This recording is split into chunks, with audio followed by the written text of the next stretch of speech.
table 1. When do you get back? Jamie Armstrong and Andrew on table 2. Colby and Polly on 10. And Gordo and Rio on 12. What time did you play on Rio? 12? Yeah, can I not be on 10 again? Yeah, you can switch them 2 matches if you want. Oh, was it? Well, I was just trying to separate them. So you play 2 games next to each other. Yeah, 12 was a better table though. Well, they played on the other one. We shouldn't be outside again. Is that alright? What was it on? I want to play now. So do I. We were out in the back last time. You and me. And we're playing pool too. Sorry?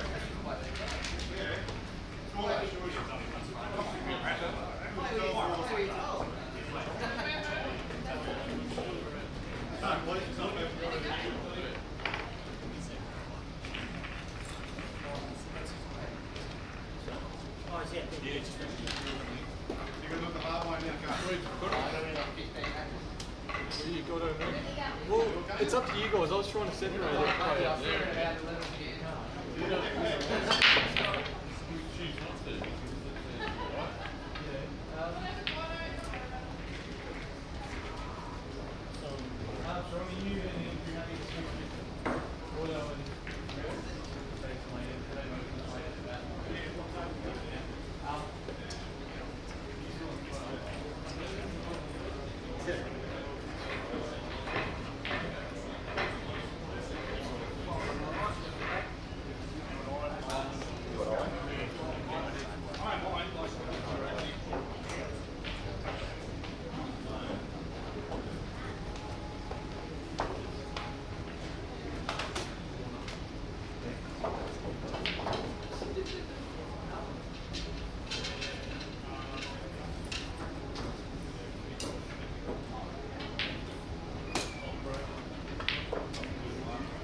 breaking the rules.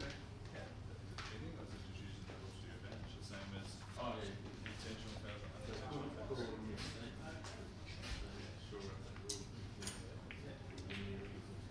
As long as you've got the rules in black and white though. Same as yeah. I know. Yeah, I've seen it. I watched one of the ones where it's don't play. It's that far ahead that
Hey, well, this is it.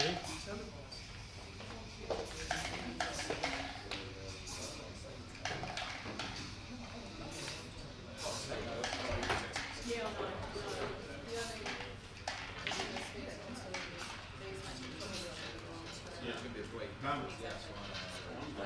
Well, you're on a very good one. Look, you missed me. I saw that up there.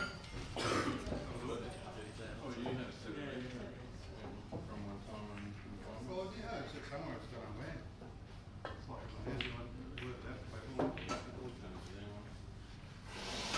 It's like it's an issue. You got the issue. And then they go,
it'd be that tiny bit off. Yeah, 14's a dropping. But it's also.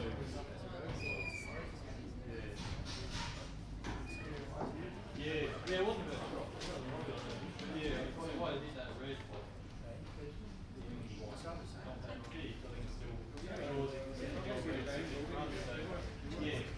Yeah, it wasn't great on it.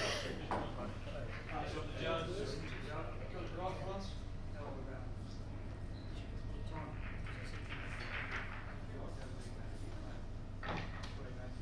Yeah. Yeah, it gets like that, so we'll just gotta.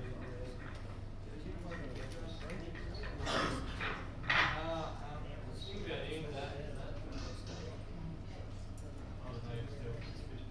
Like, getting up. I was going to play on the last day. I don't really know what's going and that. So, stuff's going to work out for us.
played the chips or trying to get Oh, right, yeah.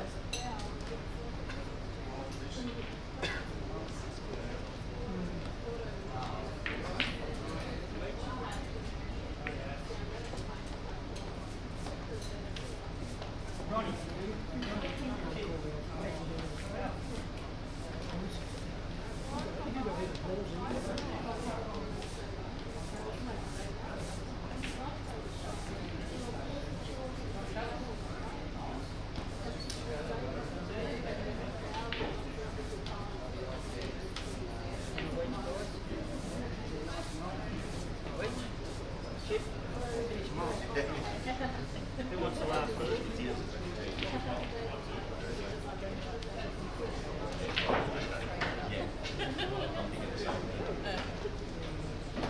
guess he's only going to do it once, isn't he?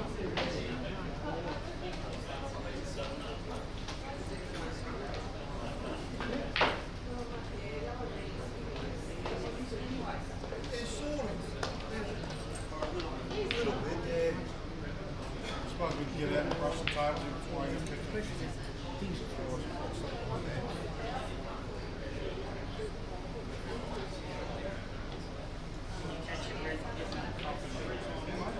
I'll do this.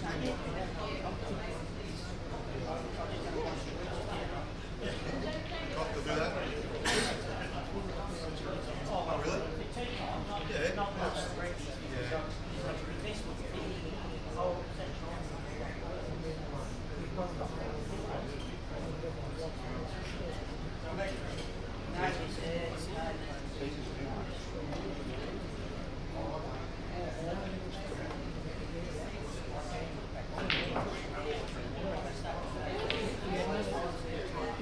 The numbers will start turning the other way next week. Triple price. Look out. There it is.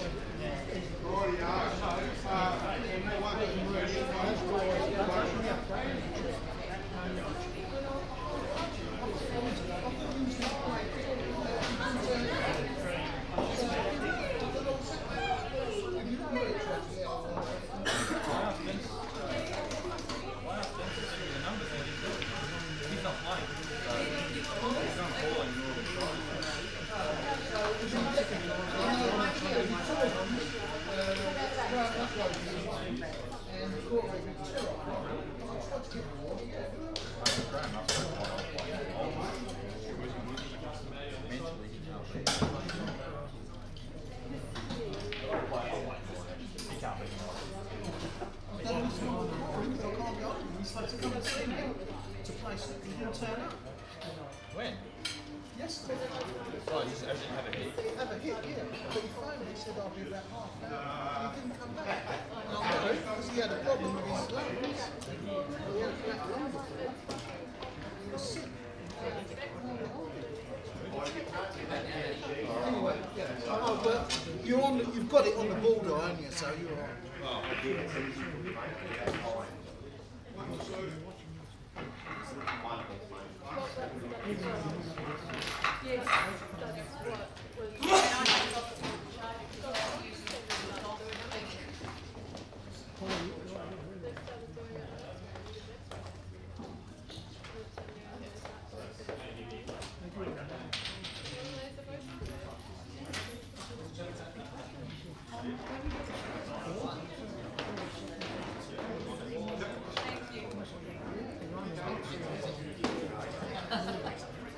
which I have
ladies and gentlemen, we now have commentary, and a little later on Nick Young will also join me. He currently is experiencing a mild to severe hangover and is trying to nurse himself to health. And later on also a special treat, Jake McCartney will be coming in to have a few words on the mic as well. So we thought we'd represent Ballarat with some local commentary. And already this draw has been very interesting, with the first round draw of Gus and Clacky, who probably in my eyes were the two favourites, and are now battling their way through the losers side of the draw to try and face the winner of Marcus Harrison and Temujin Dixon.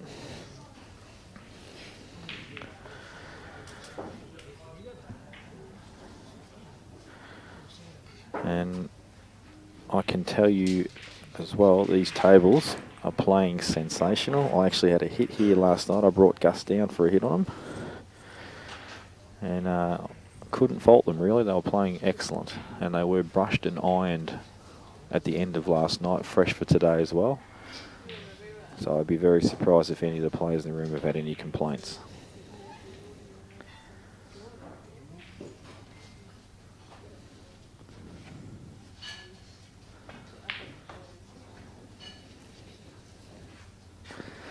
And Gus just trying to bring the white ball out there for a shot on his last red. Had to force it a little, and that's probably caused the ball to jaw around the pockets. It was a tough shot.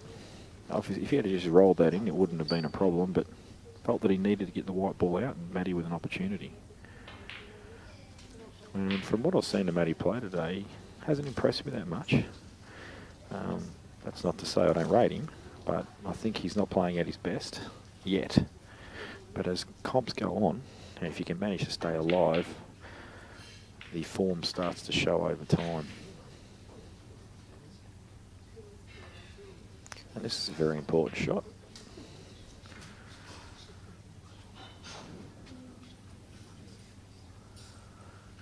So not a lot to do here, just really the main thing that Matty needs to make sure of is that his transition ball to the ball on the bottom rail, he has a good angle, because I'm pretty confident the ball on the bottom rail will be his last ball.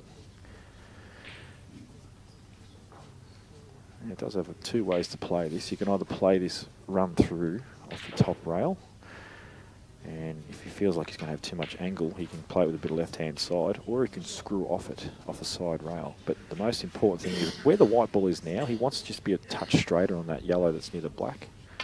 I reckon he's come too far.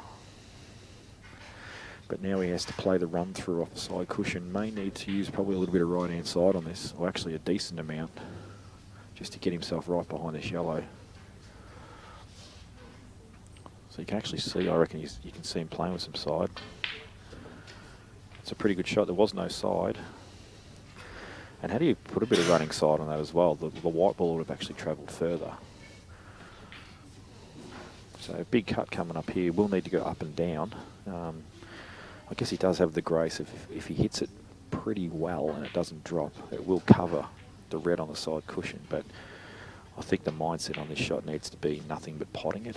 Over the hole is not good enough in this situation.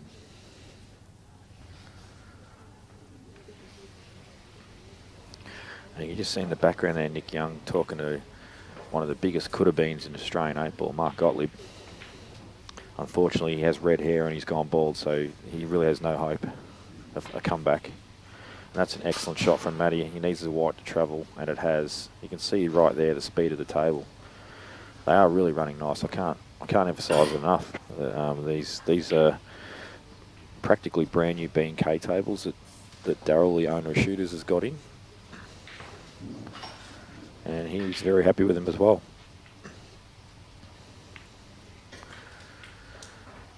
So Matty goes 1-0 up, and if you have just joined us or wondering what is going on with this satellite business, it's basically it is basically a 16-man draw, $100 per player.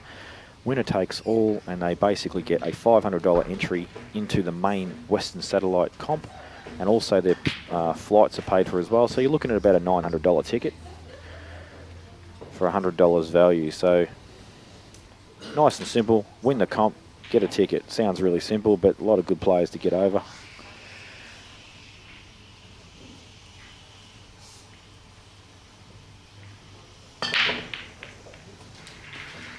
Nice break from Matty, but he has found a path to the corner with the white.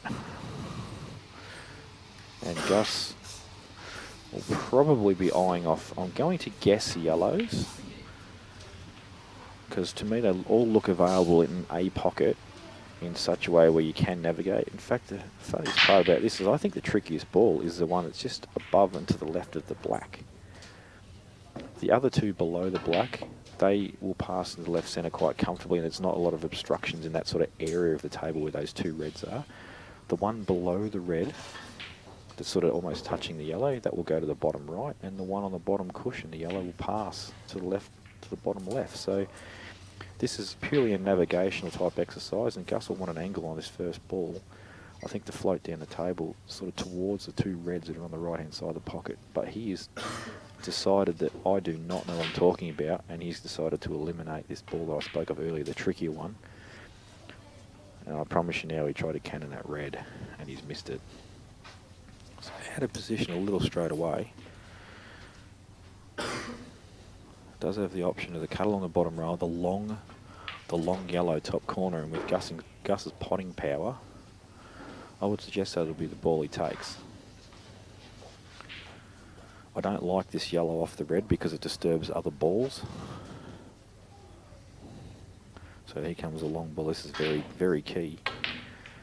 And well, I can tell you now, when this man's back arm is going, does not miss those balls. So he may be just struggling a little bit for form at the moment. And now Matty faced with the puzzle of what to do with his ball on the cushion. Good thing for him is he can play it right now as a bit of a shot to nothing. And that's what he's done. Well, he actually hit that pretty well and it didn't go. And Gus has walked straight back to the table.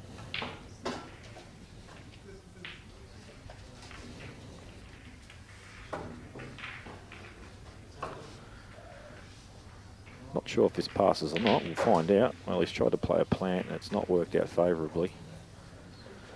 Did get the grace though of covering that red with another yellow, so that might keep him alive a little longer.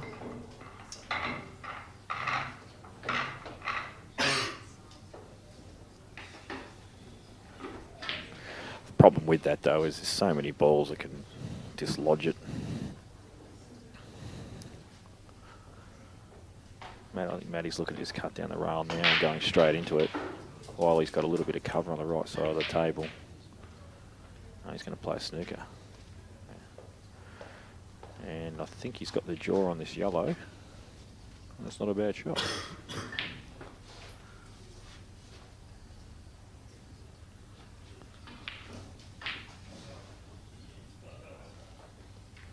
Well, Gus could hit it. Decides just to lay up. So he's in a bit of trouble now, Gus. He's slowly getting tied up, but I think he's sort of hoping that Matty will take his ball on the rail. But I don't think Matty's that silly.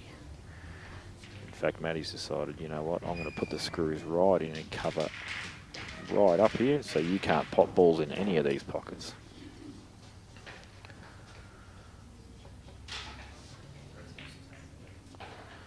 And Gus has just tried to wedge a ball in there and create a bit of awkwardness for Matty to commit.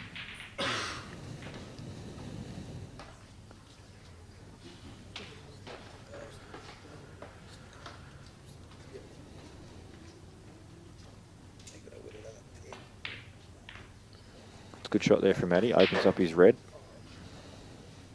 but he's left a gap with this red down the bottom, and the only thing is it's not easy to get to, so Gus can probably afford to leave it there for a bit and maybe look at getting aggressive here. I'm not sure if you got the white ball on the right side cushion whether it would pass the yellow so the red would go. If it doesn't, I'd almost be looking at a way to try and get your horrible balls into play, which is really this one on the left side cushion here. If Gus feels that it's on though, he looks like he's going to cover up a bit more. Oh, I don't agree with that shot. I'll tell you why I don't agree with it. There's so much cover for Matty at the moment. All he's got to do is pot the yellow and Gus is back into trouble street.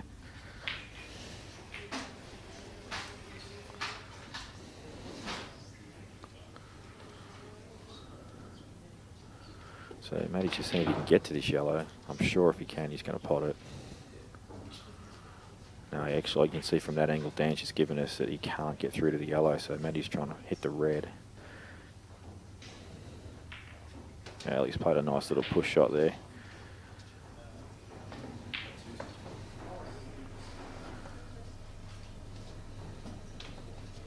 And Gus, even though he has 2 shots, is in a world of hurt.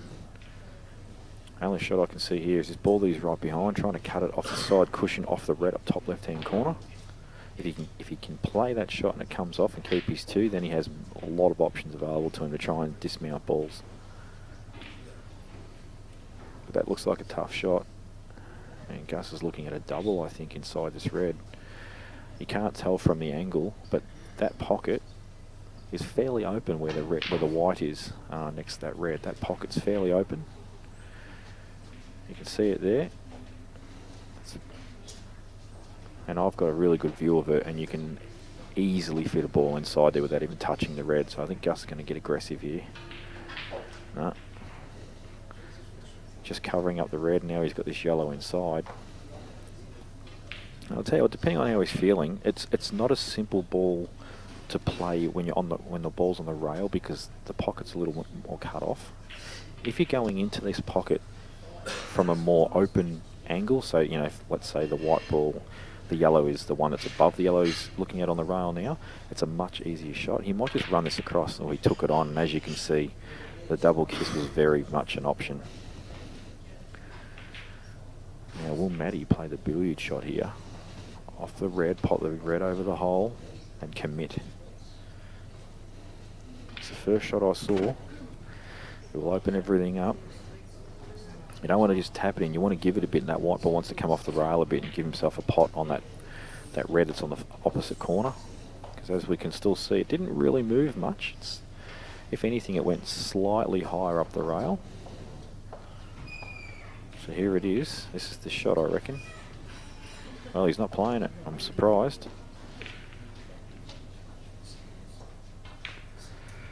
Well, I don't agree with that shot one bit. I really felt that billiard shot was just on so simply.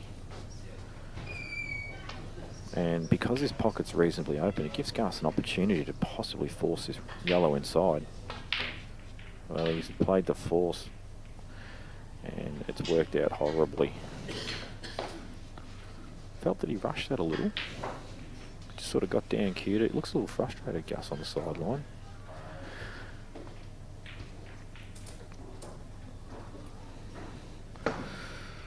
We're in the process of it starting to become a long day. Players did start at 10 AM, so already 5.5 hours of play. And Gus just turned around and looked at me there and said, "What'd you take me out till 2 AM for last night on the drink?"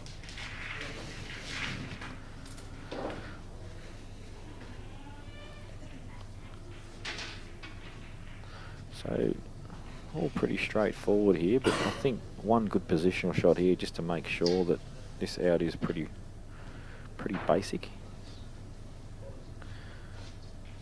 And that's why Matty's just taking a little bit of extra time to make sure he knows exactly where he wants this white ball after he pots this red.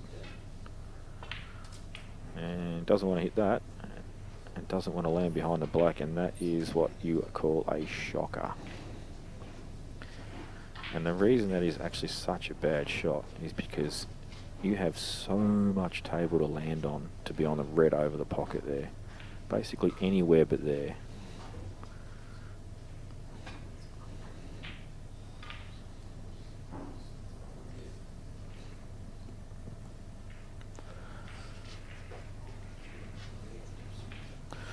I guess the good thing for Matty here, even though he's sort of made a bit of a blunder, is Gus's balls are actually horrible. They really are nasty to look at to try and map it out. Nothing linking.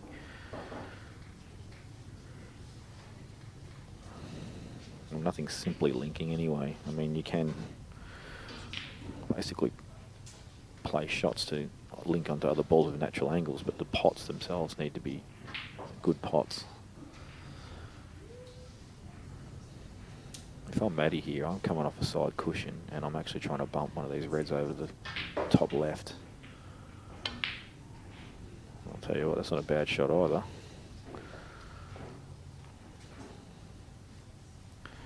Now Gus does have this double. He's got the ball down the cushion. Ball down the rail offers no positional value. The aggressive double can screw up down the left-hand side of the table and land on these two awkward balls, to the bottom right. It offers the better value for the risk. I think just running this down is just basically a guaranteed loss of frame if you don't get the pot. If you do get the pot, you've got the snooker option on these bottom two left yellow balls. And I think that's what's in Gus's mind at the moment. He doesn't. He feels maybe he can't even get to the potting angle. So here comes a double, I think. And that needs to go in. And has just fallen short.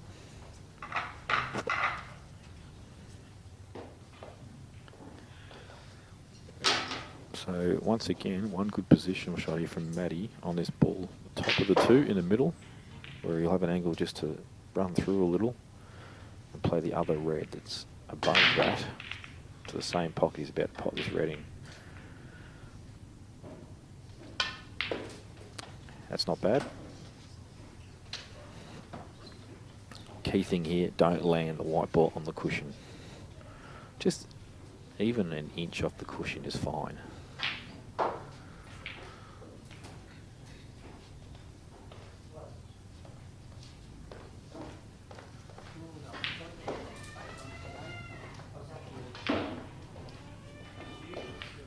And he's landed on the rail.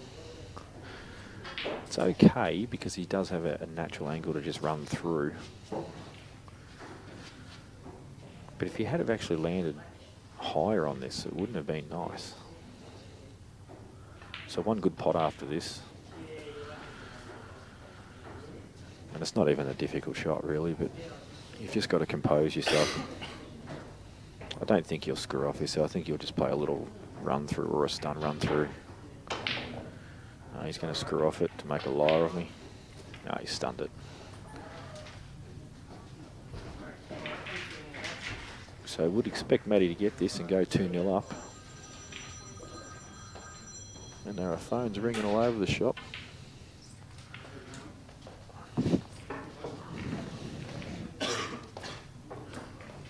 Two 0 to Matty, and Gus has some work to do. Has had some chances. They've been difficult ones.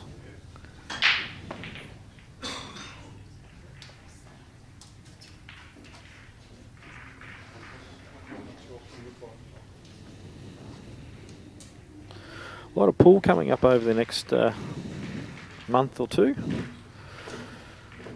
Obviously this satellite is for the Western National, which is in April.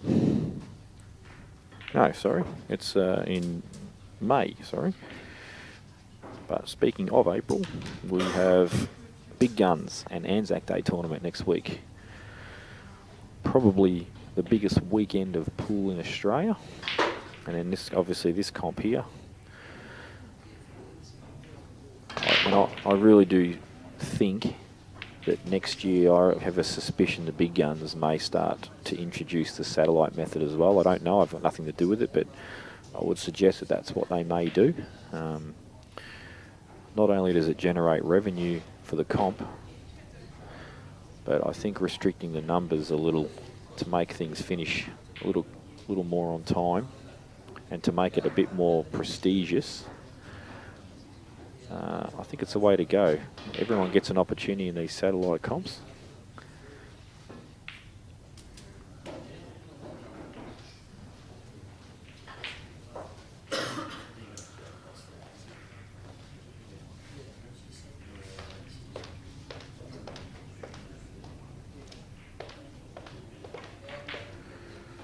Wow. And the worst part for that, open table. So Matty will probably take yellows now. And if I'm going to fire Gus up, I better say that he's the best single ball bowler in Victoria. We need to see some of that very shortly from him.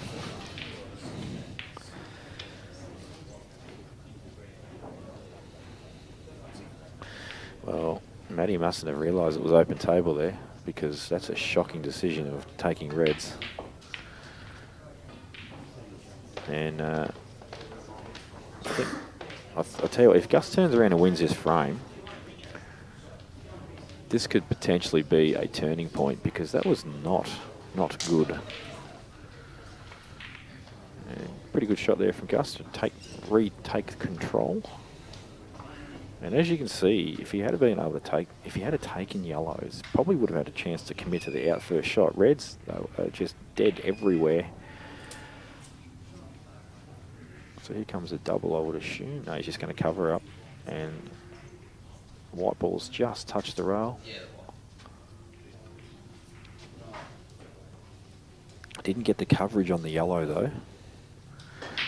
Has got a total, but the coverage was probably more important than the total on in that particular shot.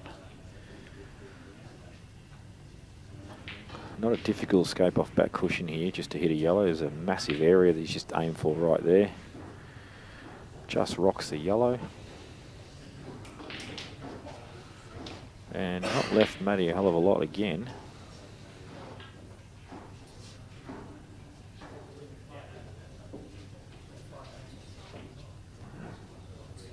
Matty may choose to smash this, try and hope for a bit of luck.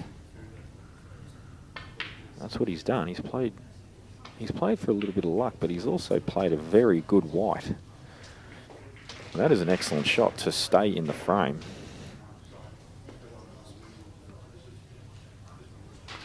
So even though he didn't know where the two balls over the pocket would go exactly, he did know that if he got that white tight on the red, that he'd actually be very stiff to leave a pot on.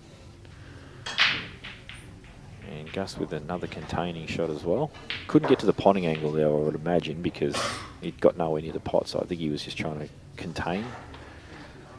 And now Matty's eyeing off a double. It looks tough, this double. If the red was off the rail a little bit, I'd fancy it a lot more. May have to punch it a bit, and the white ball risks arcing. Yeah, it was a bit of a nothing shot, really. I think he tried to get the white ball tight inside the yellow and just leave no shot. Now, I'm just wondering if these two yellows that are stuck together to the left of the black, I'm just wondering if they are in fact on the bottom of the two will go to the corner. It's hard to tell.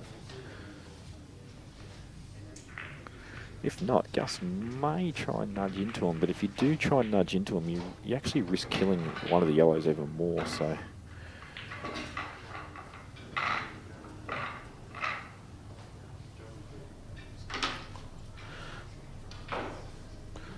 So has a plant, which I don't think anyone would take unless they were desperate for a ball. This ball on the right hand side looks more the option, but the plant offers more reward. And Gus says, give me the reward, I'm potting out. And that is a good shot.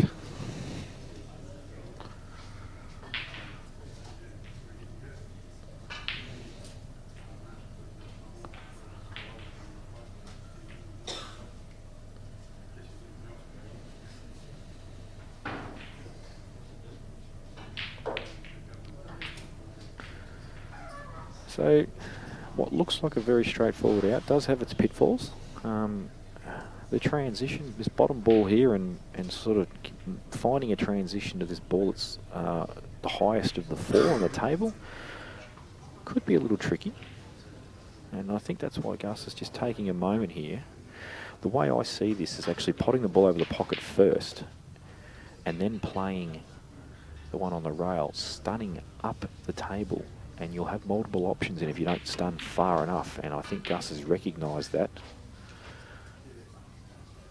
Now he's actually looking to run through and play the run through. I prefer to stun this up the table, try and get high on that ball on the right side of cushion.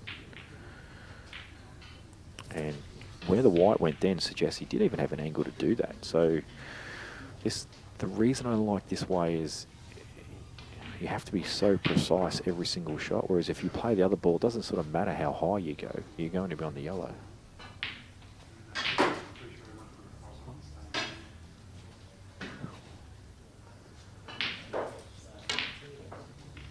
And that is a good shot from Gus.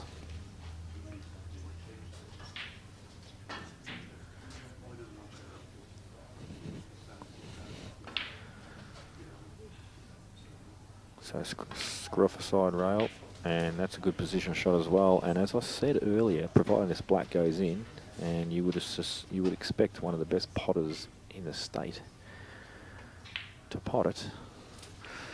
That miss of open table from Matty is potentially a turning point in this match, because I would feel that this should be 3-0 to Matty now, because he has played the better pool of the two thus far. Proudly wearing his Australian top that he captained and took to victory in the world titles last year, sorry. As you can see there on the right hand side, Colby Pools decided to be a hairdresser for 5 minutes. Decided to be a hairdresser for 5 minutes. I think Rio's taken a big risk.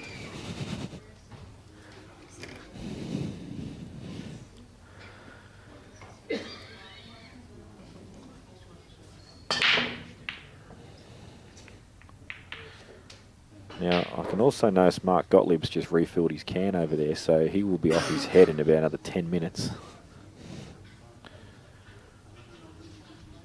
And you'll also see in the background there, leaning up, is Alan Nash, the original founder of this venue, back then called Chalk It Up.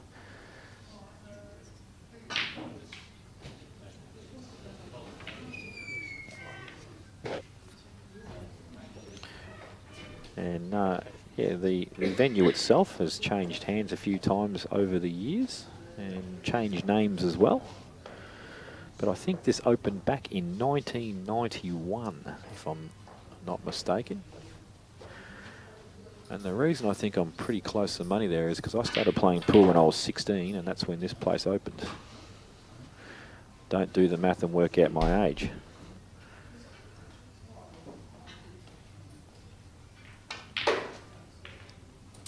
Now on the other table as well that you can't see, there is a camera on it, but obviously we're focusing on this front match at the moment. Paul Clack and Reece Godden. And I must admit, I was very surprised to see Clacky lose after he'd rolled Gus. I thought, wow, that was a good way to get things rolling for the winner of that match. But I did see a bit of chicken winging going on in that match. But as time goes on, the chicken wings will be cut and there'll be some straight queuing.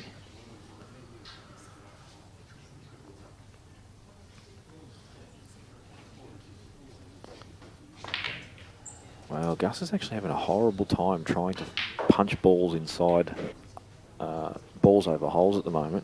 But I will tell you, these pocket cuts, they're not buckets, but they're not tight either. They are very nice. You've got to hit them good. Down the rails, but in my opinion, a perfect cut. They really are cut nicely. They're a Q's table.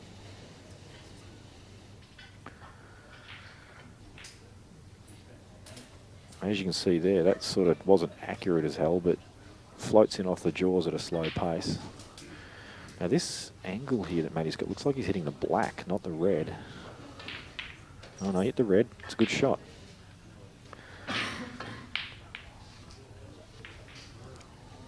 And once again with a pretty favourable angle. Don't think he can screw deep enough to miss the red, so he'll probably be going into it. But it shouldn't matter too much. But the transition to the black may be challenging.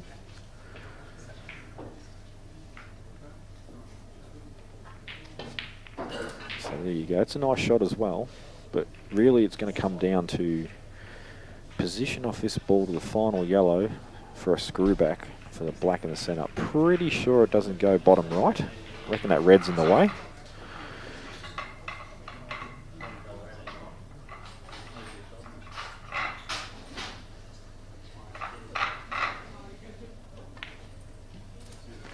Oh, Tell you what, that angle doesn't look amazing. Might be able to screw through the gap between the two reds that are in the centre of the table. But it's not really a screw shot. It's kind of like a force shot. It's a tricky shot, this. If you can in the red, obviously, it's horrible street. So I don't think he's got an angle to stun off the side cushion, bottom cushion for the ball either. So, I mean, camera angle can be deceiving. He might have that angle. We'll find out in a second, depending on how he plays it.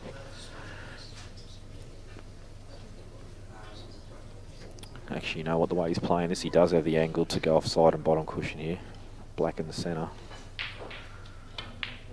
Oh, no, he didn't. He's actually played... Oh, he's tried to hold for the corner.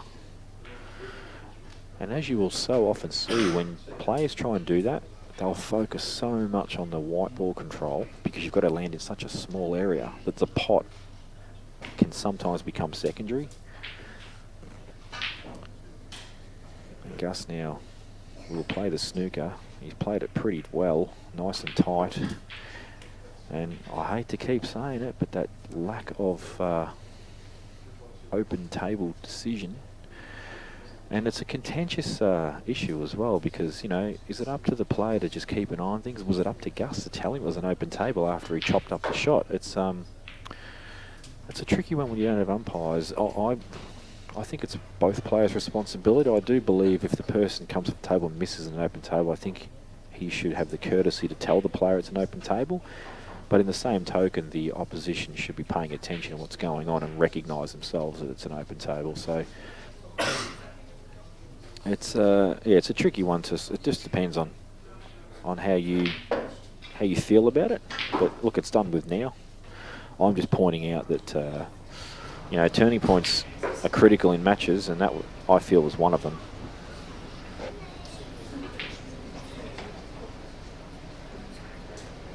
I think Matty really needs to go off bottom and side cushion here. He's going to foul. I'm just wanting to hit this.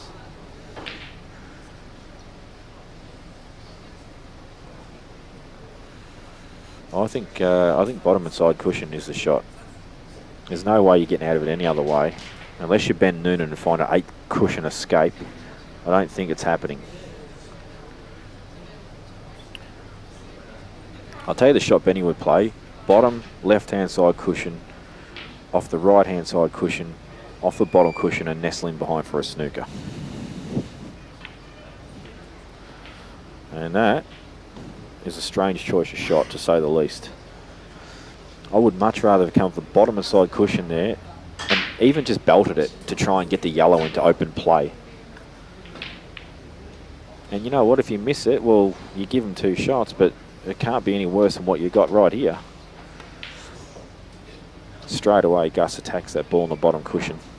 And that's smart play. Natural position off this, he's just got to drop it in, but chooses to play this ball first, which actually surprises me a little because he had the simple roll in for automatic position on that one he just pot. Yeah, we'll just chuck a touch of left on this and just float across for this ball along the cushion. Nicely played.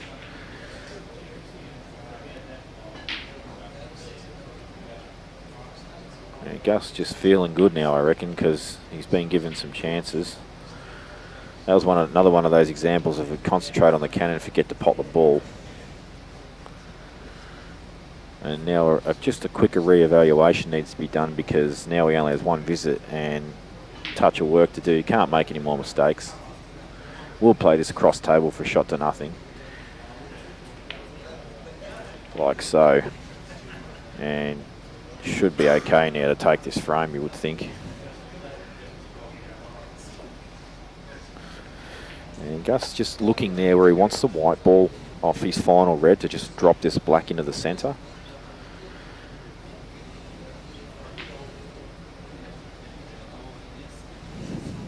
Just not the tallest player in Australia is Gus DiGiorgio. Maybe looking for a rest, and he is. Any other player in the room can get to this shot, but Gus, 4'7", cannot. It's a good shot there from Gus. Just needs to stun this in now, I think, or he might just, if he's a bit straight, he might just play a little run through. Just a very slight run through. You can see him checking now. And the reason I say that is because if you play the run through, automatically the white ball will just go to the right side cushion. It just takes nothing but pressure off the shot. Gus has decided, no, I'm going to belt the crap out of this and land much more awkward. Strange choice of shot. I think he's going to bang the double in now, is he? And he has, straight in. And 2-all. And you'll also see Gus just really taking the piss at the moment because he felt that, you know what, he had some competition for hairiest player in Australia, so he thought he'd just get the facial action going. And Reece Godden sporting one of the worst coloured Ballarat shirts that has ever been brought out for our city. He loves that top. I've seen him wear it every second week. And the way he played that, I have to assume he's got 2 shots because that was pretty casual. Could be wrong, but geez, it was casual. And he did have 2 shots, I thought so.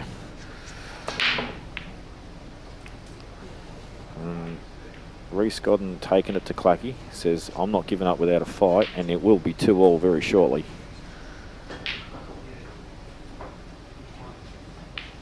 And Reece is actually probably the primary reason that this satellite actually is even happening.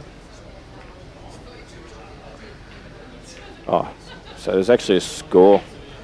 Score is actually 3-2 to Clacky, not 2-all. But back to this encounter of the younger gen. Donnie Cole's just come over to check how many days he's got to wait until he plays. Realises he's not far away.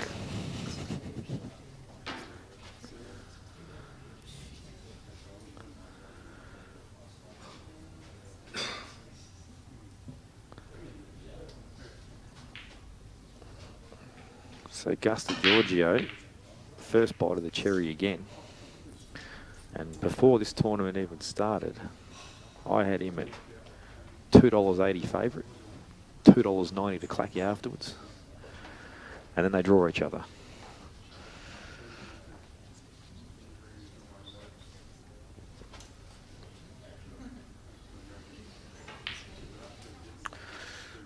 Whoa, where's this white ball going? He's okay. So you've got these 3 reds that are in a little cluster. So Gus must still be able to get through to this ball over the centre. He's looking at running through and playing the 3-ball plant. Or he's thought, you know what if I get on this top of the 3 and then I'll have a little dislodgement of the black, the white will hold for the other 2 reds. So key shot this.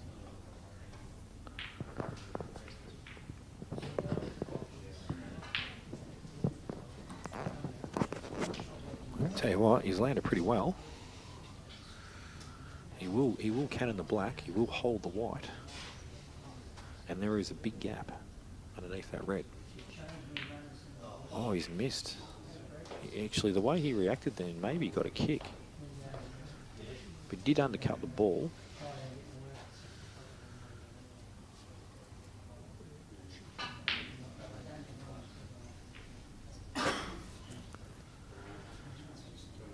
Oh, I'm not sure. Maybe he's just misjudged it. It didn't look to be a kick.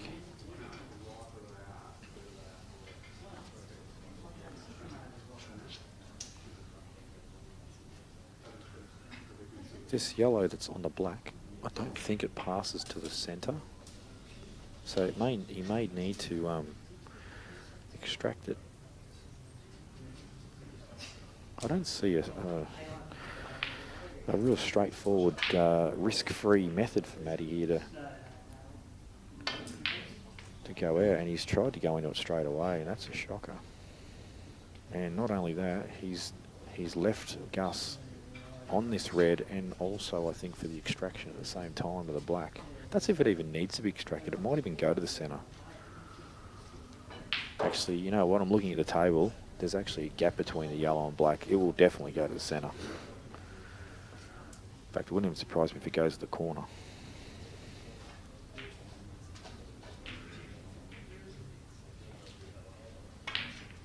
But Gus has decided I don't care. I want it available to 37 different pockets. And very, very open now. One good shot here. I don't like this shot. And Gus says, neither do I, solid. I'm going to play this other ball instead.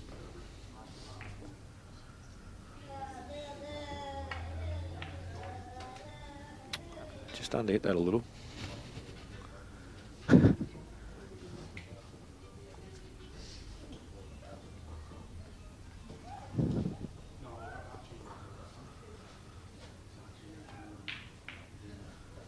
I'll tell you what, it's a shame Dan can't get a camera on my son at the moment. You can see him in the background there. He's having a good old dance and a sing. And a good shot there from Gus. Has this white ball going? He does have cushion. He does have the cushion to use, and the natural path will clear this yellow. So this is all about pace, because he can land on the black for the right centre here, but the pace has got to be right.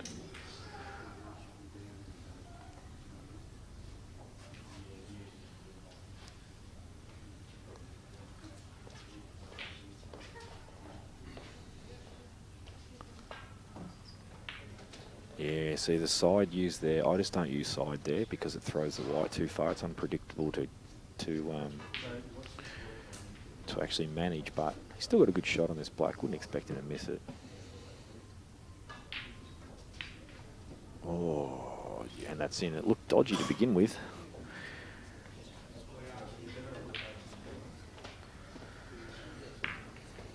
And I'll be back momentarily.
So Matty on the yellows here, and tricky opener. Nice pot. And no reason at all why he cannot finish this frame. As is often the case, just some negotiation required with the white.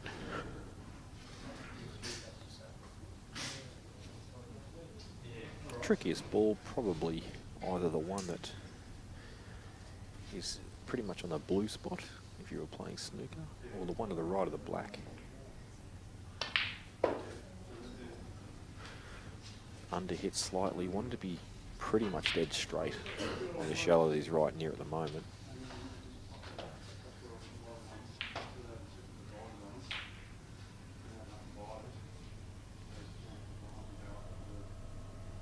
And you will see in the background to the left there, sporting a weird looking headband, is Gus's other half, Christy, who has dedicated her weekend to come up and support her man.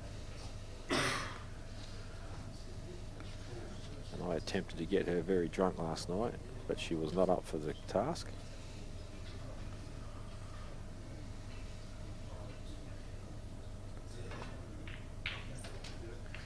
And that is a good shot from Matty, because I think his angle is perfect for the stun down for bottom left. So similar shot to before, but I think this one's a little easier. Bigger area to land in, and was able to cue with more confidence. Overhit a little, but I think I'd be content here to just drop this in and hold the white with the red and have the half ball to the centre. Matty may try and stun through the gap and come off side cushion and land right behind the black. We'll see how he feels. And I think he is going to do that. Yep. And as so often is the case, when you try and negotiate gaps, you forget to pot the ball. And I think just rolling that in and guaranteeing a shot on the black, a half ball cut to the centre, not a ball that you don't come across often, so you would expect to have a high confidence of getting. And now, this has just become the Gus show all of a sudden, because if he misses this out, then he will walk out the door and quit the game.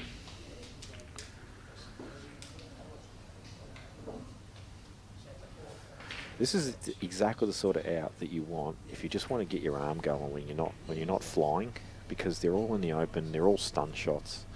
You just get to punch everything in.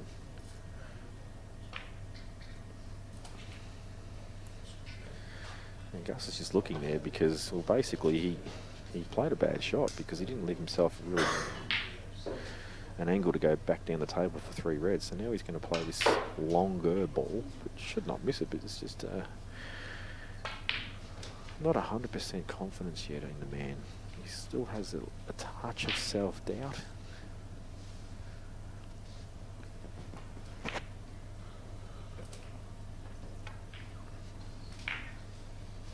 And I think that's okay. But even that shot there, he tried to delicately play it down there rather than punch it down, where you can lose the white if you don't cue it really well. And I think that's just the difference of when you're cueing really well or when you're just thinking, oh, I don't want to lose the white, and you're sort of doubting things a little. And that is an excellent shot.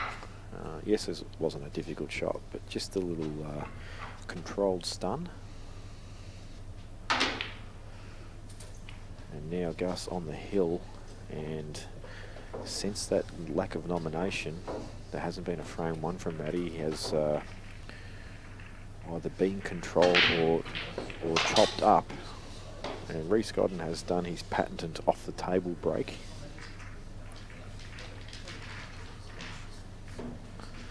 Not sure. It's either 4-2 or 3-all, and I'm gonna make the call that it's 4-2 because I reckon Reece has tried to get a bit of extra oomph into the break and chopped and gone off the side of the pack and flew off the table.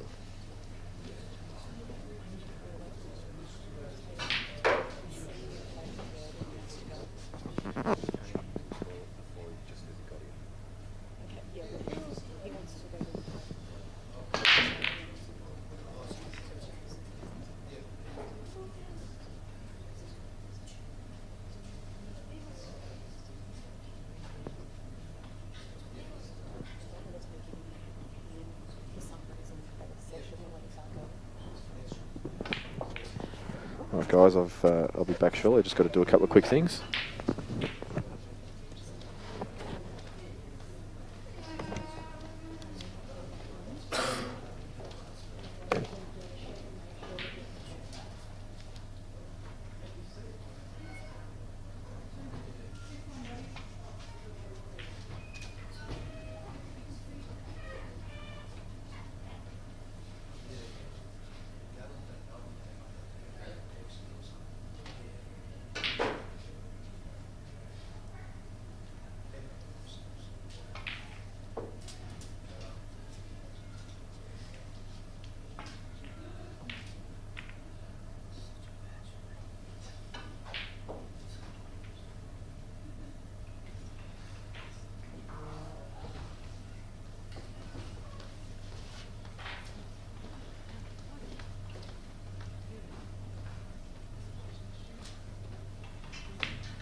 Right, sorry about that. So it looks like I've reintroduced myself into a tactical battle.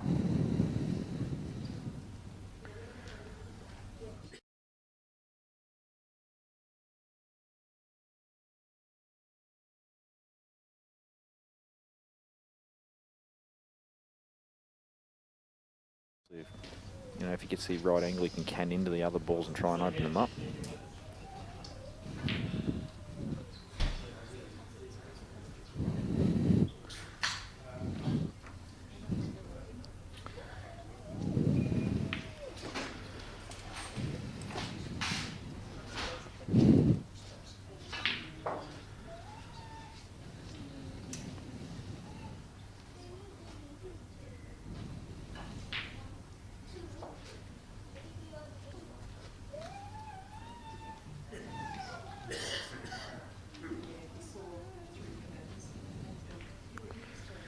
So Gus just laying up there and making things as difficult for Matty as possible to try and develop this frame.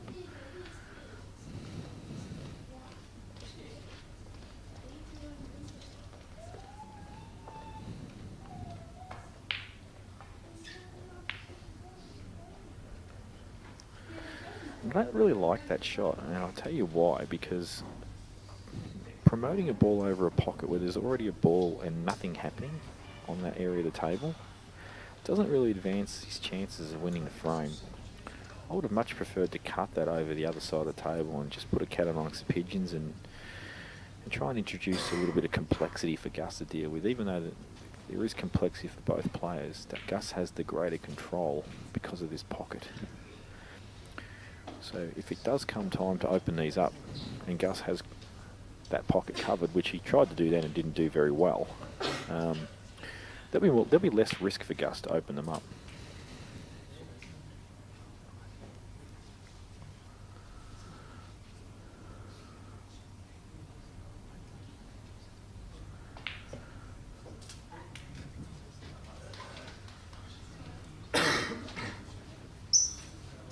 And Clacky has just won against Reece Godden over there. And they're talking about something, I don't know what, but...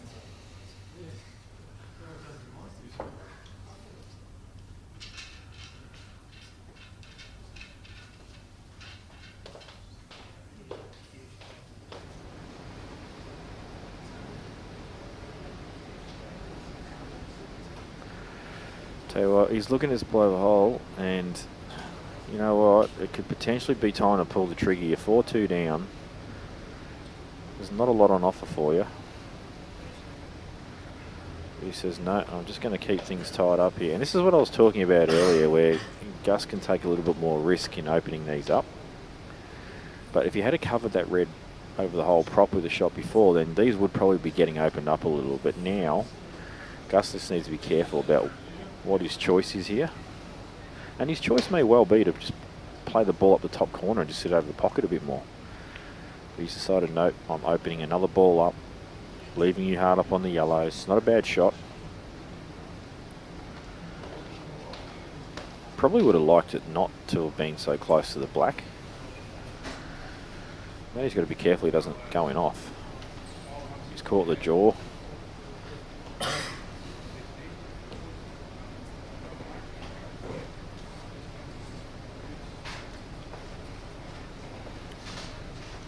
I think Gus needs to just tickle this red over the pocket here.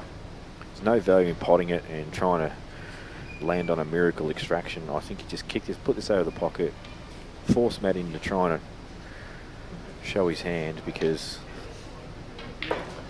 well, he's not listened to what I've said, which is nothing surprising really. The only reason that I wouldn't have put that ball over the hole is if these two yellows, if they actually are set for a natural double, but I'm looking at the table and it looks way, way wide. Like as in the double would go sort of in between the balk rail and the centre pocket. But Gus has said, no, I shouldn't have popped that ball over the hole before. I'm going to just put this over the hole a little bit more.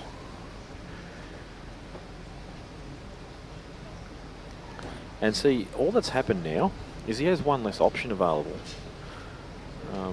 I just look at the table, rewind previous shot, and I just put that red over the hole, leave the white long for Matty to try and deal with.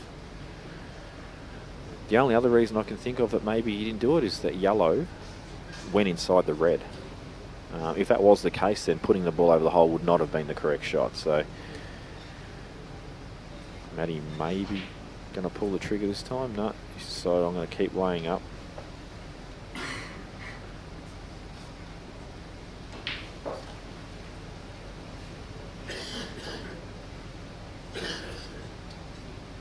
I'm just wondering now if Gus can free this red that's behind the yellows now, or if he still hasn't covered this red well enough over the pocket that the yellows will go inside it.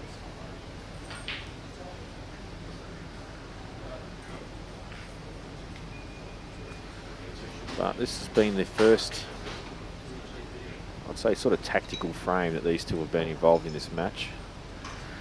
And as so often is the case, it happens when someone's on the hill. Things just tighten up a little bit. It's often said that the hardest 2 frames to get is the first frame and the last frame.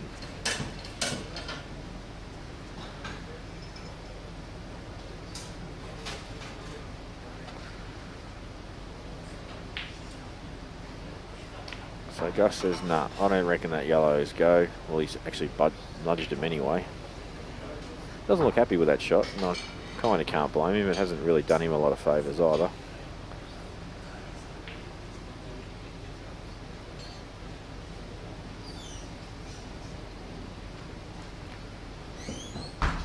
And I've had a message from the great Jake McCartney. He believes he's too busy to just turn up and commentate pool at this standard. He feels that he should only be involved in the business end because that's where he always is in tournaments. So he won't be down till later now.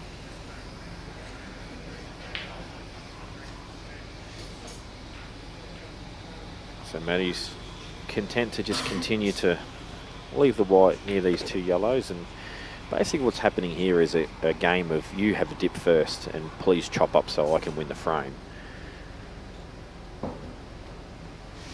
See, I mean, Gus could have a dip here and take the ball over the pocket, try and go into these balls and get a result, but it's very low percentage, and that's why he doesn't want to do it. And same deal with Matty there. He could have pot that ball over the pocket, gone into the 2 yellows, tried to get a result. Once again, very low percentage.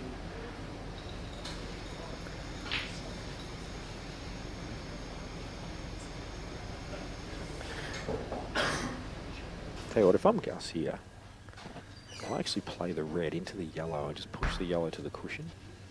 Even both of them. So you're trying to catch the top side of the bottom of the 2 yellows, and the red will go onto the other one and put them both on the rail.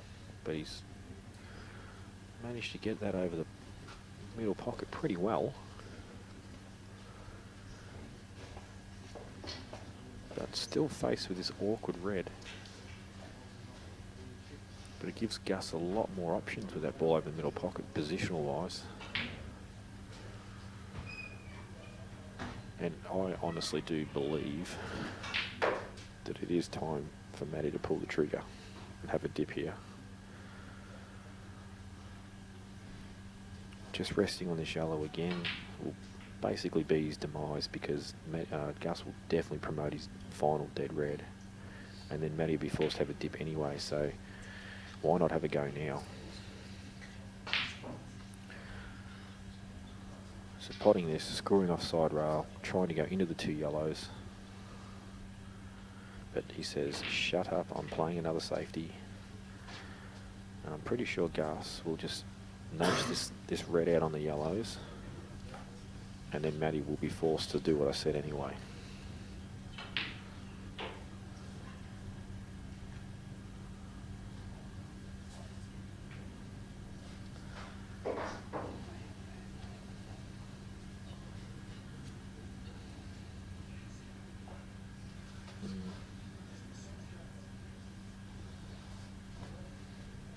Gus just being careful here. He doesn't want to leave something potentially developing wise for his opponent. So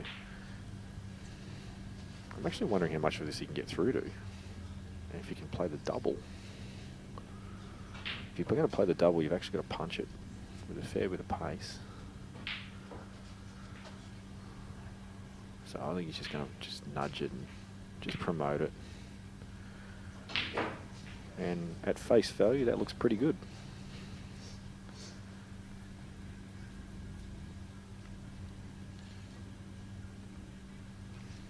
Tell you what it does do, gives Matty a small glimmer of hope, being that he can pot the bottom of these 2, leave himself a cut on the other ball on the rail to come across the table behind the 2 yellows for the right centre. Now the way Gus has actually played that red, I think he's cut the top corner off, which is a real bonus.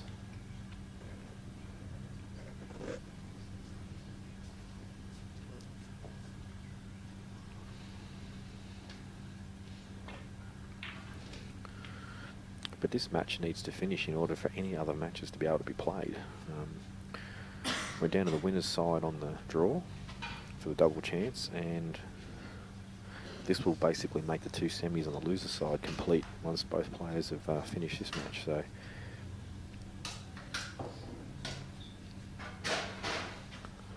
we could start Clacky and Donny's match.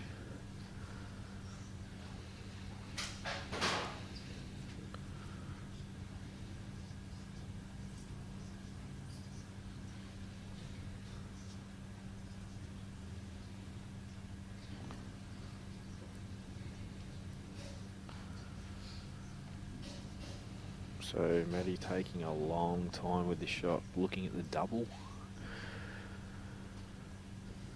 Whatever his choice is here, he needs to be perfect with it. Otherwise it will be loss of match. He will be out of the Western National satellite. Wow, he's seen something I don't. He actually may have the straight run-through double here. I'm looking at the table. You can't see it from this angle on the camera, but he's got a straight run-through double here. Wow, he's actually screwed off it and he's played for another double. I reckon that was just dead straight run through, white ball bottom side cushion land right behind that other yellow. But now, Gus will say, thank you very much for the match, Matthew. I will continue on my journey to try and win this comp and you will exit. And Gus is like not happy because he didn't land right dead straight on this red. He actually, I reckon he's struggling a little bit with his white ball, Gus. He's trying to get that back arm flying, but just not quite got it on a string yet. And, well, he can actually punch this thing, come off the back rail, or he can just stun for the middle. It's not that big a deal. He just needs to be happy with the shot that he chooses. He plays for the middle. And carried on really about nothing there. He did an absolute bend and special. Sorry, Benny. So Gus will advance, and he will play Tony Kostov, who lost to Marcus Harrison in the winner's side of the draw.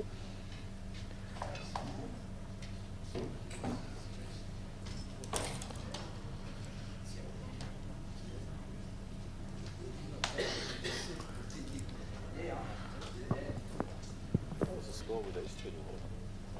Tony and Marcus. Mate, go for it, you and Gus and Clacky and Donny. Oh, that's not my decision. Probably swap the two over because Clacky's played on that one. Yeah. So Gus go over the other table and Clacky can come over this one. That way Tell them, mate. They'll make them take the choice.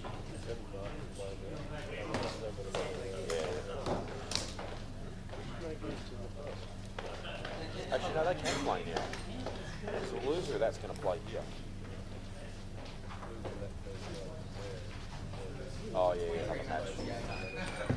Oh, yeah, these two play. Yeah, that's good. Yeah, so we'll stream it with this side. What's that? 6 left. He's still a bit to go. That's crazy.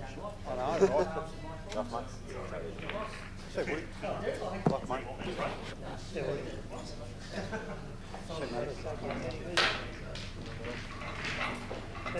Yeah, that's open table frame 3. Yeah, you fucking, I fucking told him.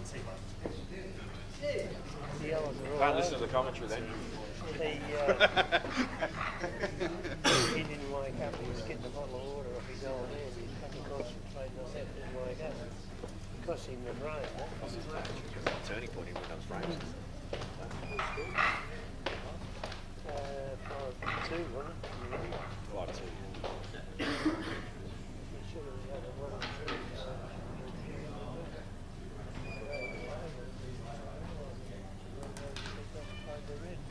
So where's Tam? Tam and Marcus will play with those two matches. Even when one of them finishes. Just in case his goes overtime. Alright, so we're starting semi-finals on loser's side of the draw.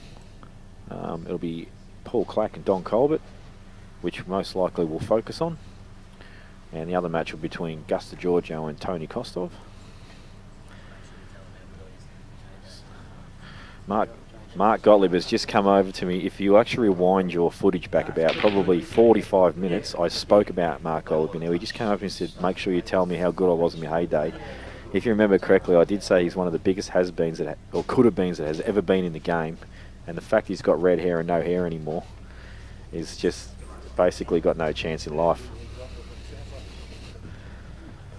So here we go, Donny Cole. But I picked Donny last night as a smoky to win this. These tables suit his style, and if you can basically just wear players down and force them into the tactical game, I think he can go well. It's all about whether he can convert when the trigger needs to be pulled. But I think, to be blunt, I think Clacky would be a big favourite in this match, and I think Gus would be a big favourite in the other. And as I said, the two people that I expected to be in the final will now be knocking one another out. So only one of these two guys can potentially make the final.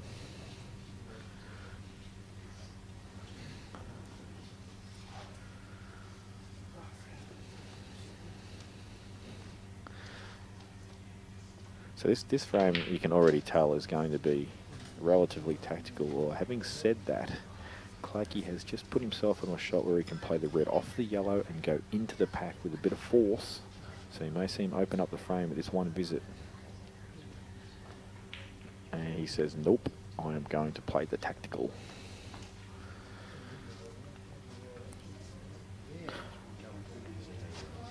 I think if Clacky was like 2-0 up, he would have gone for the aggressive option, but being the first frame, he wants to get the W on the board early. And Nick Young may have slightly got over a bit of hangover. He's sort of wandered over the commentary, or he may put a mic on soon. He's nodding his head. Yep, he's managed to hydrate himself well. You may know Nick Young as the king of Snapchat karaoke, as he's recently been dubbed by myself. And when I say recently, I mean in the last 4 seconds. But I was shown some Snapchat videos of Nick Young last night, which were nothing short of disgraceful. Not afraid to show the hairy belly while having a sing.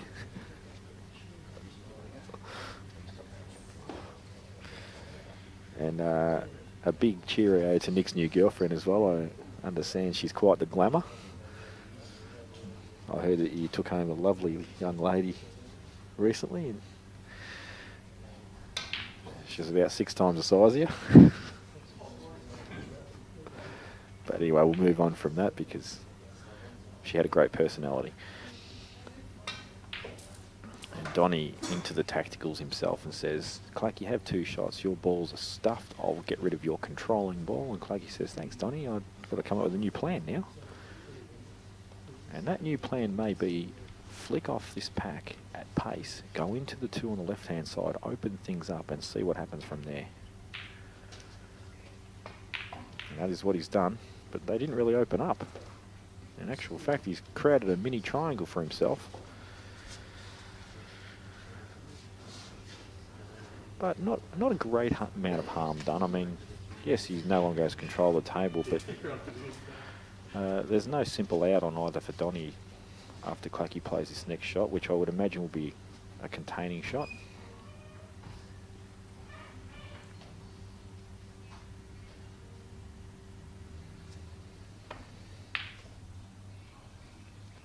Well, this white ball's travelling, and this just pulled up. And Daryl is not afraid to just let me know, standing right next to me, how good his tables are, even though I've already given him a rap. And Donny is just continuing to just push balls around.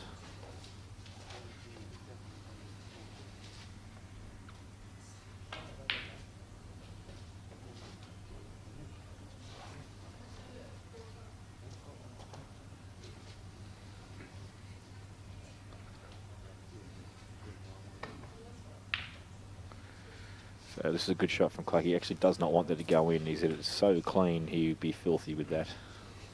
but does have an angle to have a crack at the pack here.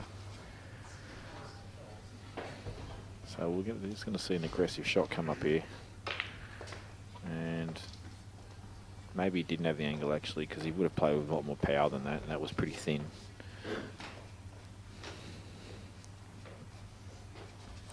Not sure where the path is black's going if he goes into these. Doesn't look like it's going to go to the centre though.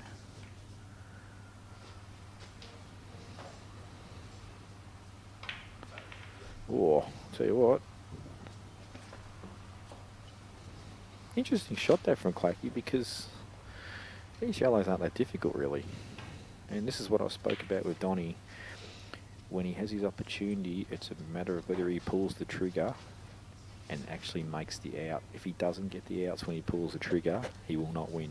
I mean, that obviously that's a very logical thing to say, but it applies even more to someone that doesn't play the aggressive style of game. They grind their way into winning opportunities and then miss it at the end. It's a real backbreaker. And see, that is a really good example right there of a cueist. 2 shots there. Donnie's caught a foul on himself. Wow, how is that 2? Look at that. Look at that sitting so deep. That is a really good example there where he rolls the ball, no position at all really. Whereas a cueist will punch that in, come off the side rail. The white ball will still be in a very similar area for the shot to nothing that he was aiming for. And I reckon that's where Donnie just needs to extend his game a little and just be able to punch those sort of balls in.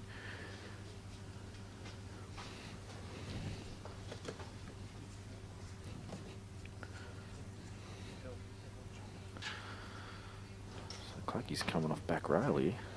What the hell's happened there? I'm not sure what's happened, what he's tried to do there.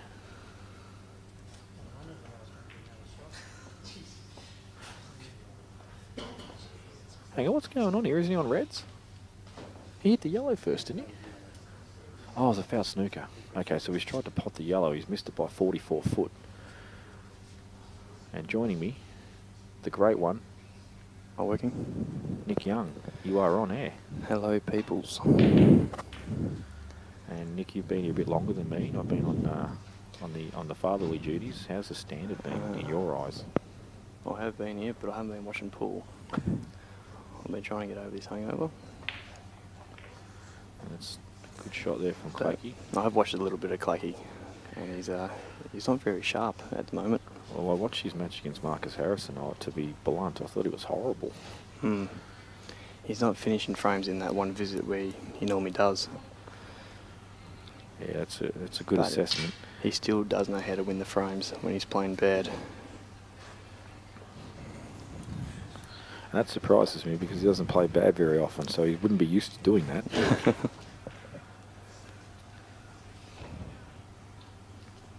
So Donnie's looking for a safety here. A lot of head movement then, wasn't there? Well, you'll see a lot of that from the great Don. Pretty good attacking shot there, though, Donnie. He's opened all his balls up now and sort of forces Clacky to have a crack at the out. It's funny though, I actually would have played that with right hand side and swung the white round to the far opposite side of the table. Other side.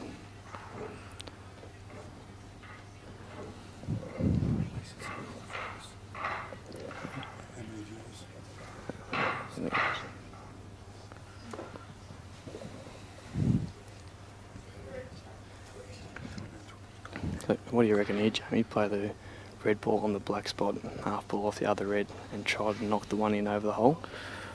I've just looked at this, and I actually think you need to give this a bit. Like, I think you've got to play it with a bit of pace. To throw the angle, you reckon? Yeah, I don't like it. But, well, he did throw it. He Shot. smashed How's it. his luck?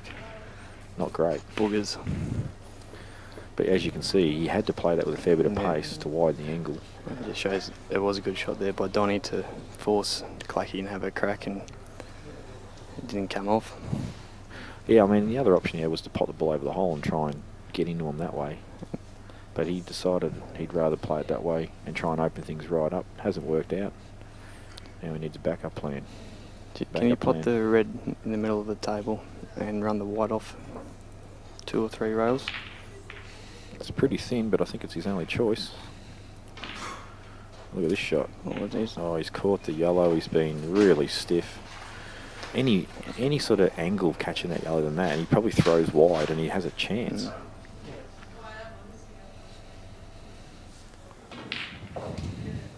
Needs a bit of a miracle here now. Well, he needs a full ball contact off the side rail, straight inside the yellow of the hole.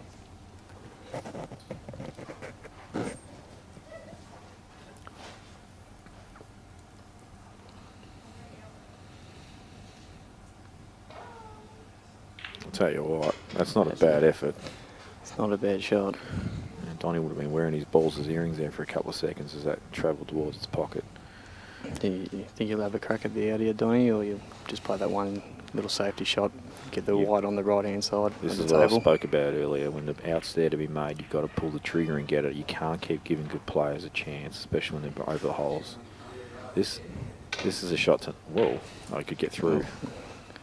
That is not a good A little shot. bit of no man's land. It's not a good shot at all. Well, it might be forcing to play a safety shot here now. I would have actually played the plant as a shot to nothing. The white ball would have travelled over in path of the black.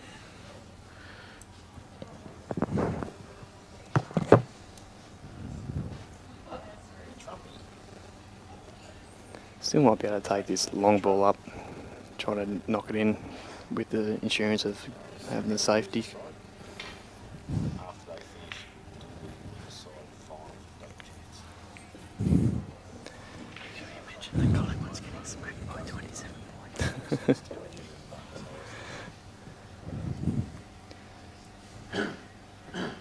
I think if Clacky is going to have a crack at potting this thread, he's actually got to give it a bit off the side rail to straighten the angle up. Because the yellow is actually in the way of the natural path.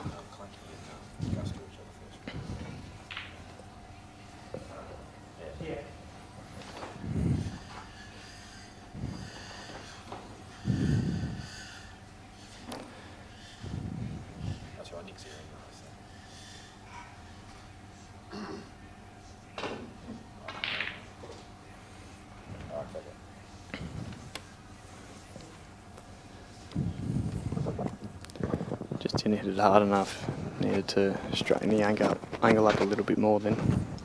So the great Jake McCartney just called to check and find out where we are, whether it was worthy enough of him to come up and do any commentary or not. I've told him that Nick Young's here and not to bother. No, he might pop his head up later. He's a busy man now, old Jake Trump. Raking it in. So Donnie with 2. Should be clearing these. Well, like I said, if you don't clear these, and see, this is the sort of thing I'm talking about.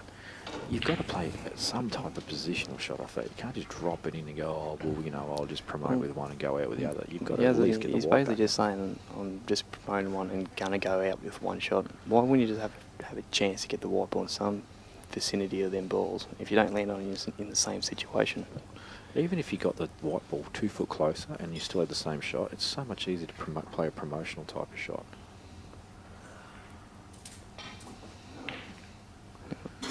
I'm actually surprised that he's played that one. I would have played the furthest one on the right hand side then. I would have too. It was a natural position for a ball in the middle and it was his most awkward ball. Now it's actually tricky. He's played that well. Doesn't want to be I hard. think he's on the wrong side. I think this yellow will go inside the red pretty comfortable though if he stuns this. Okay. Oh my god. Wow. Okay, and this match I'm telling you right now is over. He cannot do that. This is what I spoke about once you decide to pull the trigger and you have to make the out, you've got to get him if you're going to play this tactical tying down sort of match. And Clacky will actually annihilate Donnie from here. Sorry to the Don Cobbler fans out there, but basically Clacky just grew an extra leg and Donnie just lost one. He's actually ripped his own leg off and beaten himself over the head with it. He really rushed that last yellow thing too, didn't he? He sort of goes straight down and... I think what happened there was he didn't have the angle he wanted. So he got down and the grade had changed as he played the shot. He tried to create an angle, it just wasn't there. Because his white ball was perfect. Meanwhile, Tony Kostov, I'm not Could sure be. if he got himself in this position or whether Gus has just played some kind of sick, freakish snooker. They started this match at the same time, didn't they? They did, and Yes. Tony has gone in off. I've played a good attempt off 3. Gus will now take this frame, one would think. Who's your pick for this match, Jamie? This one here, Yeah. I think Gus will win it pretty comfortably. He's potting really well, isn't he? I'm going to say this will be between 5-0 and 5-1 this frame, this match right here that we're watching now. Donny and After Clacky. after that frame, that was so critical. That was It is, just isn't it? not a It's difficult out. It's that scoreboard pressure. Well, it's just one of those things. You've got 2 shots. You've got not a real difficult out, and you roll your first ball in and leave yourself nothing. You put yourself under the pump, basically. I think if Donny actually, I don't know if Donny goes back and watches streams of when he's played, but if he does actually go back and watch that and just look at what he's done and evaluate the possibilities that he had that were even within his ability. Sometimes you've still got to play within Play what within you're capable of yourself. doing. I think he needs to say, well, you know what, I should have done more there, and take that into future matches because I see him do that sort of thing a lot. But some of the aspects that Donny has going for him is his touch and pace is sick. It's the best I've ever seen. His ability to pop balls long distance to table at dead weight is the best I've ever seen. I totally agree. I think he gets tunnel vision a lot too. He only plays that one game style, not so much game style, but plays it out the one way that he always would have played. Well, yeah. Where he needs to probably take that step back and weigh up the options. Yeah, I agree with you there. Ball selection's a big thing. And he hasn't really put them yellows in any favourable positions, has he? No, it's not worked out nicely at all. So Clacky can play his first shot as a shot to nothing. I reckon he'd play the red ball furthest on the left-hand side table towards the middle, and the white naturally runs up towards the reds on the other side. Back in the way, but I don't think that'd be a shot to nothing because there is a yellow on the other side of the table that would be available. So I think you've got to pot this. Unless you're talking about stunning in between them. Or just pot it. Yeah, I'm interested to see what Clacky decides to do here because if this is me, I run through this and I play the ball on the right hand side rail up the top here and put it over the hole. That's Yeah, I just what like that do shot, here. but I also wouldn't mind getting the white behind that red as well in the same shot. So leave yourself a little bit of angle, And which, it's got too much angle. yeah, You're right, that would have been even better for sure. Can still play the same shot and play the red off the black. yeah. Much harder shot. Because if you don't hit it hard enough, they need a rail. However, if you do that, you're pushing the black onto your reds and potentially the reds are red onto the yellows. But He did play it. Didn't quite judge the white. But he's managed to cover the potting angle of the yellow. I think it's 50-50 here, this frame at the moment. I'll tell you what, He's this going to guy- push a red over onto the yellows. Well, he's gone underneath him. I wonder if he actually looked at playing that yellow and pushing one of the reds. I actually think over. he meant to. Just missed it that bad. Yeah, well, he only just missed it, but I think that's what he tried to do. I don't know if he played it hard enough, that's what he was going for. If I'm Don here, I might give this a bit of a clout. Well, I'm not against just fouling here. You've got the bottom 2 bags covered if you just roll the red in. Oh, he's listened to you. I don't like this shot myself. I do not like that shot at all. Gus is 3-0 up. He's just gone absolutely Gone dropping. berserk. So Yeah, I as we thought- get to the business end, Gus has decided to ramp it up a touch. And as I said earlier on in the stream, he might be struggling. He's got a smile on his face now, old aggro. Have a look at him. Well, he is the informed player, isn't he? He's been winning a few tournaments lately. Yes, he's grown that beard. He looks exactly like Aggro off Sesame Street now. And once his tail's up, he's hard to beat. Just before, when he was standing right next to me, I said, oh, look, I better give him a rap and call him the best single wall potter in Victoria. And his response was, well, not at the moment. He was down the dumps and he was all over the shop. And then that lack of nomination happened and then things all turned around. Well, he was very filthy about losing his first match against Clacky when he missed a fairly easy black of a player with his calibre. And he goes to me afterwards, I should have got the rest, but I think he got on with the match and the next match, and that's what good players do. They can put it behind them And now he's playing some good pool. Oh, he doesn't want to pot that. That's Wow. actually a disaster for Clacky, that. It's actually funny to the untrained person watching at home. I go, what a great shot. That was excellent. But that's actually the worst result possible fluking that ball. Now Clacky's forced to just push the ball over there and play a safety. But it's not the greatest shot in the world. And Donnie will probably nudge his bottom yellow, sorry, the top of the 3 over the hole. Hit into the other yellow over the hole. No, I think he'll just leave that yellow there. I reckon he'll just play it direct to the side cushion a bit. Yeah, just like that. Well, he's potted. Wow. Wow. Didn't realise that was on. And that's actually also a disaster. Still can take control here though. I reckon this is how you lose the frame, by playing this shot right now. If you can get the white sticking behind the other red on the rail. Oh wow, you can do a lot more of that than I thought.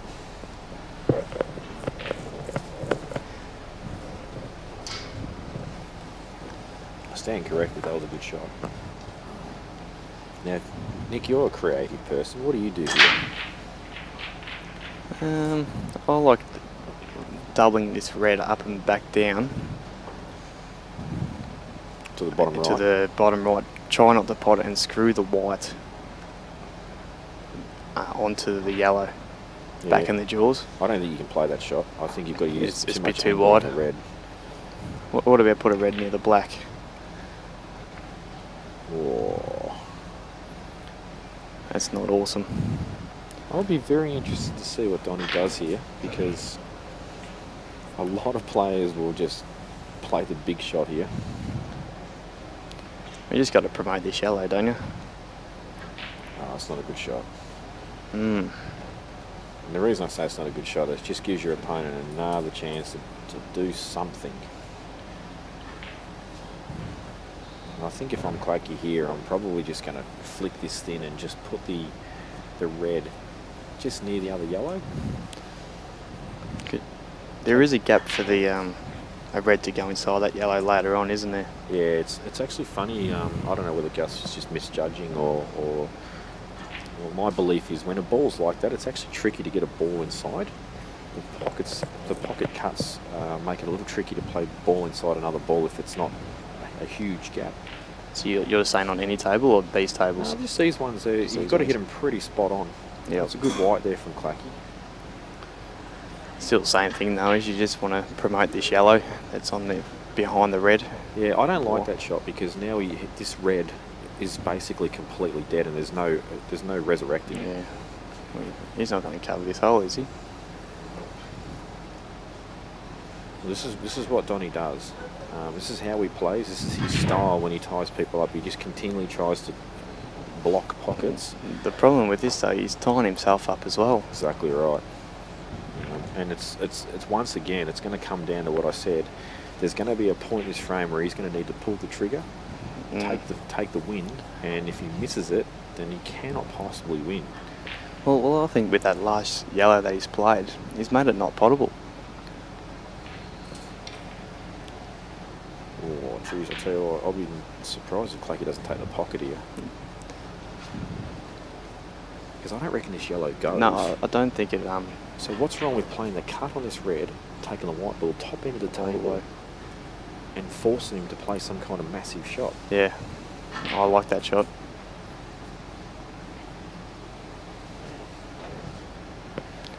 Do you think that plant's on? The Which one? The red on the yellow. It's not going to draw it. No, it's definitely definitely on. Yeah. In actual fact, you want to overcut this a little, so just a slight amount, so that way the red stays there. Yeah, you hit it perfect. And the white ball has almost reached that top draw with, rail with perfection. And Donnie's like, what have I done to myself here? I've tied myself up. Now, would you play hit this yellow and stun the white across to break open the other red? There is absolutely no other choice, and I will put $1,000 on it that Donnie does not play that shot. That is not in his shot range. As he wants to put the yellow back inside. Yeah, and that's more his within his range of queuing aspects, because it's a high percentage for him to be able to play that touch shot because that's what he's good at. You ask him to jack up and screw off the ball with no tip on the cue, it's just too hard. So he's regained control. Well, I don't know about that. I reckon this red will go inside the other other pocket, but you still need a lot of elements of luck, so you may choose to hold back and just lay a snooker. That's what I would do here. That's exactly what he's done. He's played that well, actually, because he knew that that other red would come to his rescue. The up and down is actually difficult. Well, I like this for a shot, Jamie. Play the closest red he is to him. Play it into the yellows. The yellows will not pot, and get the white touching the other red on the rail. And if you can get that, you're probably a good chance to get the yellow right over the hole, and Clacky must waste his first shot. I don't reckon the shot you said's not on.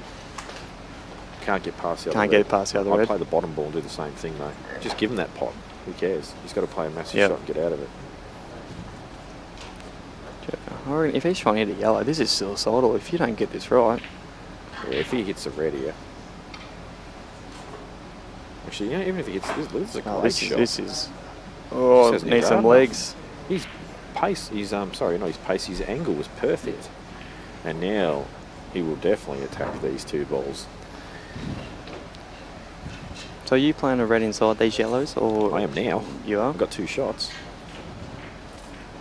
I don't. Oh, actually, how's this double go? Nah, I'm definitely playing inside here.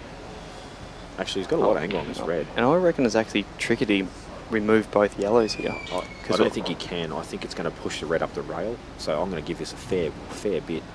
Bring the white ball up and down the table. Is it worth?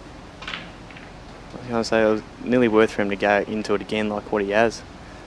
Oh, that's not a bad result. He puts You his will hand. He puts his cop hand up in that. apology. But to be fair, he could have landed anywhere there, and he still has his two shots. Absolutely.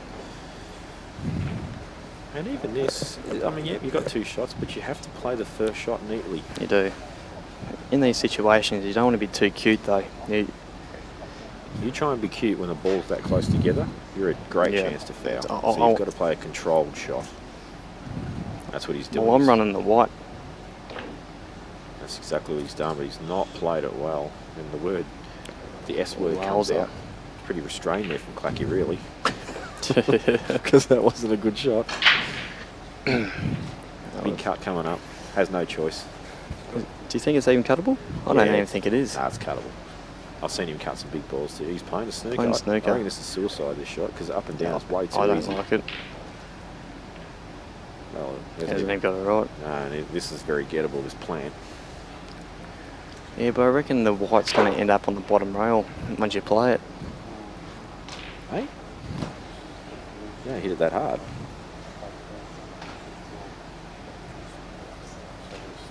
The white ball's going to end up on the bottom rail. Yeah, I reckon the white's heading towards it. Cause you need. All right, seriously, you have had too much to drink. This plant just needs to be hit at the right angle, but there's no way the white ball's going to hardly move that much. You're talking about the bottom rail here that we're closest to the bottom of the screen. So I actually thought you had to cut the yellow the other way. Then they were pretty close together. Yeah, you did, but haven't even had a drink today. well, this is Oh, this is a shocker. Jesus. Well,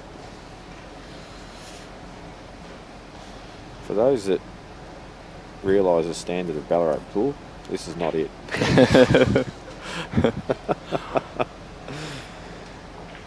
Yeah, that was an interesting shot. He's obviously just gone up and down for position, but I don't know why he didn't just soft screw it, hold the white. So 1-1. Take what you want from that frame in the last. I should probably be 2-0 up. Oh, I think we've got the right score line. 1-1. They both played two shockers. It's been a chop fest. Let's start again. So they're gonna play race to four instead. Well, we got here. Tony's on the black, is he?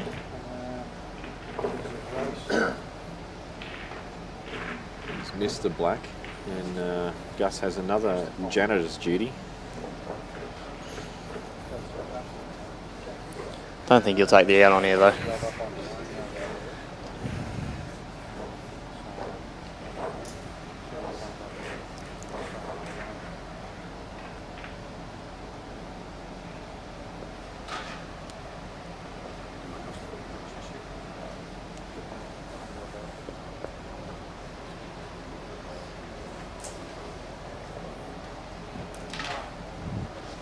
So is this the last satellite This is for the whole tournament? This is the final satellite. As you can see at the bottom of the screen, number 19 this satellite is. So if you do the math, 19 winners. 19 winners, and each satellite is $1,800 of revenue towards the Big Gun tournament, minus the fees for the flight and entry to the tournament. And that is a very large contribution to a 40 grand figure that you can see in the bottom of your screen there. Absolutely. And this is why satellites, I think, are the way of the future. They just naturally generate revenue into the comp. Sponsors obviously appreciate it, but the need for their money is not as high when you actually can produce your own prize money from satellites. So, well, these balls have come out absolutely beautiful. And that's a bad miss. It is. But his position wasn't awesome the next shot, was it? Well, he had the ball in the middle, wasn't too bad, but I mean... I think he wanted to run a little bit further so he could have played the plant next shot, but... If he actually got the pot, it would have ran further because he undercut it. But, I mean, if that was me potting that ball, I would have actually run off the bottom rail anyway and back up. Yeah, so make sure you at least get down here. Exactly. That's well cued there. He's fine. He's actually cueing them nice. I think the last few matches he's had the old chicken wing going out on them. Yeah, I did see him play a very large chicken wing black against Marcus Harrison, which was a half ball cut. And Which one? I think there was 2 or 3 of them. Well, he did. It was this one was a shocker. He was actually potting that off the break on it. Actually, still won that frame too. It was during the era time when Marcus was trying to chop the match up.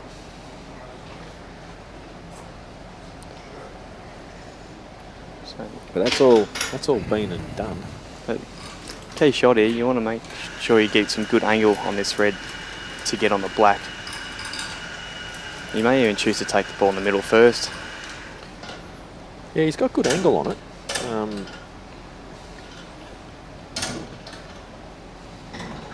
But to be honest, if you stun the white ball 2 inches back, you've got a perfect angle just to stun to the right side of the table and play in the black in the corner. But like what I know, he just said, no, I'm going to land nowhere and play a very large shot. That's not a good shot for Clacky, that. I wonder if he was trying to get back onto the centre, or was he going I think he's playing for the top corner, yeah. But I don't even that, I don't see the point. Why not just keep it simple and just play the stun across? Like, I'm not sure how much Clacky's been practicing either. I heard he's been hitting the ball. Geez, you want to be careful not to pot the yellow in the middle here because he might try and use it to hold the white. Maybe he's going to flick the black. And he has. I don't think you're going to go in off anywhere. You can control it enough. Well, the white ball's going to go straight in the yellow and it's going to hit it pretty full, so you're not going to pot it. We couldn't see if there's any chicken wing there, but he's undercut it. And he's actually left in a horrible spot. position, isn't it? A lot of people go, oh yes, he's covered the yellow, that's a good shot. You know, if you're going to miss, but there's such a big snooker area now. The only difference is he may get back to the table and be able to do something. Oh, I don't like that shot at all. Why give him a chance to even double it somewhere? You've got to play that and play the white ball up to the centre of the table. Yep. Now, yes, but that doesn't mean the marker's double's not on. I mean, it's better than nothing. I mean, he may even just rest up on this black. Well, can you rest up on the closest yellow that's near the black?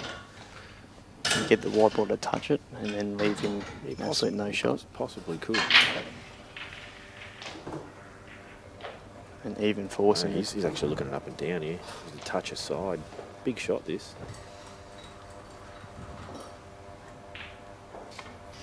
Here we go. Side's kicked in. Can't see. He's put his head in the way. Hit the yellow. That's a disaster. Donnie, you need to clear these up with 2. I think Clacky's decision making is just letting him down a bit too. That's the odds, mate. Oh.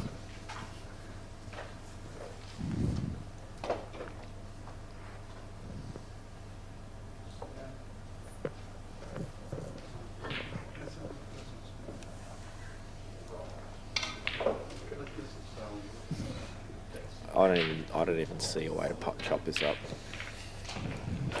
But they're all linking, aren't they? It's just not choppable this out. You wouldn't have thought so. The only way I can see how you could chop this out up is play this and land like touching on a ball. That sort of centre table-ish where you've got to cut the other one and go round the angles again. You need to bring expert into this equation. Well, he sort of has done that. I think he's fine. He'll get them. Well, you just pop this kind of side round and play the yellow long, don't you? It's not hard. He won't even use two. He'll knock them all in. Yeah, he's just composing himself, checking what he needs to do. He's all good here.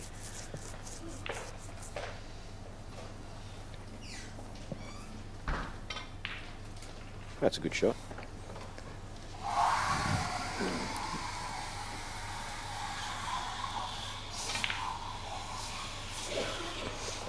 And a nice angle. Are you happy with that? Yeah, I'm fine with it. I mean, it's not a difficult pot. White ball naturally comes out. There's nothing to really stress about. And 2-1 to Donny. Very scrappy frame again. Yeah, it's both. It's become a story of who chops up the most at the moment. Just not finishing in one visit, either of these guys. And I'll tell you what, you'll see that they've put the balls to the side there. Darryl will be very happy to see the green cloth come out.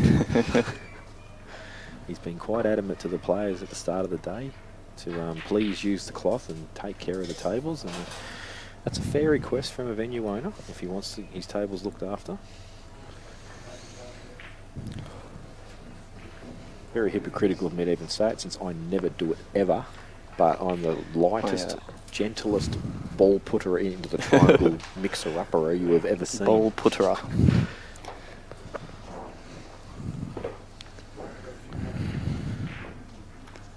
I think Gus here, 4-0 up.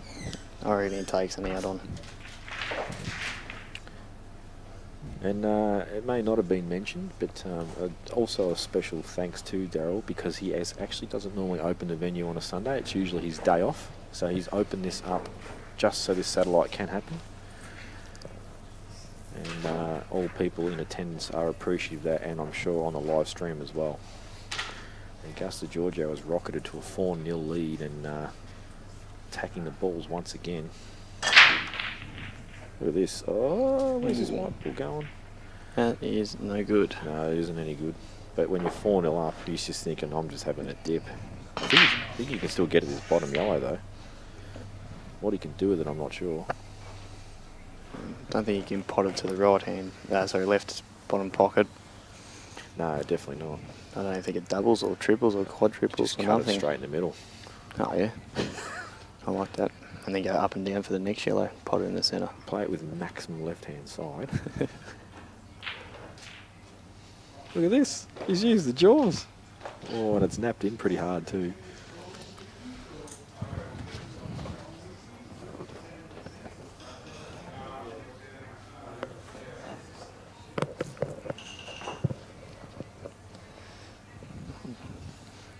Geez, Rhea doesn't mind playing her live streams at maximum volume, does she?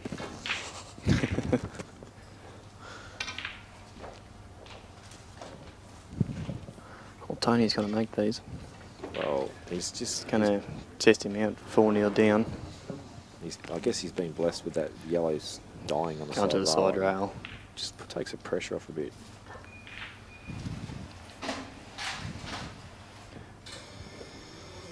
To me, right here is key shot, because if this is me, I do not, under any circumstances, leave the ball on the bottom rail Right, till to last, yeah. But the problem is, He might have to. you nearly have to. Unless Does he go into it? Just kick it a bit. He does. A lot of risk. Yeah, it's worked out. Not too bad. Yeah, he's okay. Anything could happen there, though. Oh, I agree.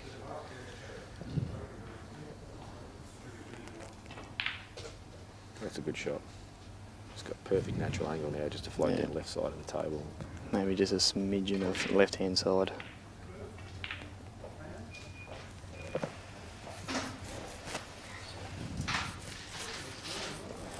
I don't think Gus would be too phased. 4-1. Oh, he's missed. No. Actually, Tony plays the old drop-in dead weight shot quite nicely as well. Very old school is Tony. Been around a long time, along amongst the game. And he's made the trip from Geelong along with Marcus and Colin. And I'm not sure if Colin, I know Colin's still floating around. I was going to say I'd be surprised they didn't carpool. And he has busted out a giant can of, what the fuck, Bundy, I think that is. And he looked at the can as if to say, what have I just invested in? I'll tell you what, if we got a camera on that would have been great. That was one of the best facial expressions of all time. The dirty fox.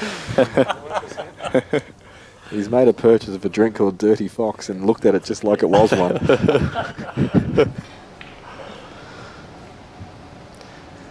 Another little tactical battle. Yes, this time Clacky with a bit of early control.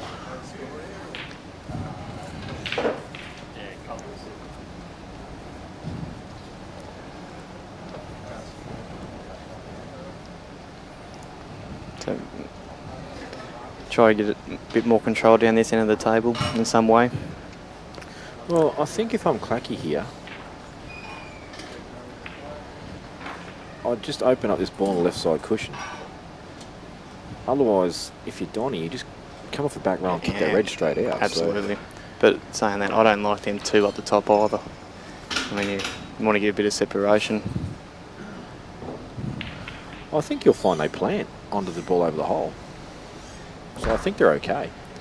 Actually, you're right behind it from where we're sitting.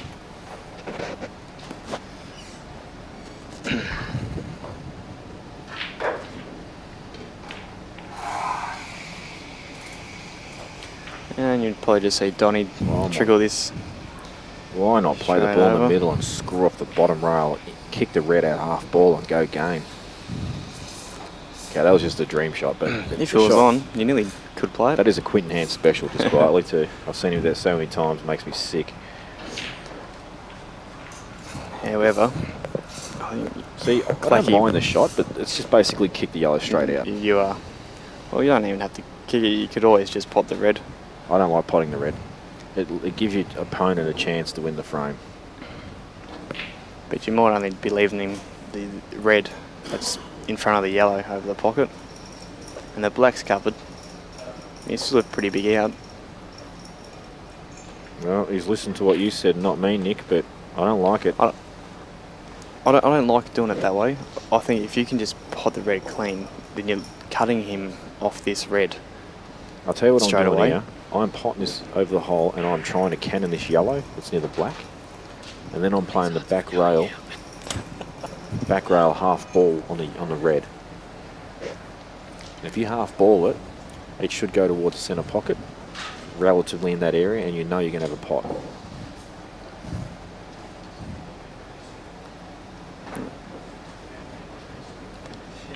But You just want to make sure you kick that red out your next shot after this, because you don't want to leave it to last. Exactly. Because you're not guaranteed to land on it. And that's why I'm saying pot this ball here at the bottom. Try and get the cannon early to open this black up. Yeah. But I don't even know if he'll have seen that option. In fact, there's no way. It's because he's tried to lay up. I don't even get that shot. You have to have a crack there, don't you? Well, surely what's he playing here? Is he playing yellow or black onto the red No, up the he's top? got to be kicking the No. red out. It has to be. What the hell? Actually, you know what? That's a very good shot. That is an excellent shot. Has he covered these two on the... I reckon he has.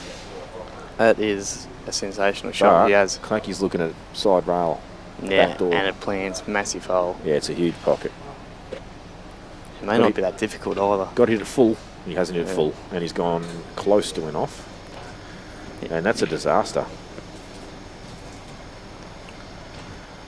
Well, he actually has this red and the yellow out is side still of the on.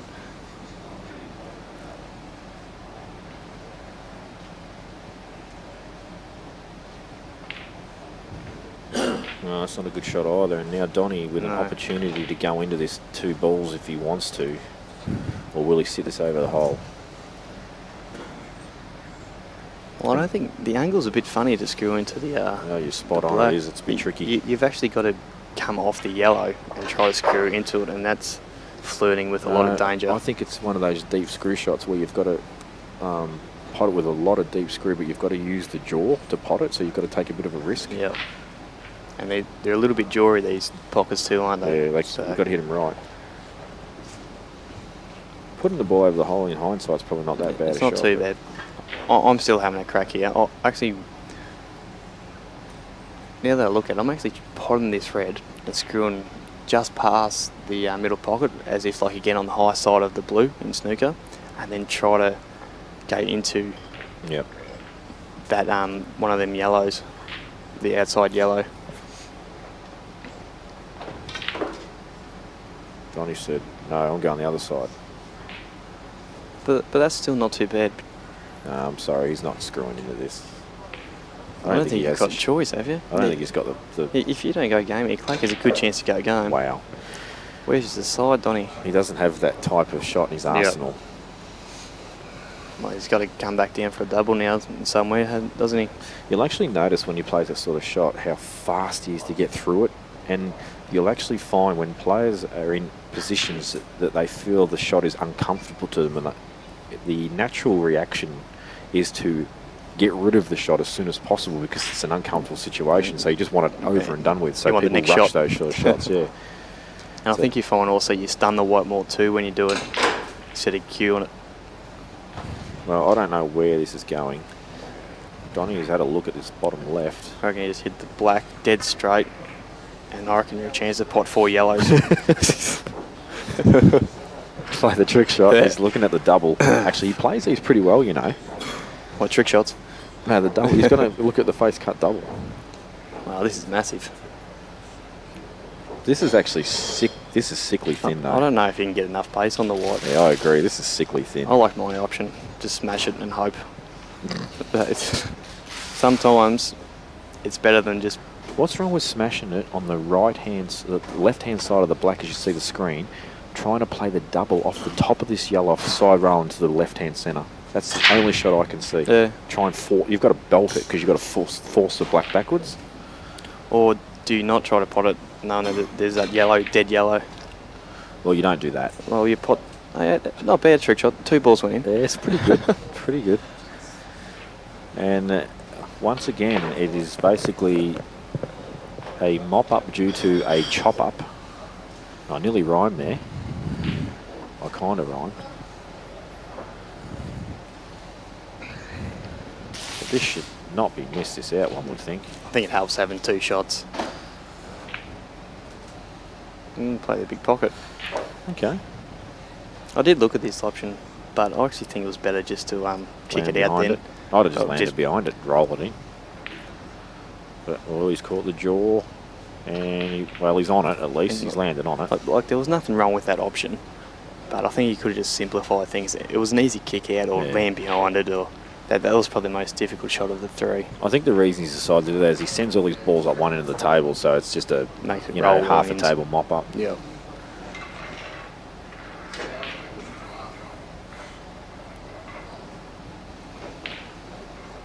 Ooh. Jesus, that's mop. That's just gone in, and But look at the wide he's played it as a shot to nothing. he has. And there's not really anything that can go wrong here, one would think, unless he rests hard up on the yellow this shot. It's just identifying your last ball. See, I would have liked to use that as my last ball, the one he's about to play now.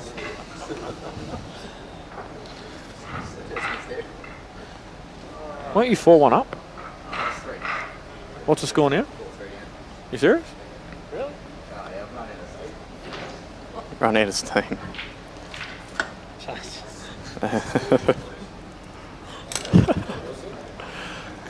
Gus is So- 4-3 down. I thought he was 4-1 up. It was a classic. And I'll tell you what, when Gus comes over and says, I've run out of steam, that's just not the words of a winner. I reckon he's doing the old Jake McCartney reverse psychology. Can't win the tournament. He can't win. Watch him. He'll Yeah, run, I he'll don't run know. 2 racks here. Nick's already telling everyone I can't win big guns. You too. Heck, there can't be 2 winners, mate. What's that? You've been telling everyone you can't win big guns. I'm not even playing big guns. Oh, yeah? No. Why not? Oh, you're a house owner now. You got a mortgage. Yeah. And you stupidly bet on Richmond.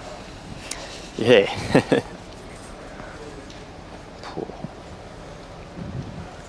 Well, we might as well watch the end of this match because I can't believe this is 4-3 to Tony after he was 3-0 up. Did you not hear it?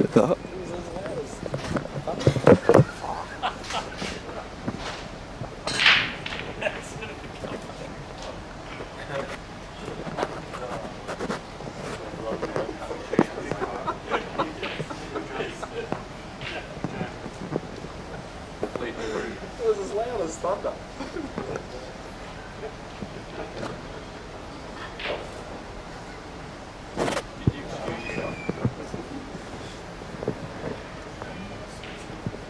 And Nick's just had to take a quick break to clear his throat.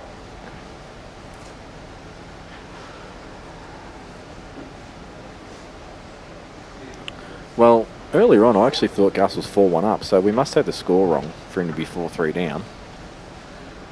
And we got that score off Gus, so we know it's right.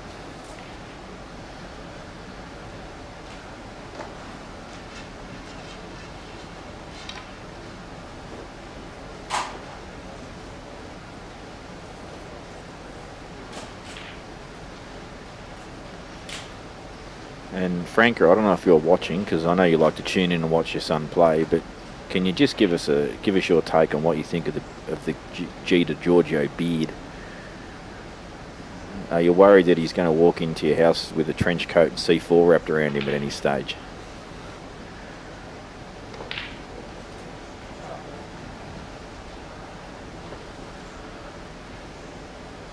So Gus, it looks like he's rushing there. It does actually look like he's sort of half given up a bit. And I just think he just needs to just compose himself a little bit and recognise that he is a tournament winner, and this is what champions do, is they rise to situations where they're not necessarily looking great.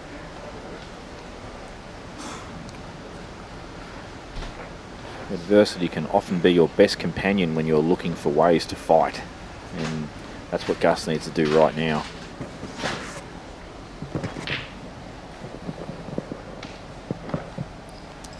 Well, welcome back, Nick. You've managed to clear your throat. Yeah, no, it's good you saved me a bit of money. I'm not buying tea now.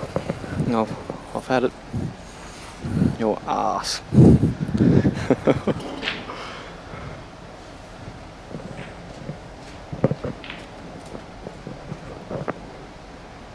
I was just commenting on the Gus Giorgio beard, Nick. You liking a bit of growth, and us myself as well liking a bit of facial hair. What do you think of the? He grew that overnight, by the way. I actually hate it. I'm just lazy. I'm lazy to shave. Yeah, I'm exactly the same. So every 2-3 weeks, I'll buy a razor and give it a little trim. I'm a month man. I just use the clippers and do the zero over the whole head and everything. It was funny when I was about 13, 14, all I wanted was a beard, and as soon as I got one, I wanted to get rid of it. Yeah, they're annoying and itchy. And Dax Wosley, if you're watching yours, you should be ashamed of yourself. But yeah, Gus has the ability to shave that and grow it back in 35 minutes. So he basically has a choice of what he does. He has to shave his arms too. Well, he just did them In the last summer. night too, but they've already Teen Wolf their way back into monstrosity. So he's actually in a tough spot. He's in a spot of bother, isn't he? He's just developing. He just doesn't look like he gives two rats at the moment. That's kind of shod saying, I don't rate you, you're not potting out. Because they're all on. I actually don't mind that shot he's just played, because I think it was his only option. Well, the yellow's tricky on the right hand side of the table, and he's basically said, listen Tony, you're 4-3 up, I need a strawberry, or I need you to chop up a relatively difficult out. I'll open my balls up and then you give me the out. And Tony says, sorry Gus, I am playing a good safety back on you. You're going to need to do better than that. Don't think there's a pot available, is there? Tell you what. No, it's a good shot from Tony. Jeez, I don't like this shot. I actually don't mind this. Play the red. That's actually blocking the yellow from going to the middle. However, you leave the white on the yellow, and then hoping you get a chance to pot a ball. Yeah, I don't like it. Oh, definitely don't like that. Actually, you know what? It'd be interesting to see what Tony does here, because this, while at face value 2 shots looks pretty simple, There's a bit of work to do. One good shot here will make it ABC. But you've got to find that one good shot. Yeah. I don't mind playing the plant here. Play to actually pot the ball up the top corner. Yeah. Wow. I didn't like that shot. But if that goes... I don't think it was on. I think he's lucky to get that close. I don't know what his angle's like on this. Not awesome. I think he's got to play it with top and right hand side and nudges a red. And then he's got to be on the yellow. And yeah, very easy just to stick on that yellow. What's happened? I think Clacky might have fouled black then. I think he might have went in off, yeah. Yeah, so I think Donny takes a 3-1 lead. Is that right? I think so, yeah. To Donny. Wow, Donny's continuing to cause headaches in ways that even he has no control of now.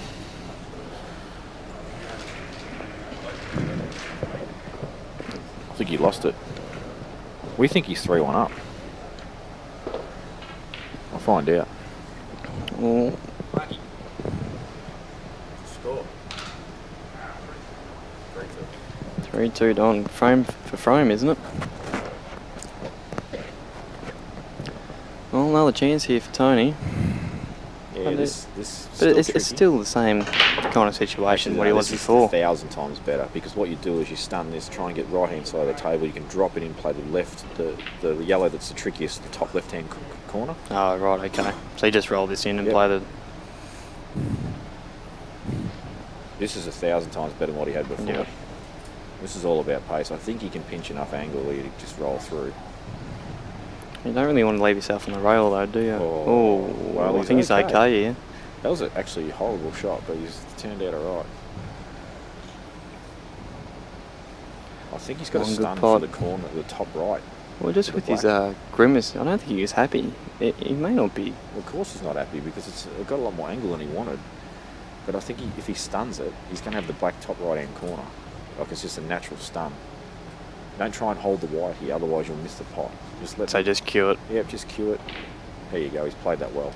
Ooh. Actually, He's overhit it, hasn't he? he's either underhit it or overhit it, depending on how you look at it. You just want to have a shot that top right-hand corner where you can cue it. Well, I think he's looking in the I think middle. This goes in the middle. Well, he's like the way he's standing. He's lining up for the middle. You're right. Oh no! Jesus. Oh, that. Oh, look at this result. Wowza. But Gus is just filthy. Well, you actually, Gus can just isn't play off filthy. the side rail. At least back to the table. Gus isn't filthy. He's actually wrapped his to the table. Yeah, That's another correct. shot. You just got to hit this red. And you just got to avoid the in-off. Could be quite easy to play off the side rail and flick the red and go in-off. Yeah, you're right. And It looks like someone's checking this as a total. Gus thinks it is. Tony thinks it isn't. And Chicken Wing comes out. Oh, look out. He's got a modified version of my up periscope going on there. What's happening there? See, it's What? trending. It's trending. This is a new one. This is the... What is this? This is the... I think he's showing just half his fingers.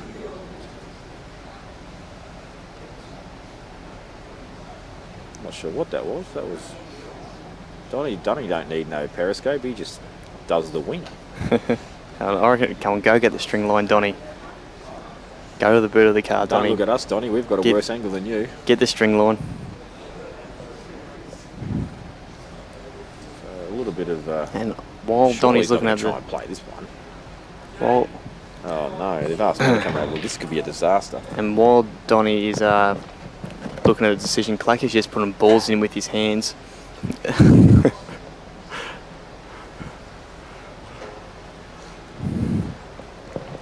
Makes a big difference though if it is a total snooker.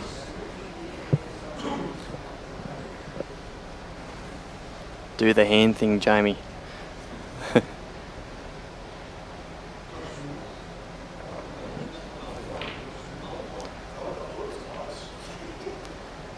Come on, Tintin, get on the camera. Be a long time since you've been on the camera, isn't it?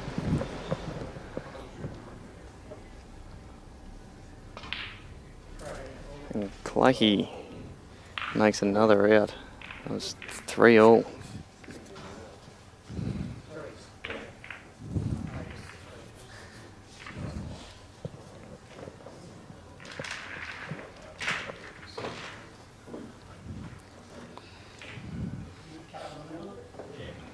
So I think the decision was not a total snooker, but good luck hitting it. I think it was one of them ones where it's you just basically missed the black. Yeah, obviously, I couldn't see myself on TV there, but I've just demonstrated the true up periscope.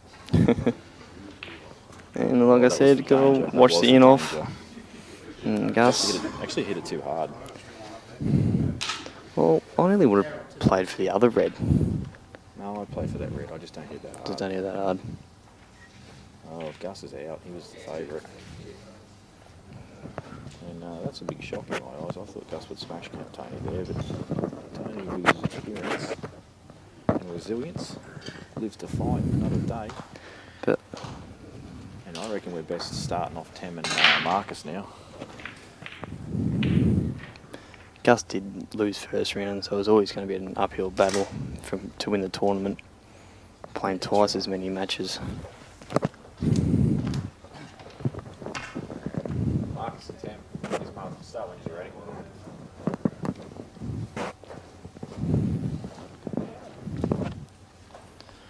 Start when you're ready, Tem. Start when you're ready. We're 3-all here. We're not that long. Just in case your match draws out a bit. So big frame here. To get on the hill first.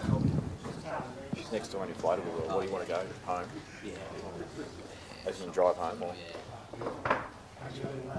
What do you need to get? wait for that. What time is it? Actually, she'll be in here in about 5 minutes because they shut in 5 minutes.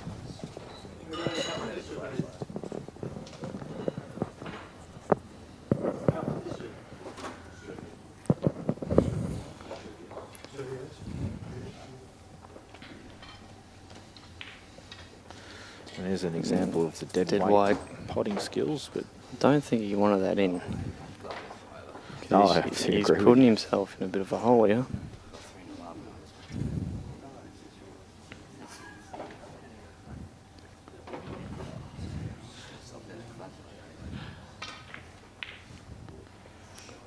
Geez, that's a good shot, but I just don't. Just keeps putting himself in a Yeah, a to hole. what end exactly? Look, these two balls on the side rail, they are just ugly. I don't think they double anywhere. Or I think all you can do is just bump it out and just leave the white there. I mean, you've got to do something with it, don't you? Because while they're there, Clacky's just got a free shot at the out.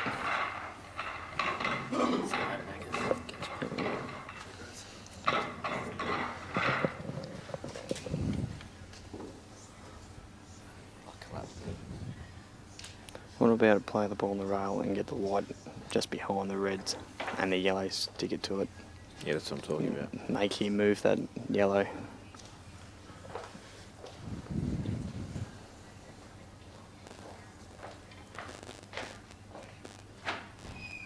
It's not bad. Not the worst result. Would have been nice if you could make them two reds both go once Clacky moves the yellow. I don't think Clacky will move it much. I think he'll Just nip on it. I think he'll make it the pot at the yellow available, but I think he'll just try and flick through it, take the white ball low. Just don't want to leave him a Actually, pot on the first I like red. that shot. He's just played there. I think he's over stunned that though, because this red might be available up to the top corner now. Yeah, I would have And- liked to have stunned the white onto the back, like very under the bottom of that red that the white ball's sort of near. Oh, geez, that was rushed. I wonder why he actually stunned the white then. He could have just rolled through and played it in or over. I don't think you can get enough of the angle to pot it clean. I think that's why he's come off the yellow. Oh, okay.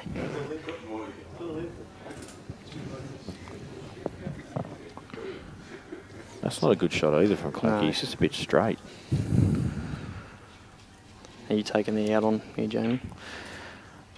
I think I am. I mean, you could potentially could put this over the hole, but I think that's how you lose the frame. So I think, yeah, I think I'm having a dip here. I think the only problem is that the yellow on the black, it's kind of got to be your last ball. Well, he's put over the hole, and that's a percentage shot, but Donny can play this ball at the top.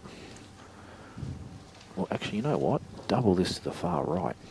And cover the both the bottom bags, you reckon? Yeah, just make it a bit trickier. I mean, it's a shot to nothing, really, isn't it? Well, it is, and it isn't, because Clacky could still go game potentially. I mean, you can land on all of them. That's true. Well, he's played the shot. It's gone wide. But it's in a pretty good vicinity. I mean, if he gets one more shot, he's going game, isn't he? So I think Clacky might be forced to take the out on. Yeah, I think you have to take this out on. I think the very first shot here, that ball in the right middle, you just try and land on that yellow to the centre. If you don't land on it, you've got the ball over the hole as your backup plan. What about playing an extraction? Well, Black. I don't mind the extraction, but I don't think you need to extract. So we have kicked off the winners' side on the other table that Gus and Tony have finished on, just in case they get drawn into a longer match. We don't have to have more waiting. So obviously the winner of this will play Tony Kostov, and then the winner of that match will play the loser of Temujin and Marcus. So we're still a few matches away from deciding the winner. I predicted this would end at about 7:30, but I think it's probably closer to maybe 9 now.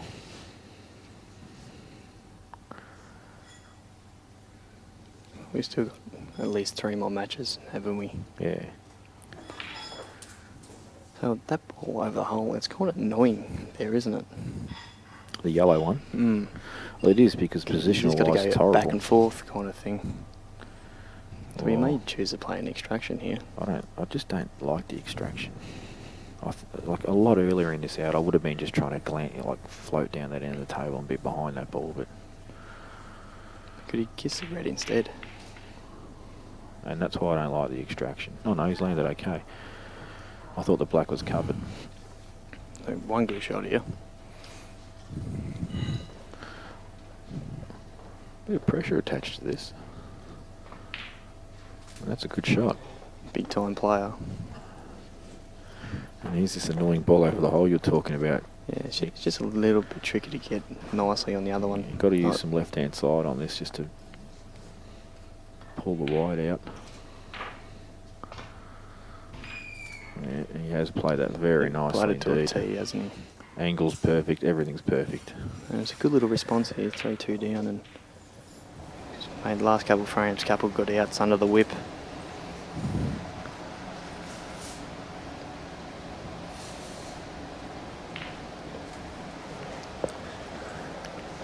So Keeps 4-3. fighting on. Yep. So here's the winner's side. So it really impressed me today, Tim. Well, he's got to be starting favourite in this match. Yeah, absolutely. But Marcus did knock Clacky off earlier on the day, even though the standard from both players wasn't sensational. He was the one that got the chocolates.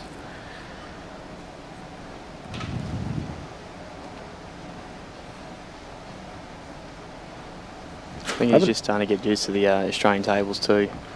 Yeah, I haven't watched much of him play today. Mainly because since I got here, he hasn't had to play. That's a good shot there. That's a great shot. I'm just going to assume the yellow goes. Yeah. Yeah, he has definitely been the better player of the day out of the whole field.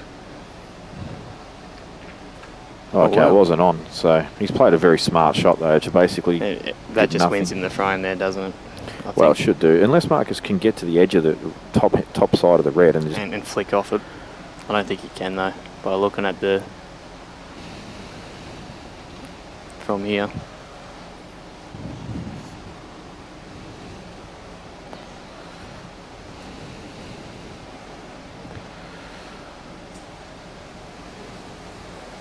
If he can't, I'm not sure what you can do here.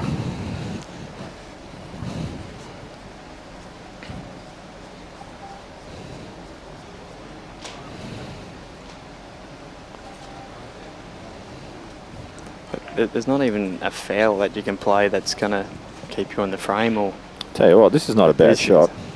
Oh, He will cop that every day of the week. That's This is a super great shot. result.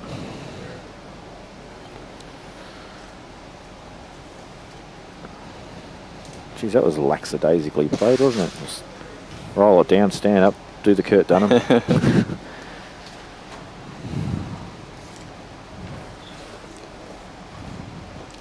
So you nearly want to get another red back down here, don't you? Yeah, I was just looking at how you can do that without leaving a pot on. I think what I'd be doing here, even though it's probably not going to advance your chances this shot, I'm trying to block path to this bottom one on the right. The problem is if you do that, I think you leave it access to the one on the left. So this is actually a bit really tricky position. I reckon if you get the white ball on the plate up in the top rail, right in the middle of the rail, it may not be too bad. Well, you've done what you said, Nick. It's not a bad area compared to what you've just said. And well, I mean, at the end of the day, cutting this and getting position's not happening. So another layup coming up. Done the exact same shot, didn't he? At the old. Now, is it worth to play this plant dead weight and making the white be on the top in the bulk area and then playing the other red back down here? Yeah, I don't mind that try shot. to cover. Because you just need another ball down here. Oh, that's a shocker. Don't do that though.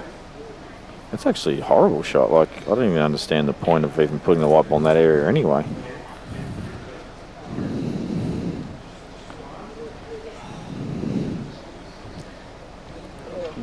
The only reason I think he may have decided to put that over the hole is he might get a chance to, well... That's a really, really loose shot. It is, isn't it? Basically what Temujin said there is, you know what, I'm just going to get this ball out. I'll have position on the other yellow, but he got a small little double kiss, and it just held the white down there, and now he's forced to play a fairly large shot. Do you play the double here? The double's actually pointless because you're not going to get position. You're not going to be on the other yellow. I think you've got to back yourself and knock this I agree. the long yellow in. Yep. He is a good potter, so... Well, we've just missed Clacky play something extremely large. But this is for the match. This may have found a bit of form. Yeah, that's a class shot too right there. And I think he's got an angle just to stun sort of right side of table and be on a relatively simple black. Whoa, where's he going? He's going perfect. Yeah, I thought he hit that a bit too hard then, but... I thought it was going to fly. It did slow up, didn't it? So, Clacky has advanced. Big response in the last 3 frames. I don't think he made a mistake.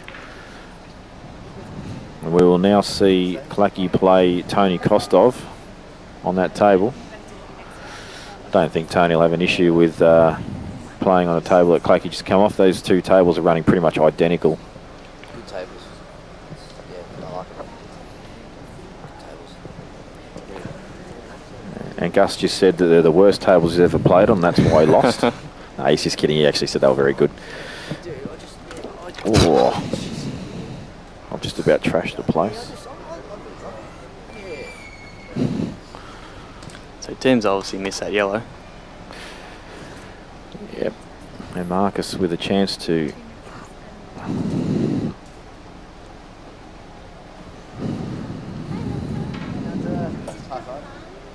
Lots of fun, didn't you? Mummy might have had a bit of fun knocking you over as well. They're actually dry mode. Yeah, I figured. I was still fairly early. Yeah. Still fairly early. So you're hanging around or just... No. Actually, not fairly. Oh, drink, yeah, I'm going to get you a drink. Oh, you love stuff. I love stuff. Yeah. Yes, I'm going. Look at me like that on the commentator. No, I'm surprised he's taken this ball. Yeah, I like the white. You've moved the white around here a lot in this out. Yeah, you're not wrong. He's taking his time. I was about to go over and check his pulse and if he was going to I've just actually made the call. He's going to chop this up. This is a very difficult shot. It is. You've got to screw back, and you've got to screw back a fair bit. And you've got to cue it really good. And he's a very jabby style of cueist. I think the black would be cuttable if you just screw back a foot. I reckon it'll still be cuttable in the centre. What? No way. A foot. Maybe 2. Maybe 3. And a half. And now looking at it. Here we go. And I'll tell you what, folks, if you'll actually get to see, have a look at Marcus's hips. His hips face basically 45 degrees away from where he's lining up the pot. And this is why he will struggle to get through the ball and play it well. He has struggled. And I really hate when I give someone criticism like that and then they do that. That was actually That's sick. a great shot. That was a great shot. He actually had a lot of side on it too, accidentally. If Dan replays that, you'll actually see the side on the white. But Marcus Harrison, you can eat a dick. No, that was a very good shot.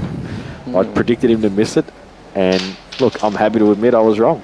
It was a great shot and deserved the frame. In fact, I would probably go as far to say that's the best shot that Marcus has played today, because that really was a tough shot.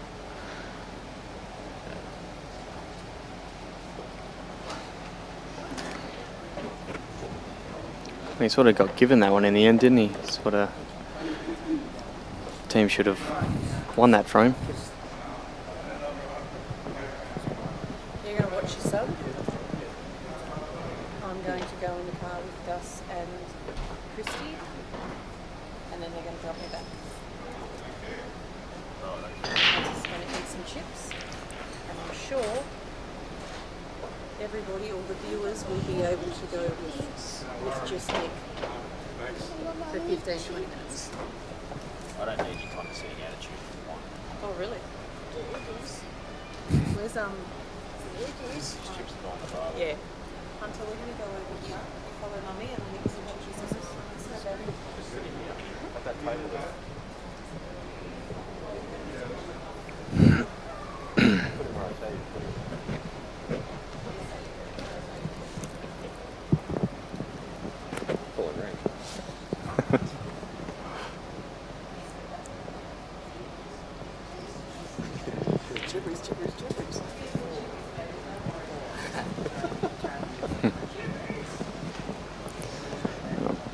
Back to the match.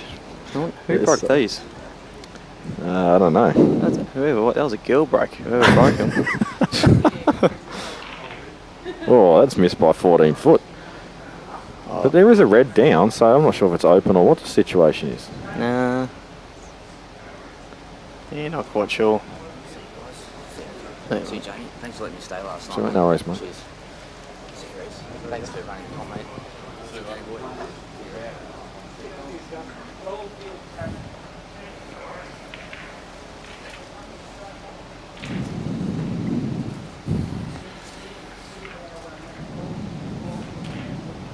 So this is the winners' side final. This is isn't for it? the double chance, yes.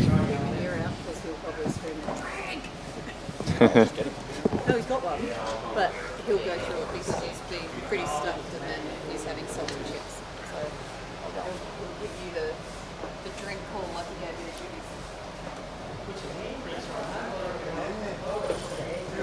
Judy's. Well, if I'm Marcus in this situation, I'll nearly just pot this red over the bag.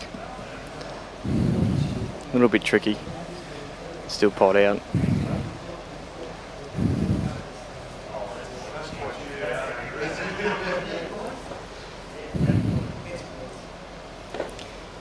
He may choose not to do that option because there is that slight chance that he could pot out.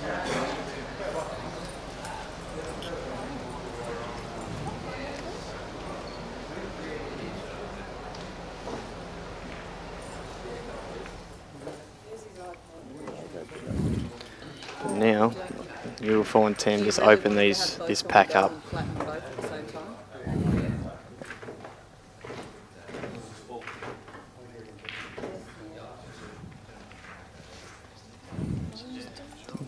Did he foul then?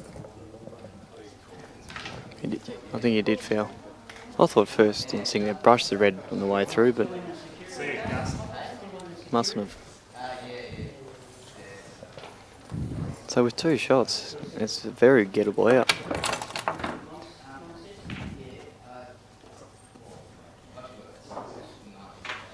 It still is gettable, but you might pull the reins in.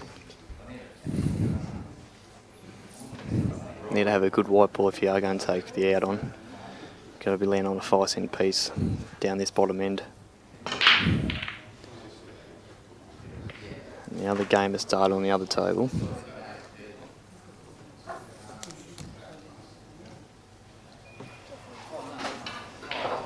Yeah, but Jamie will let it.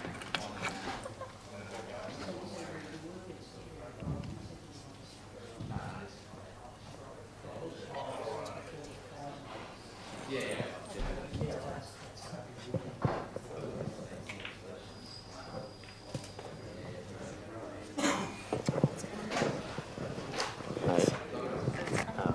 Just lazy.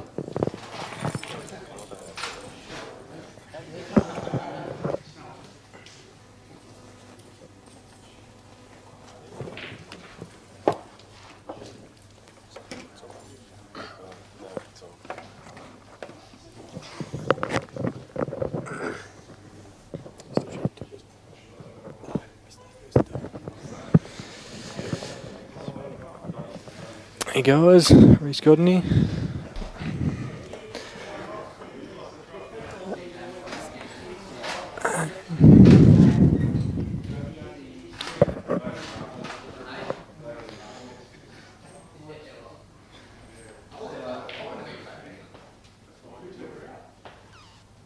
Not happy with that. I'm not sure where he was trying to land on that one, actually. But he's sort of got nowhere to go after his yellow to the top of the table at this stage. Unless he plays something fairly big. Probably going to double that one. And just confirm covering that pocket, or have another ball in, which will actually leave him in a good spot to finish. Perfectly timed.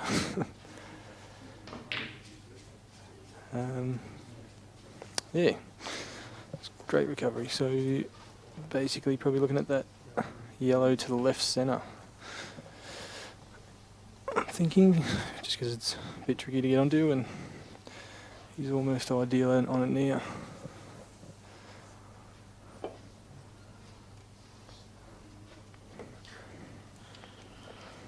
What's going on, Reece? Let everyone have a mic now, mate. Yeah, Nick's done a runner. Marcus is actually playing some very big recovery pool. He was in a terrible spot and he's back in it. And as we say that, he chops up. It's actually a missable ball, that, when they're dead straight like that off the rail. Yeah. Got to be cued really well and sighted well. Yeah, it was a little bit awkward, but there's no point playing anything else and trying to get back on it at that stage, I don't think.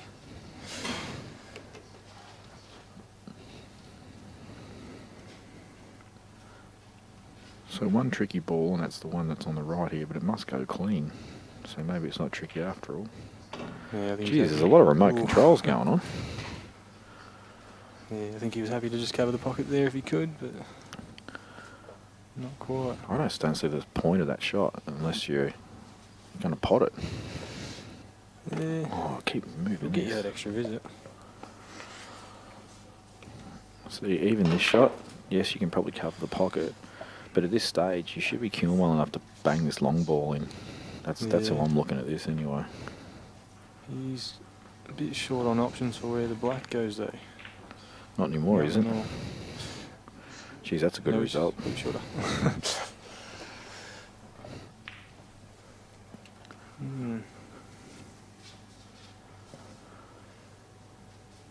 Red's pretty tight in there, the yellow. Doesn't look like he has the option to double it back. I think he's just going to try and smother it a bit more. Yeah, it's a good shot. It's been a long day of these. There hasn't been. Seems like I haven't seen much offensive pool. It's really been tactical battles left, right, and centre. I've seen a lot of offensive pool, but the problem is people are chopping up too much to take the front. And actually, there has been a lot of missed opportunities, and I just think there's just a bit of pressure. So I'm not sure what he's up to here.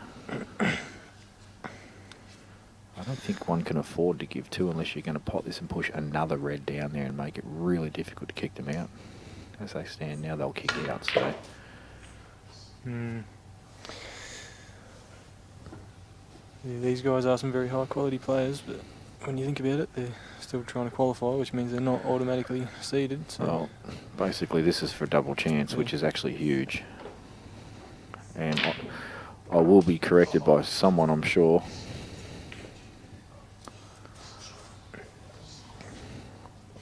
I don't think there's only been a handful, if maybe only one, but maybe only a handful of people that have had the double chance that have lost.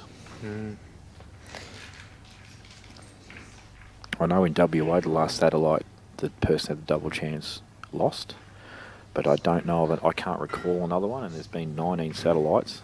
There probably has been another one or two of them, but generally the person that wins the winner's side draw with it and gets a double chance goes on and wins it. Yep, it's one of those things. It's a long day if you make it onto the loser's side. Extra couple of matches to play, and yeah, Sean Barr was another one actually. He won twice, beat Michael Hayes twice. I'm not sure what he was trying to do there. Well, he's just trying to get the white ball on the bottom rail and just make it really sorry, difficult. Yeah, I didn't realise he wasn't on the reds.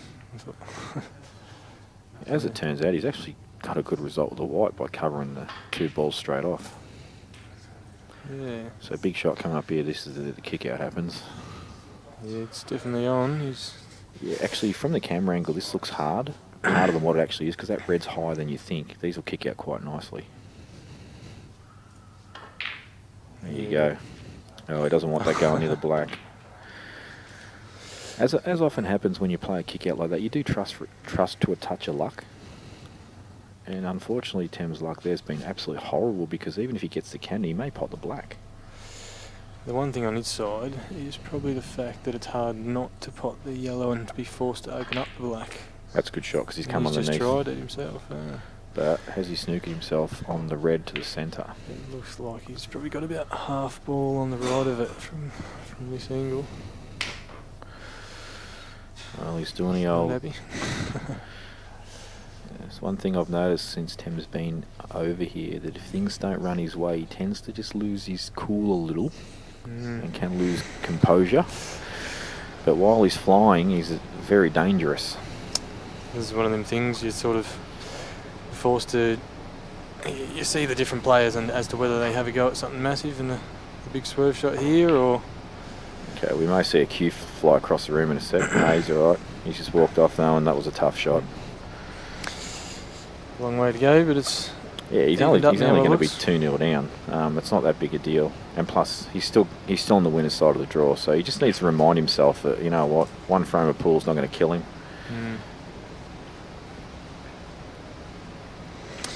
As long as he doesn't carry that shot with him through the rest of the match, as the rest of this match.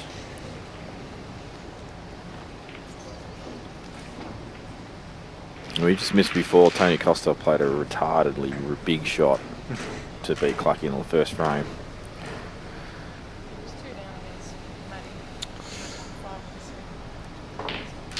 These two...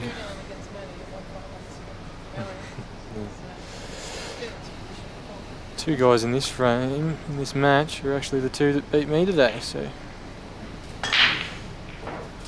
Look at this shot from Clacky. Someone's going to get some revenge for me anyway. This actually is a very good shot from Clacky, because he's going to try and cannon the yellow here and hold for the red.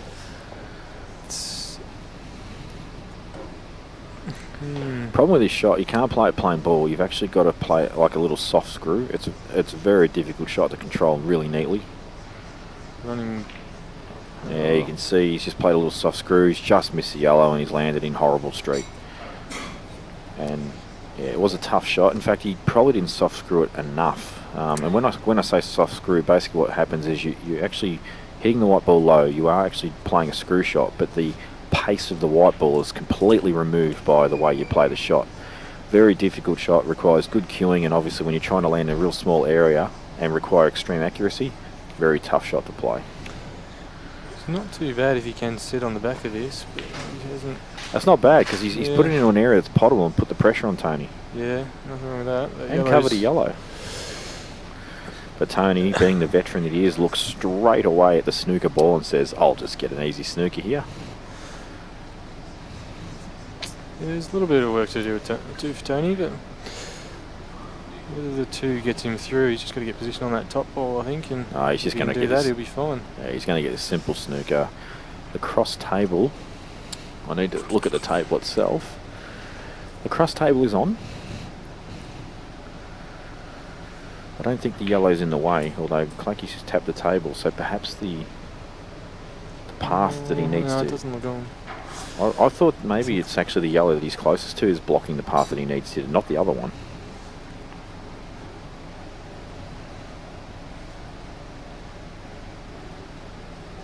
Even that yellow closest to the red comes in close contention for it. It's if you can't hit sort of full ball, I'd say from the position he is off the rail. But he's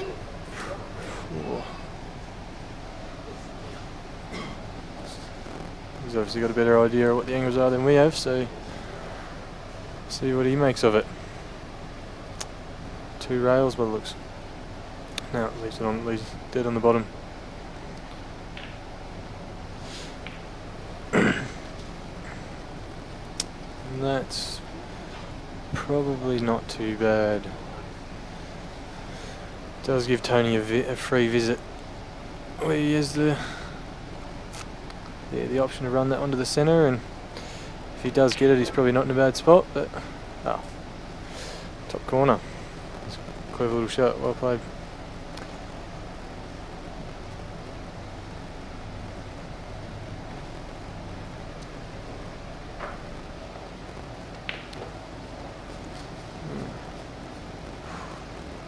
There goes his first visit. Still with that tricky ball down our left-hand rail. He's right. He's probably shots to nothing for a little while until he works out which way he's going. I think he's happy with the snooker here. There's no snookers now. You've got to commit from here. I wouldn't be playing this shot either. Yeah, I think. Yeah, just opens it up that little bit. I thought he had the chance to run the yellow he was closest to off the rail to open up his last hard yellow, as well as getting the snooker. Like, it's one of those things. You're probably going to rate Clacky to hit the red. There's a fair chance he will. I don't like this shot either. But what results he gets out of it, and see, me, I would have popped the ball over the hole, got position on the corner, played for the run down the corner for the stun shot, still a shot to nothing. Yeah. And you finish the frame.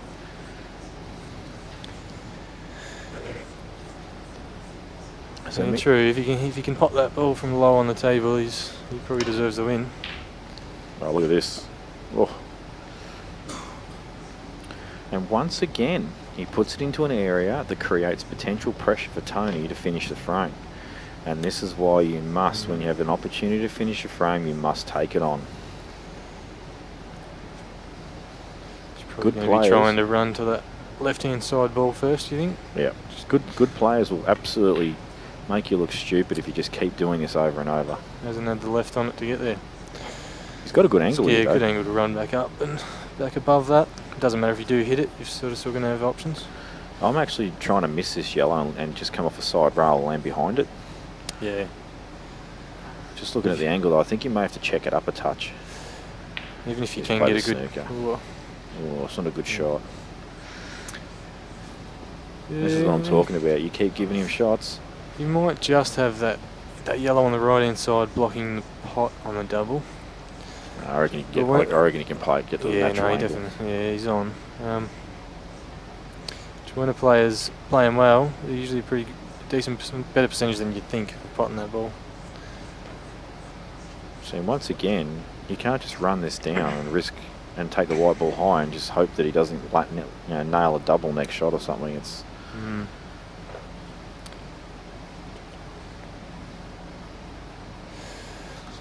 wouldn't be surprised if he did play the snooker. He's got that big gap between the black and the yellow. And he's just not happy with where the balls are. He looks like he's got it. On, has he? Oh, I reckon he might be on this. table-wise, he looks like he's about half ball. I reckon he can pot it. Yeah. Just gonna have to wait a sec because he just needs to wait for the other table to move.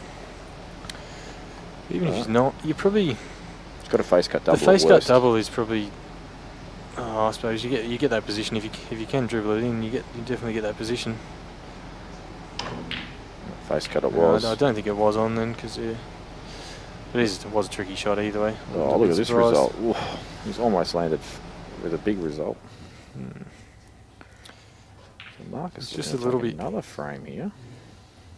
A little bit short on that angle to screw up. Yeah, good shot there from Tony. Runs into it.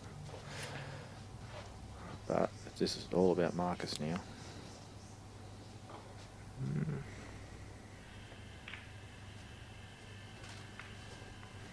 He's able to compose himself. Sometimes a really good sign that he's happy to do that, and he's not just going to hit it, and sometimes a really bad sign that he is looking at something wrong. Dan, like a ninja, just quickly went to the pan view to watch Tony pot his black, and then flicks back and watches Marcus pot him. So Geelong here in force at the moment, as they are both in winners and losers sides, and with the commanding leads. So 3-0 and 2-0 to what I would say on paper, probably not favourites in starting. But at the end of the day, you chop up, doesn't matter who you are, you lose frames. Yeah, I had big opportunities in both matches against Clacky and against Tony, and Tony got me 5-4. A very long but a very good match, a lot of tactical battles and clever little shots, but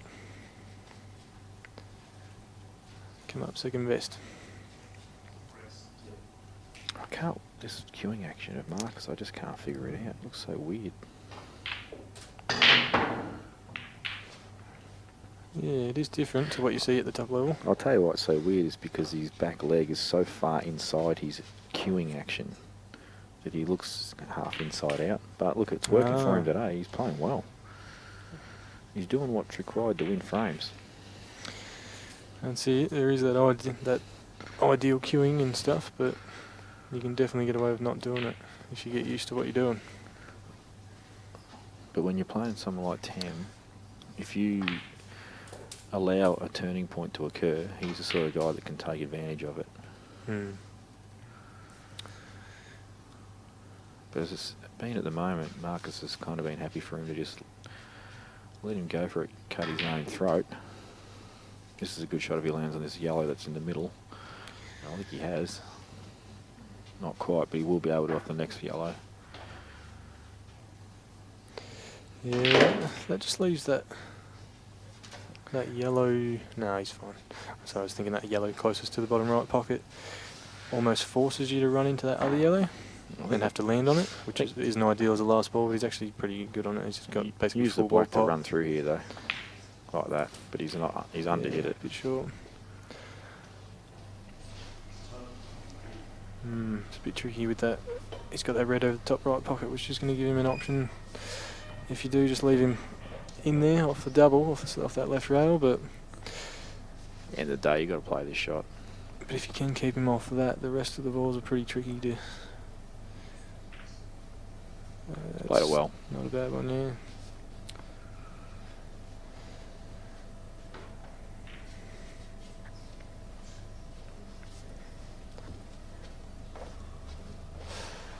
Don't know if he is. Oh, he's got that one to the left centre. Yeah, shot to nothing. This is. It's a good shot. Sort of one of them. I thought that was in.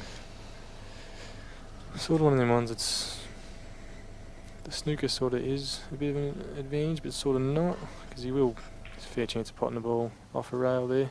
Oh, how's that? Done that far in the pocket, but it is hard to land on the second once you pot the first.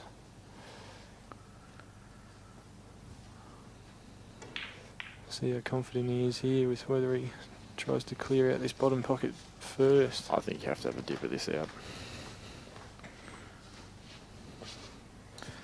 fact that he's taking this top ball first tells me he's not having a dip. Yeah. It is. He has got a pretty bad angle on that top red of the two contained ones. To sort of get underneath the other. I think you're always running into it and pushing it closer to the yellows. Yeah, you're right. Could be why he's looked at it that way. Oh, Clucky's having a nightmare over there against Tony. He's just gone in off again.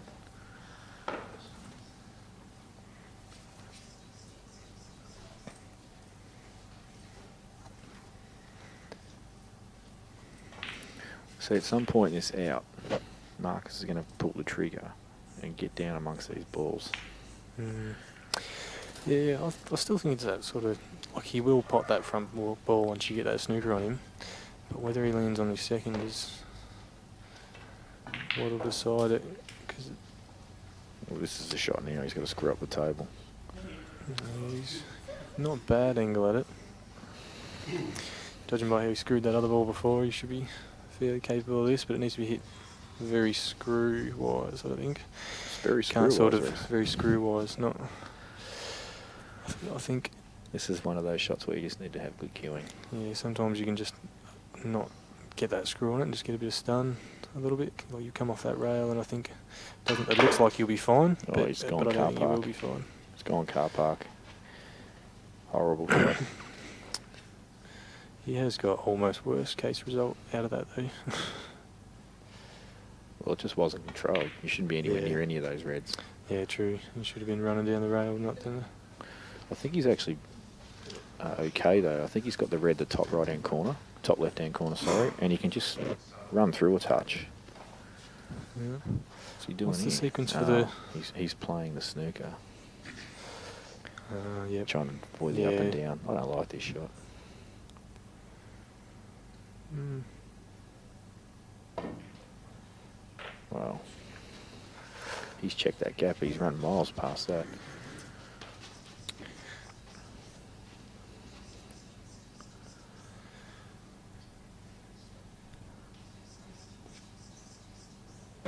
Yeah, sort of.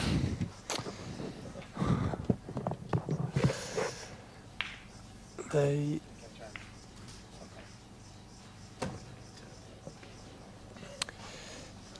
Sorry, Jamie just have to run after Hunter. He's playing the black down. Which is not a bad shot because it does leave the white on the other side of all those balls. He's actually hitting that straight has sort of messed him up in two ways because he doesn't get quite as good a cover, quite as good a safety on the black, and he also does give him that pot to the bottom left. If he had have been more so overcutting that, I think he'd be sitting in the white would be sitting in a lot harder position.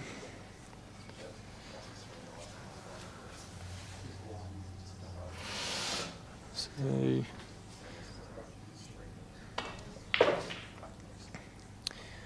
still can't see him playing too much. He's going to be, I don't know whether you'll catch that bottom red off it.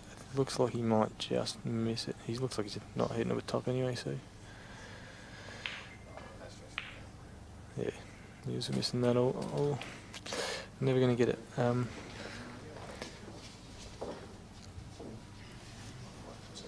Still a lot of work to do here. I think he's got to be wary of playing that snooker again. His team can just push the black up a bit tighter and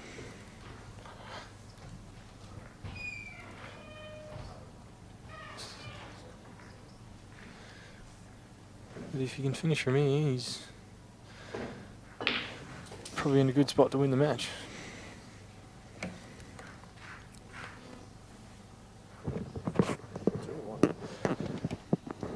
One. No, sorry. He might be two still, actually. He's still shooting two.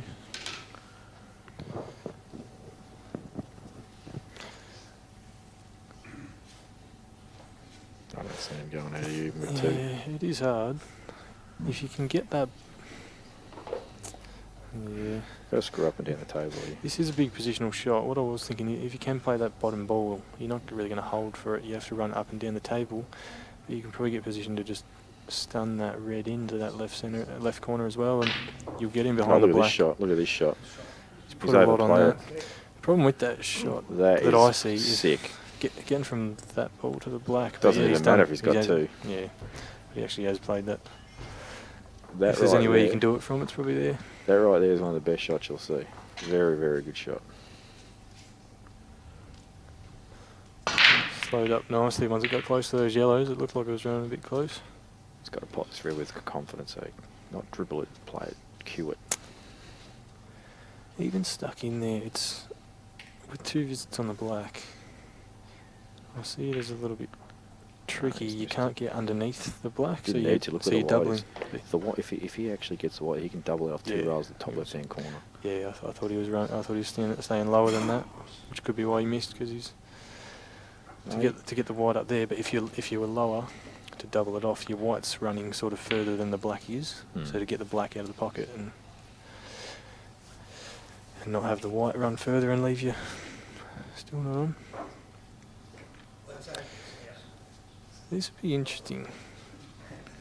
He may rest the white in the red in the jaw here. Yeah. Still.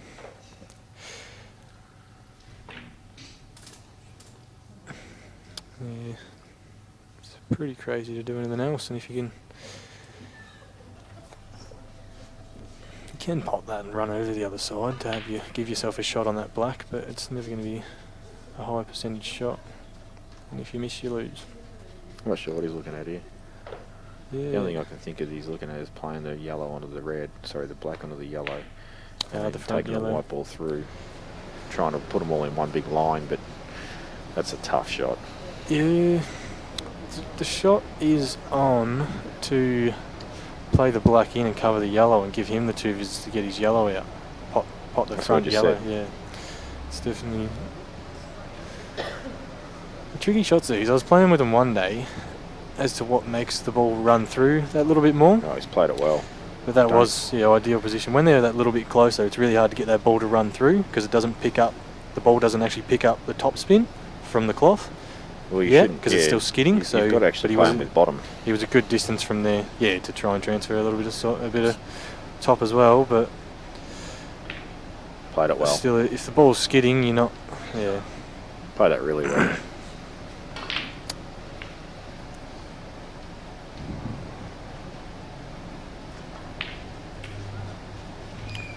So Marcus says don't bother potting that black, which pisses me off when people do that because it just robs you from the feeling of winning the frame yourself. Yeah, a little bit. And it is one of those things when you're not used to, like when you're not in the feel of playing blacks. That's right. It does. Look at this shot It from can Clacky. get to you as well. Sensational shot from Clacky there to give himself an opportunity to win this frame. The only question is the black. Yeah, look, he can actually, if he doesn't like the black where it is, he can actually play this yellow and then play the one he's pointing at with his cue and get a cannon. He'd be really stiff not to be on a ball. Yeah, he has been pretty stiff today. Though he's I think he's got a few little bad results trying to. I think if trying to do Clacky a gave little- a fair assessment of himself, he'd say he hasn't played well. And he's happy just to still be in the comp because, yeah, I've seen him play a lot of bad shots. And he's managed to pick a Yeah, gap. he's no, that's all right still. Pretty much no worse off than you would have been. So notice today, Clacky has the smallest tip on his cue I've ever seen. He's always played with a small tip. Yeah, and I always cop a lot of crap for having a small tip on my cue, and his is at least a good mil smaller than mine. It looks. Well, at the end of the day, if you have a small tip on your cue, you've got to cue things better all the time. Yeah. I personally think using a very small tip is disadvantage to yourself, but it's what you prefer. Yeah, it is one of those things you can get a lot of unintentional side and stuff on them, and You also get a lot more work on the white when you need it to. yeah, well that's it. It's a bit taming the beast. At the end of the day, though, gives nothing you will that beat a good opportunity, but- queuing action and timing of the white. Yeah, that's it. You give a bad player a good cue, and they won't be able to do much with it. But give a good player a bad cue, and And they won't have too much trouble still. So both players that couldn't win a frame are now on the board.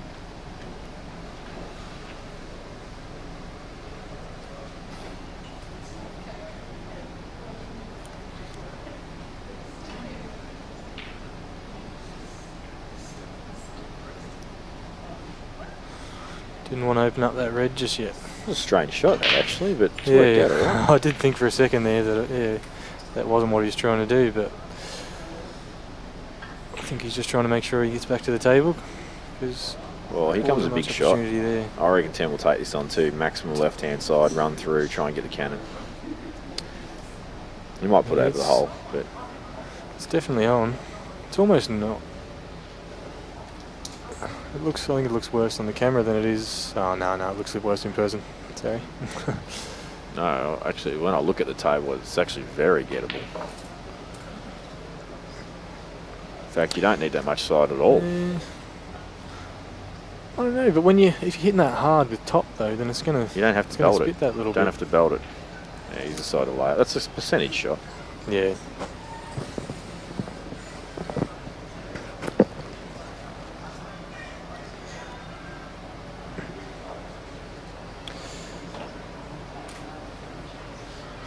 It definitely shows he hasn't given up yet. Anyway, he's not at that frustrated stage where he just feels he has to do everything.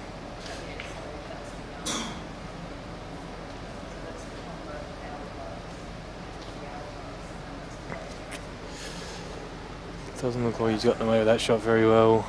There, those two yellows up the top are now dead, so.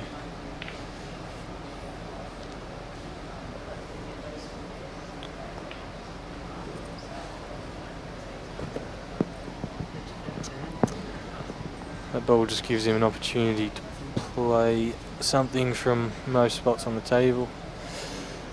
And he looks like he'll get back to the table here as well. For sure, it's not really a ball on. That yellow between the yellow and the black looks like it needs a bit of nap to make its way to the pocket. But it does give him the opportunity to open up his two yellows that he's made a mess of that previous shot. It's not a bad shot though. Well, he's actually got a bit fortunate to let the white ball on the bottom rail like that. I think it was. Yeah, it was a good theory. I think it was just hard. Like he hit it a lot harder than it needed to be. He could have gotten away with a lot softer and been in a better position.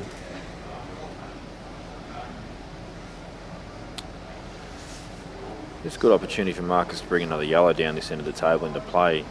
So you're going to basically face cut double the ball that's on the nameplate, take the white ball right side of the table and leave him off this red that Tim's just hit. Leave no shot basically and bring another yellow into play. Hit it well enough, you'll get it into black. Yeah, like that.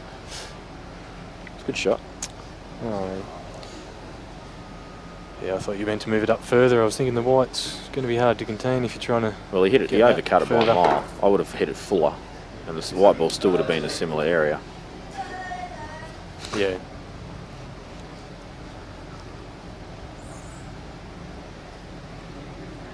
Don't know if he's granted the total there. He's playing that with a lot of left, so off the rail.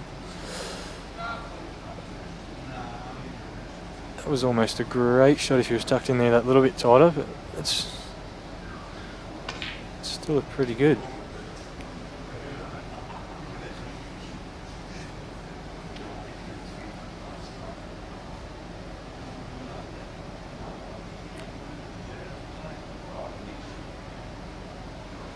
Don't know if he's got the yellow furthest right past them all. It doesn't look like it. I think it's just another safety. Just basically that yellow that's straight down in the table, just playing another double, take the white ball left hand side of the table and play safety. Yeah, the reds are very on now though. If he can get on any of them, he's most likely going to finish. He could take a pot on here as well, but yeah, which is why I was thinking if that right yellow is on, it's probably worth playing.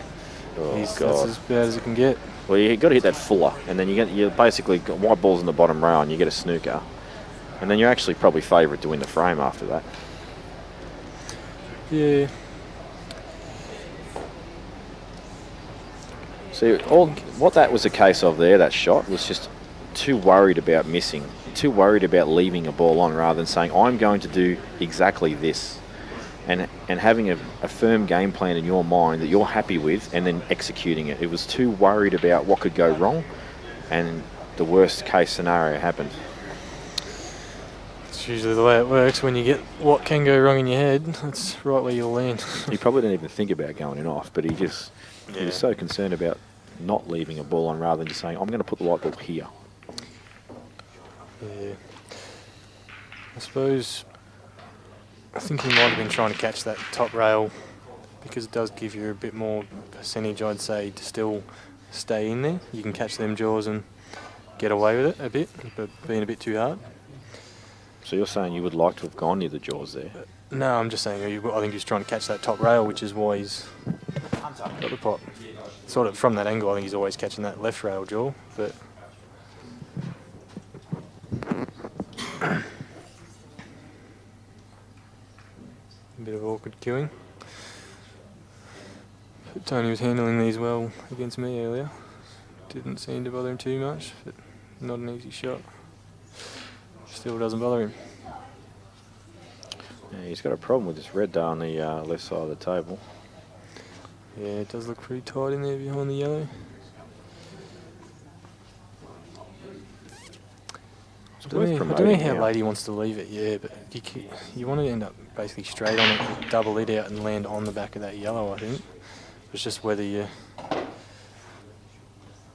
want to have your other balls. I don't mind clipping this in and letting it go on the bottom rail and pushing the yellow up and just making it on. Yeah. Probably not too bad. I suppose you cover that yellow on the rail from covering you if you can get that other yellow, the yellow closest to the red in front of it.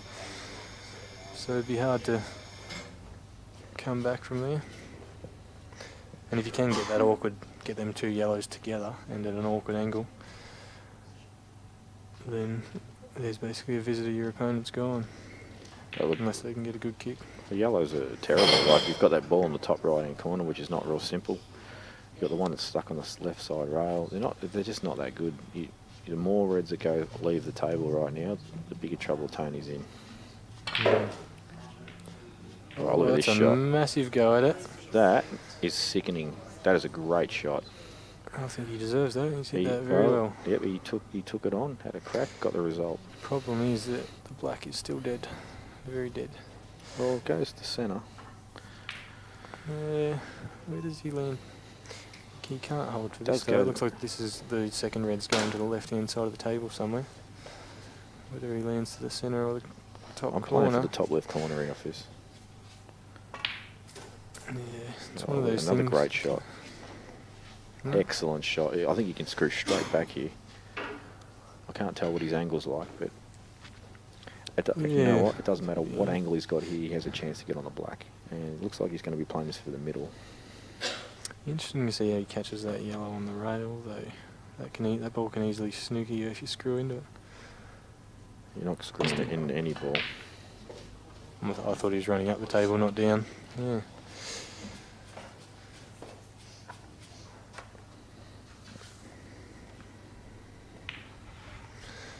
Oh, missed it. As it happens after you play a few big impressive shots, take the easy one for granted. May have been a touch on him, but it looked like he's just genuinely missed it. But these tables seem to be a lot better than the previous tables that the shooters had. For previous ones, I think used to nap a lot, but these ones, you sort of. I think these tables are great. Well, yeah. I think everyone's happy with these tables.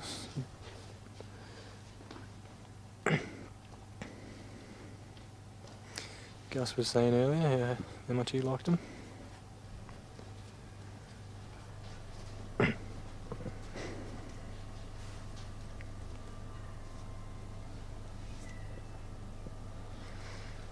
Sorry guys, we've got to quiet down a bit.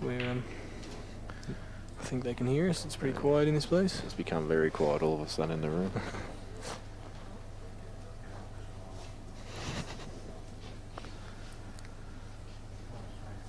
That's crucial, that black, you know, that's 4-2. It's probably going to be 3-all after this, I reckon. Yeah. And coming from the lead to coming even, you definitely don't feel in as good a spot as someone who's been down and now they're caught up.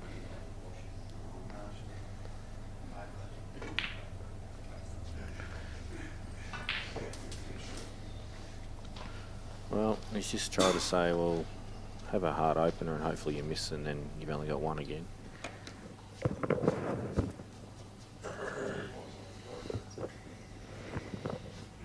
Like he says, no worries, I'll take this long ball on then.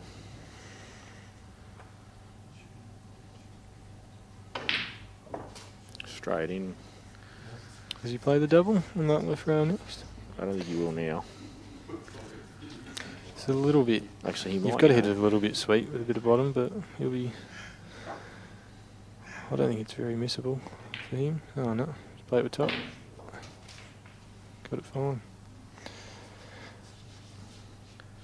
May stun up for this ball on the side rail now. Try and keep the white central, but no. Yeah, you got to hit it pretty nice to hold for these two bottom ones. He did try and play for that ball, I said.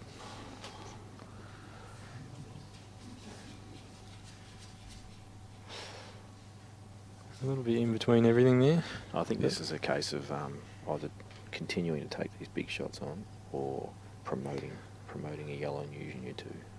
Well, yeah, he's still carrying his 2, so you've got to keep potting because it only takes making a couple of these and all of a sudden you're in an easy position.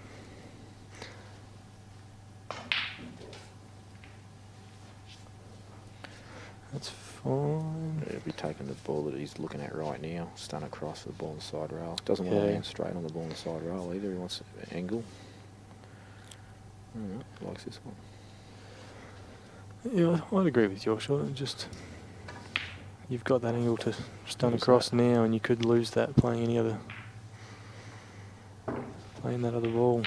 Land a little bit straight on the one that you are on, and it limits your options a lot. He's played that excellently. And that's perfect again to just run back out to the middle of the table. Yeah, he'll punch this in. Oh no, runs it. Strange. Thought he'd punch that in, but... Yeah, I thought it'd be a bit firmer. But I suppose he's still carrying his 2, and that's the sort of ball, if you can get a bad jaw on that and leave it dead on the top rail, then you feel pretty silly. But it's easy to do. So Clacky now 3-all, and he will take this match, I can almost promise you, because he's got all the momentum. And carries the 2 all the way to the end.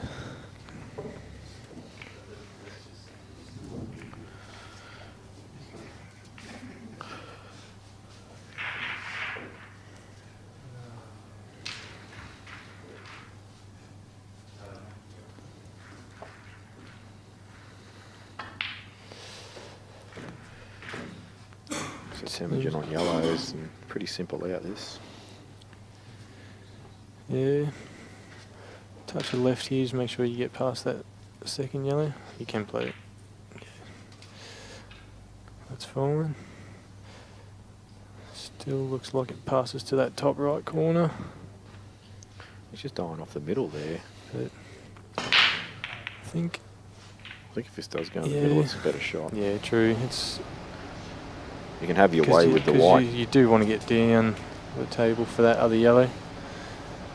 Not ideal to be playing it to the corner, but it's still definitely doable. Yeah, a lot of traffic to deal with here. I think the whole idea is just come through the gap. I think he might play that to the corner. Just like that, yeah, that's a good shot. Yeah.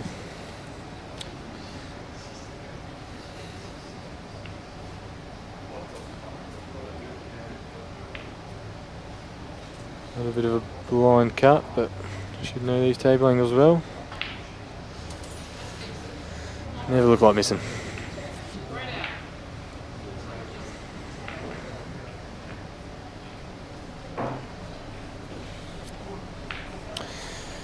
So 3-all with Clacky on a bit of a run now.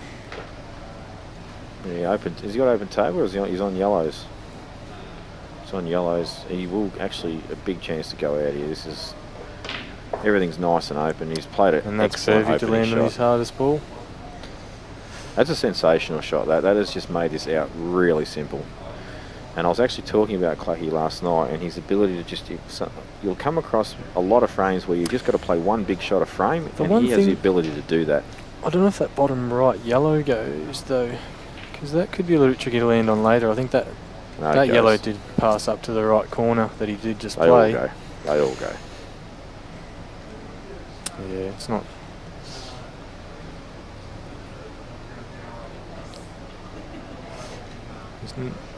Not too happy with that position. I'd play the plant here if I'm Clacky, if this doesn't, if he's not happy with this shot. Yeah, that was my thoughts. That's a good shot. Black's awkward. You probably want to be... either way, you sort of... There is a path. I'd say that corner ball first. No, then if you land low on that yellow to the centre, you're in a bad spot. I'll play the ball in the middle first. Go up and down.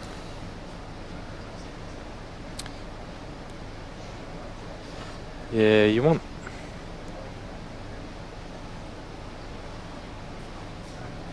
I suppose that ball in that bottom left corner is probably your last ball. You have options to come either side of that red. May come off two and just land on the left-hand side rail, and then he's got the simple rolling. He actually played for that. The only reason I like playing for the other ball first and swinging around the angles is if you can get yourself an angle just to drop the final yellow in the middle and land on the black, it's just simple, but you've got a bit of work to do with the white now. Just to get on the black. Interesting to see which way he goes about it, because black does go to that top right. If you do land off, you've got options to come either side of that red.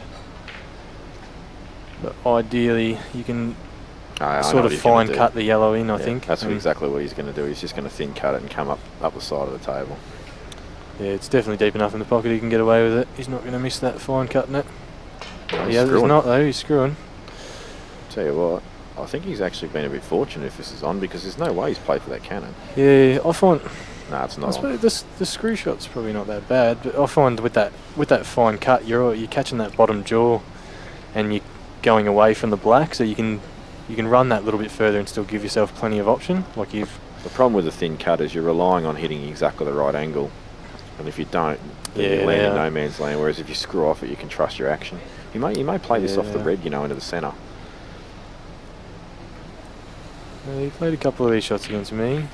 That's a good effort, good attempt. Yeah, it wasn't an easy one of those shots. No, that was a tough one. He's actually probably overhit it a touch. So the momentum of the black went forward a bit too quick. So... Sorry, what am I saying? He's underhit it a bit, not overhit. Need to hit it a little bit harder. Tony with another opportunity, so we'll see if he can work the magic he did last time. It's not too much in this. It's the same deal. All the balls are on. You've got to commit. Yeah, that's it. We saw what Donny did in the last match. You can't keep leaving good players shots. They just get out of them and create more traffic and more hassles for you. Yeah, it's definitely it. It'll get you through them first couple of rounds. But Tony's sticking to his guns. I tell you what, he might be able to pop this. Yeah, that doesn't look very good on the camera. Camera looks gettable. A little bit of swerve anyway, like even if that's not, even if he looks like he's got almost at least full ball. It's a tough swerve because you're going to make it swerve late. Yeah. But you know what? I bet you he can play it in the top corner. There's no one off. Yeah, true. Catches that bottom centre jaw. I don't even reckon he's the jaw. Yeah. These centre jaws actually do carry out a fair way compared to some tables I've found though. You look at some of them balls that are sitting right next to the centre and you go, oh, I'll just double that, and then you get to it and you have another look at it and it's no good. Well, he is just full-blooded committed to that. Like that is, at that pace, that is a very low percentage. Yeah. But you know what, he thought, well, if I dribble this over the hole and I miss it, I just look stupid because 7 of the easiest balls you've ever seen in your life he's about to have, so. But, yeah, they're all easy, I guess, watching one on a TV screen.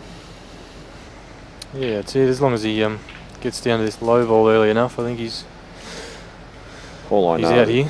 if I keep getting outs like this every frame, I'm happy to keep playing.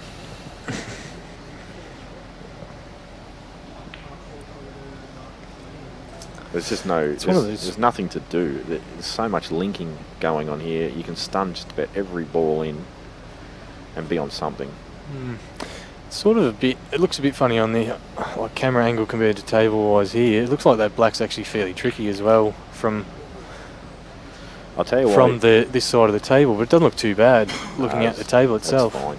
I'll tell you why he's actually gone a bit awry with that shot is because the shot before he didn't commit to it enough and screw off it. He just wanted to make sure he pot it. Yeah. And that's the difference between that's the difference between playing with maximum confidence and just a touch of tenseness in your arm is that you will cue through the ball, you'll land exactly where you want to make the next shot simple. Whereas if you're just happy to just pot the ball, suddenly the out can spin out of control quickly. But to Tony's credit, he's played a good recovery shot. Yeah, there's that confidence back. He's got a good angle here too, just stun this in. So should see 2 stun shots after this.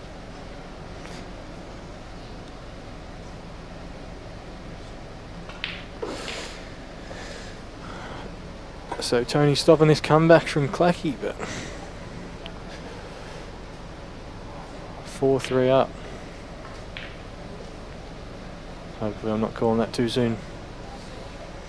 So yeah, that looks bad, but that black actually had a good balls width between it and the top rail. It sort of was never tricky. You make it too complicated, mate. Nah, I just mean it looked funny. Like that is the prime example of how something can look awkward on the camera, and it's not really that awkward in real life. Well, Temujin's just fallen slightly out of position again, and he's just got signs of frustration creeping in again.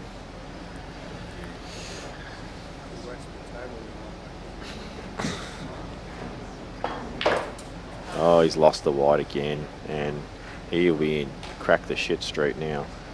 Yeah, he's probably going to reverse double this, but yeah, running into the black, you got to hit it full, and not full enough that you pot it.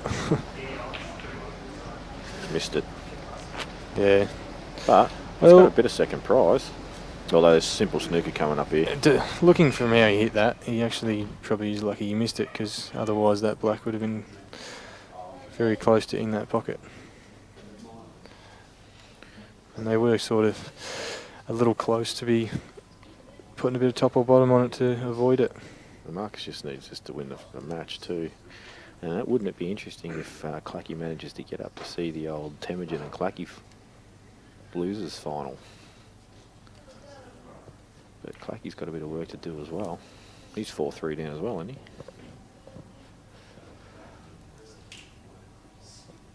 he? Yes. Yeah, it was 3-all, and Tony won that last one.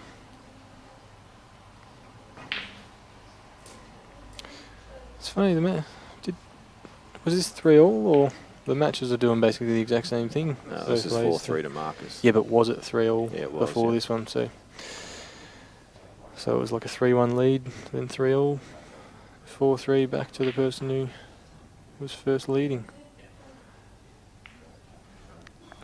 Yeah.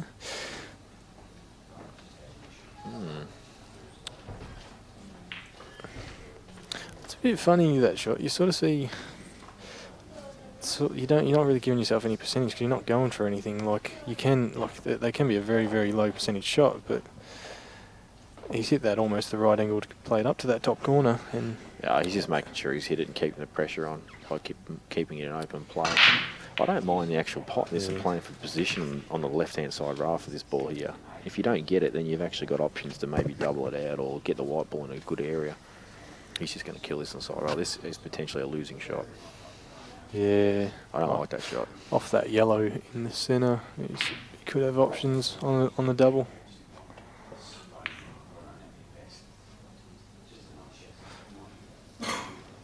See if he tries to run down for this bottom ball now, or I think it's a shot. Yeah, I'd agree. Played it, under hit it.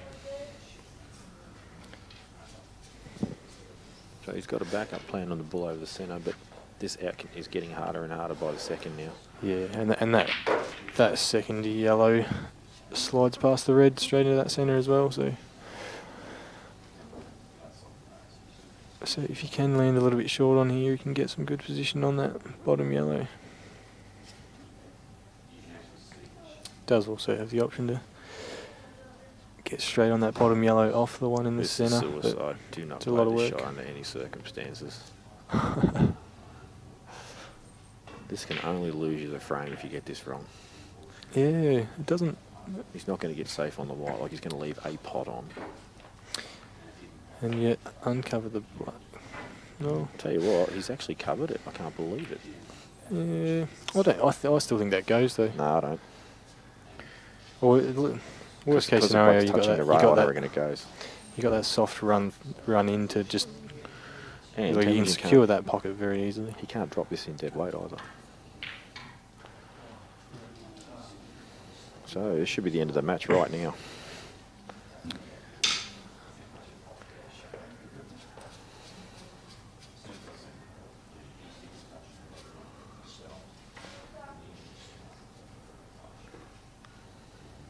Should be end of match, one would think, but yeah, pressure still out there. That's a very nice shot. I know it was pretty simple, but you still got to cue it well and get that little stun run through. Good shot. That's it. Just make this shot as easy as possible. It just takes a lot of pressure off. No.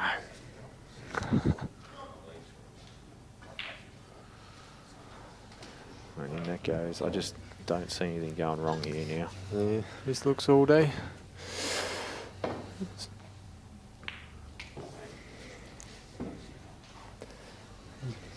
Even if you do catch it that little bit thicker than you want, and it's not the worst black to play, as long as you get up that up the table a little bit.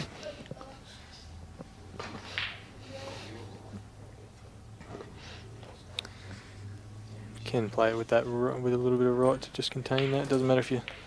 He's actually played that good, so he doesn't have to get a rest. He's seriously, I've done that before, and I've had to get the rest out, and I stretched and missed the pot just like this against Jake in Geelong one year. Now that is in, and Temujin will go over the losers half and play the winner of the match that we are almost at conclusion of.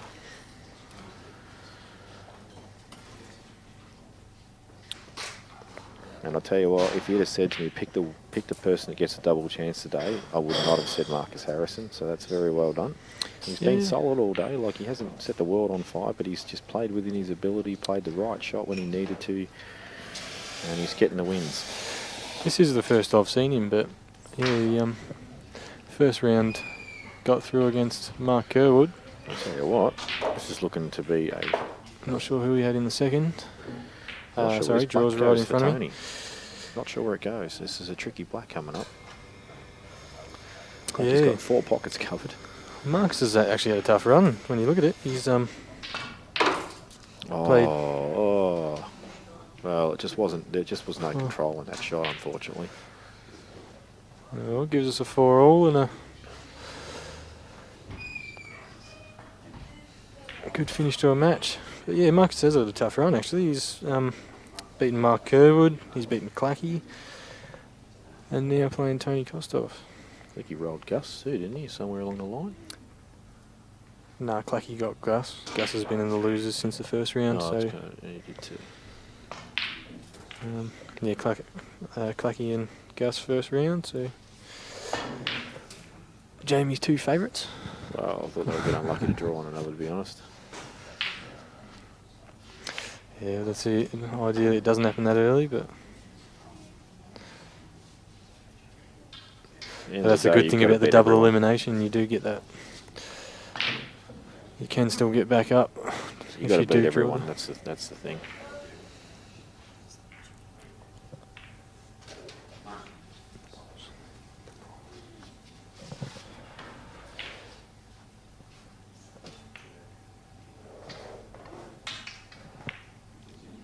Oh wow, he's actually really lucky to be on this. He's really, really lucky to actually even have a shot at this yellow as good as this, because that was a terrible shot. Probably is one of those ones with 2. You do get, you got to be a bit wary of hitting that front jaw because you can still land very dead.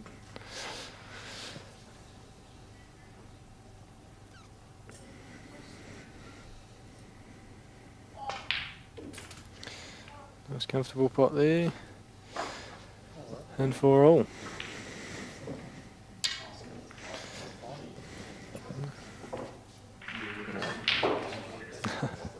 As is always the case, as the day gets on and you just want things to finish, they always go to the last frame.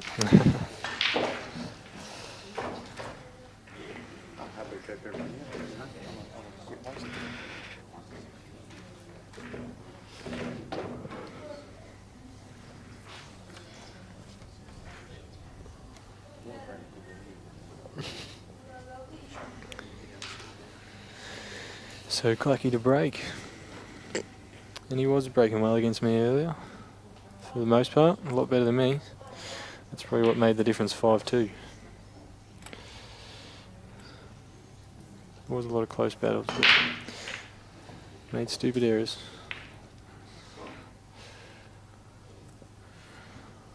Well, ball down. Yellows look nice. I would expect him to have a dip here because they're all on. Trickiest ball is the yellow that's closest to the black spot in snooker. The reds are very contained too, as long as you don't. It's sort of the thing when you dedicate yourself to the out, you usually find yourself having to open up the reds fairly early in your out. If this passes, it wasn't as difficult as I thought. If anything, if this does pass, he's actually played that first shot badly because he's left too much angle.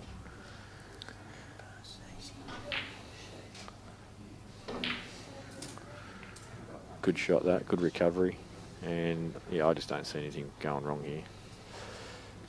Maybe the plant mishap. But no, I don't see anything wrong. Yeah, it's probably the ball to centre, then the plant, the second ball of the plant, then that other yellow to the right centre. Is the way I see through it, because if you try and we're getting onto that right ball to the corner next, you're working with a little bit of traffic to get through the reds and, I think and the then ball in the run middle is your last ball.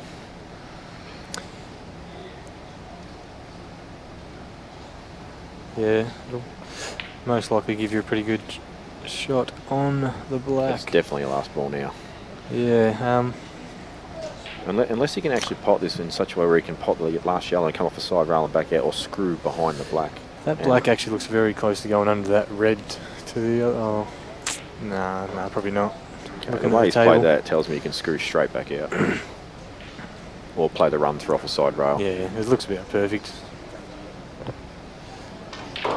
Yeah, so he could screw back. Confirmation that the black did go under that red, but when you land straight, no one plays that shot. So that was anticlimactic in the end. We were expecting a big tussle for the last frame, and Claky says, nah, stuff that, I'm potting out.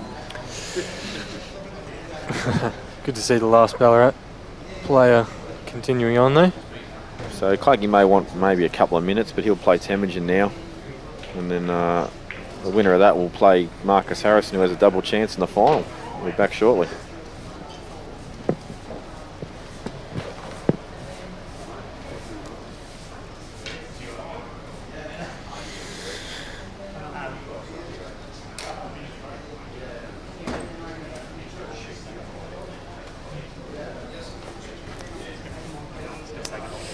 So we've got Daryl Ferguson's giving the table a clean before the final.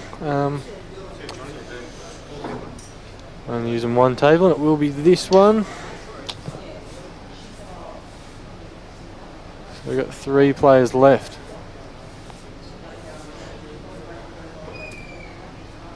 It'll be Tem versus Clacky. Winner goes through to play Marcus Harrison. Marcus Harrison with a double chance.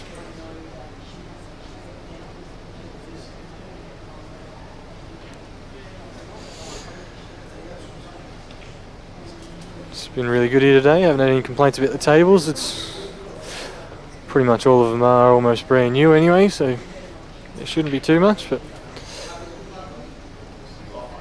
yeah, people are very happy with them.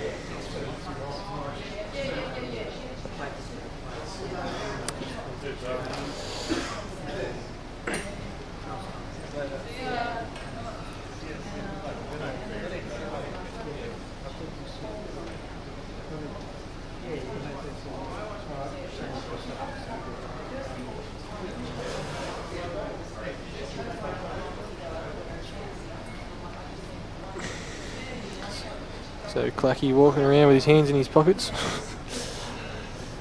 Tim sitting there with his cue. I don't know how eager he is to go.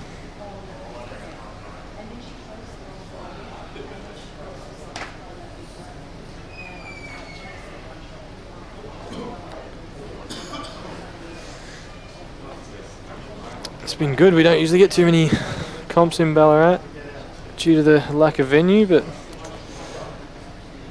this has ran very well, and they have just expanded the place a little bit, put in a few other tables, so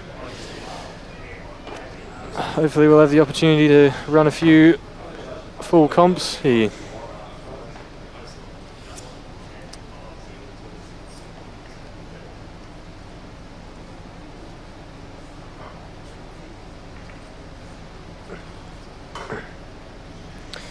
First time Cue Ball TV's been to shooters.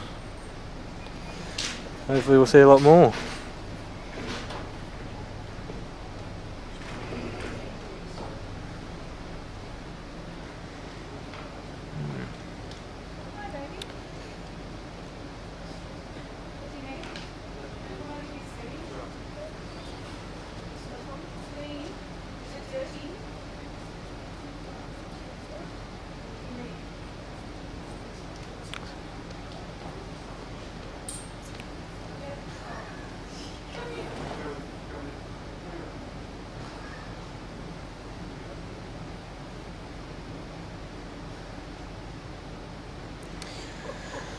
The double elimination format does take a lot of the luck of the draw out of it, because you do get that second option, but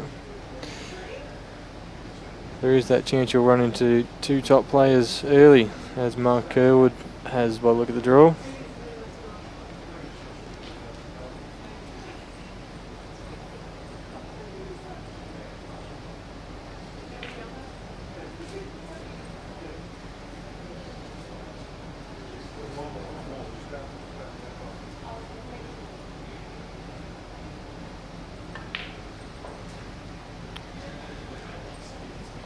So we're underway in this final.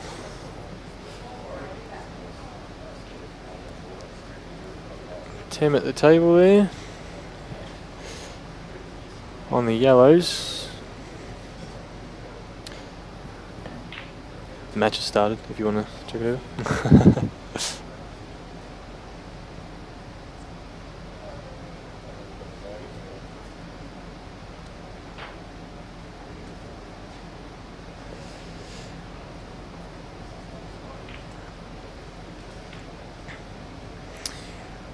So, Tim making light work of these. There is that. There's not really too much tricky to it. He'll just stun this a tiny bit. Yeah, land perfect there. Black goes in the centre. No need to do any extra work. Almost got no choice but to run through on this ball. And Tim takes the first off Clacky's break.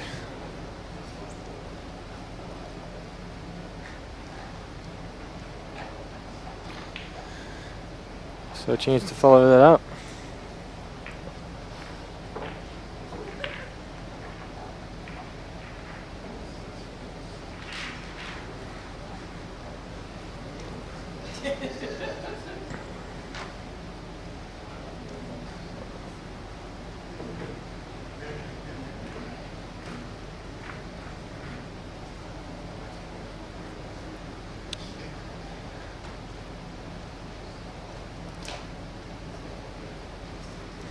A great show of that nice tear in the carpet.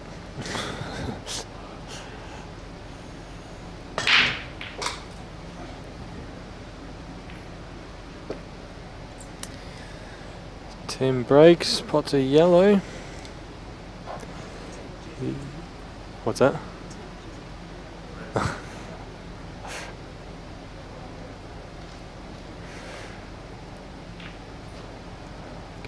Nominates the reds.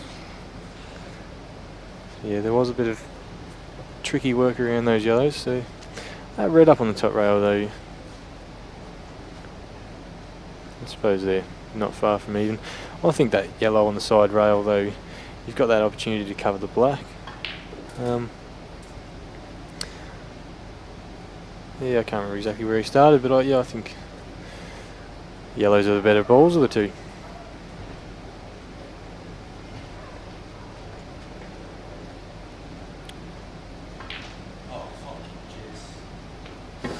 A little bit rushed there. Taking it for granted, which was a little bit funny, because yeah, I thought there was a lot of position in that. You couldn't really afford to be just anywhere. He has gotten a little bit lucky in leaving Clacky off most of the balls though, so he'll play the plant. Oh no, does cut through.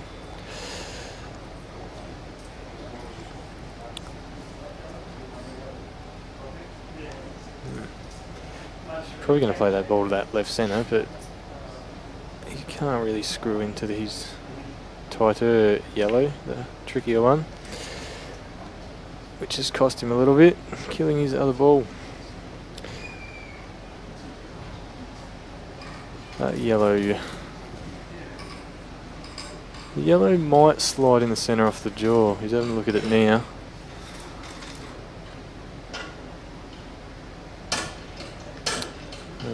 But otherwise, he basically pots this ball over the bottom left corner and ends up with 3 hard balls.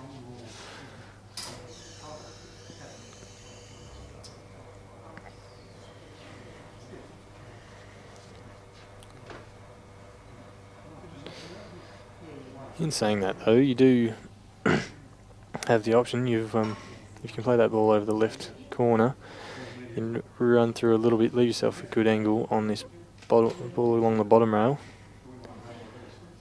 As in, doesn't matter if you miss it, as long as you can afford to play it soft enough to keep that pocket. He's a little bit straighter there than I'd like to be. Can play the yellow to the top or cover the pocket. Looks like he wanted to cover.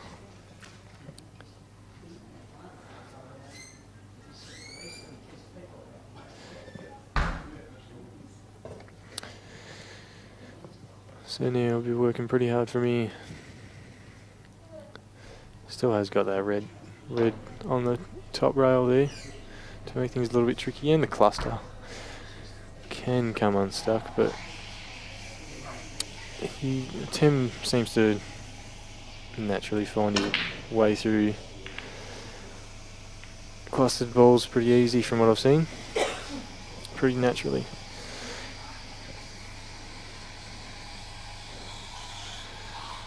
Not much of a result there in killing both the yellows, but he has also taken a red with him.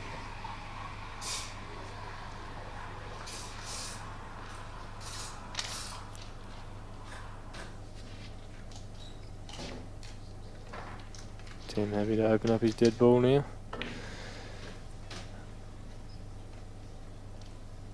And that's a great shot. That's good thinking.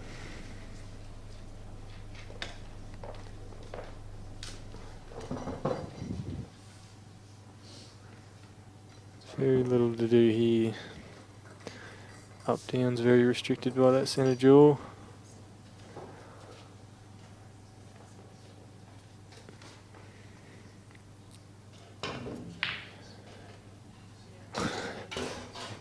Oh, there we go. No.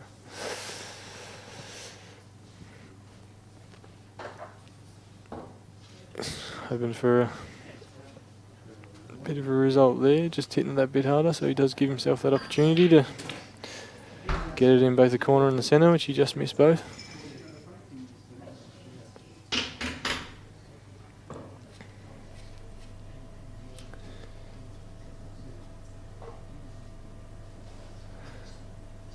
It also does give you the opportunity, if you play it that little bit harder, you can also kick out your second yellow if you catch that perfect angle of the first yellow.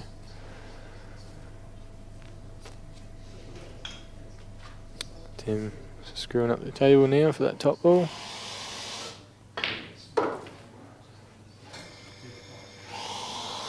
Ideally not too straight, and he's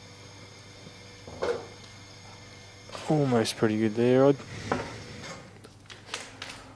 I'd like to be a little bit closer to this ball just to give yourself that bit more angle and a bit more percentage on the pot. And I think he'll put this in, no worries. To go 2-0.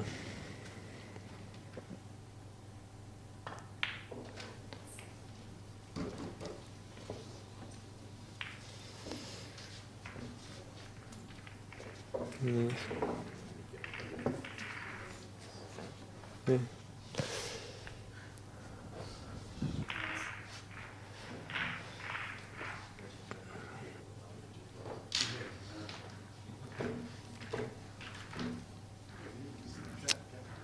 So Clacky to break and hopefully use it well.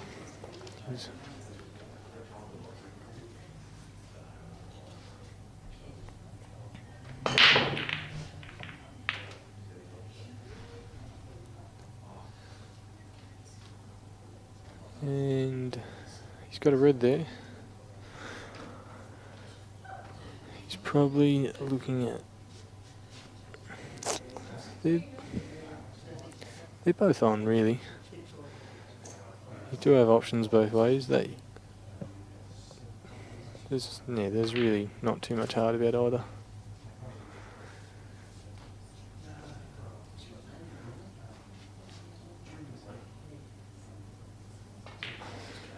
So hopefully he'll clear from here and speed up the night a little bit. That he was a bit straight, so it probably is one of those things. There's no point fighting for position where he, with that shot he just played,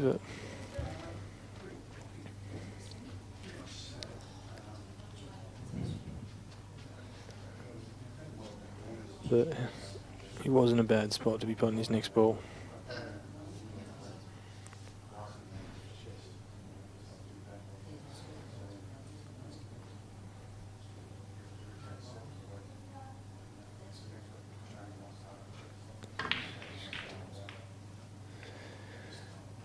Played that well for no result.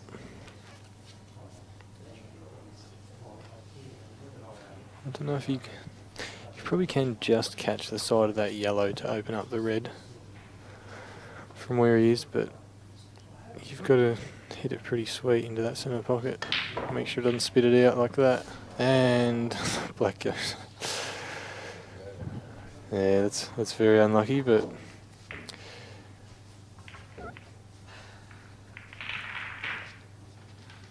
one of those things, it's hard to judge the table with those shots. Sometimes you got to hit them with that extra bit towards the centres, and some tables will just spit them out, some won't.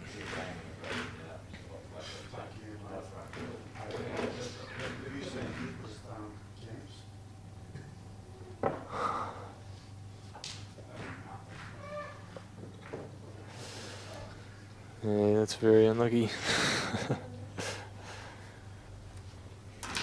You can't really account for that too much.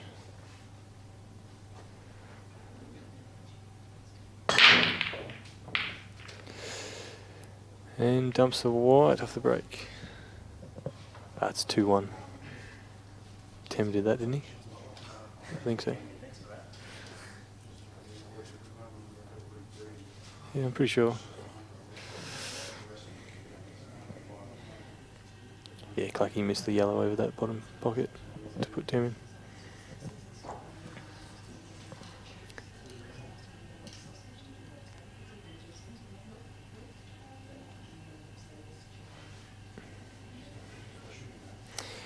Clacky has the tricky yellow next to the red. Also the other one down the rail. Ideally, that front yellow, the second yellow from the bottom right, wasn't there, so he could play the third off that ball to open it all up. He's going to have a lot of trouble getting that out of the way. You have to find another path.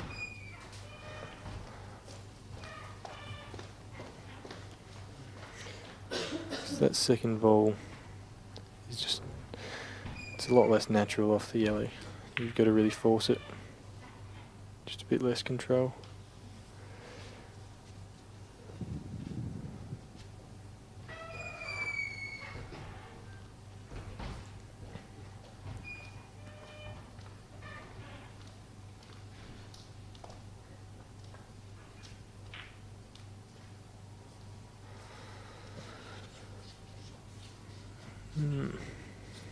Tim not happy to make the first move.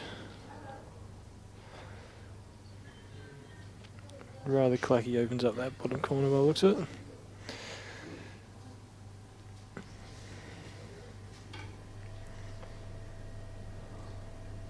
This shot does, ideally it would be that little bit harder, but you don't want to open up the pocket, just so you don't leave him on that ball that he's on. He doesn't, double kissed it. Did have the chance to develop that second red a little bit and be all in the clear. But these are ideal now for Clacky, so interesting to see if he runs to the bottom rail after this. He has, which is probably what I would have done at first thought, and it hasn't worked for him because that yellow does slide in, and the red might just restrict not hitting the further yellow, so he's forced to do it, but a little bit extra chance of error, but he's gotten away with it. Black goes to 3 pockets, so take your pick, and he won't be very happy with that. He's just got to put a bit of screw on it now. Just overcomplicating it a little bit, but he's tried to soften it up, and that was all just because of landing on that rail. But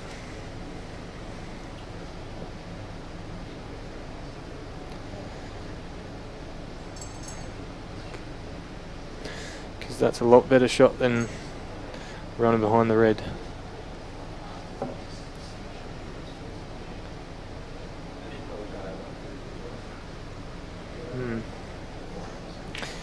Be interesting to see what type of player Tim is here, as to whether he tries to get that red out or whether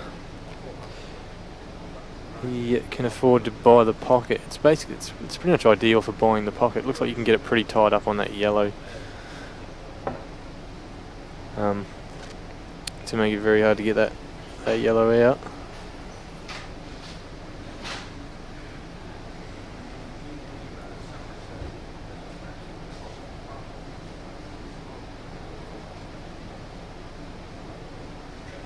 The thing about it is, ideally he played it from where he was, so he can run the white up the table and make it that little bit harder to get that second yellow out. But he has got the snooker here.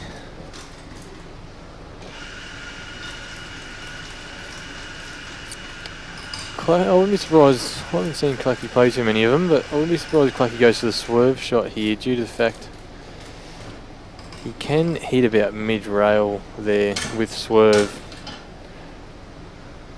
and still catch that yellow. See if he gets snookered by the red. He's hit it fairly well and actually still not gotten away with it.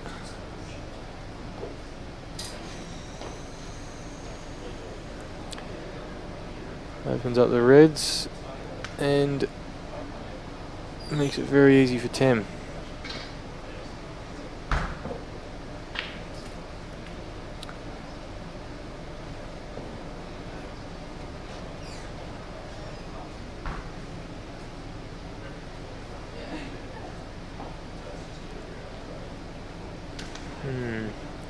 So here I'd be looking at that top left ball ideally.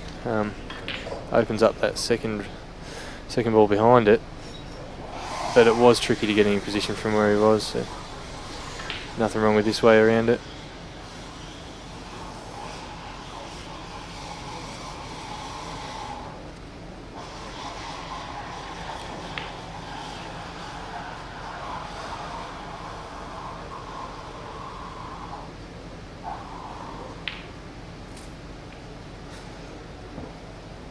And Tim clears for the win. Just not ideal for Clacky, missing that. Just drawing that ball when he fell that tiny bit out of position. It's just that small stuff you don't see until you land in it, where things can go wrong.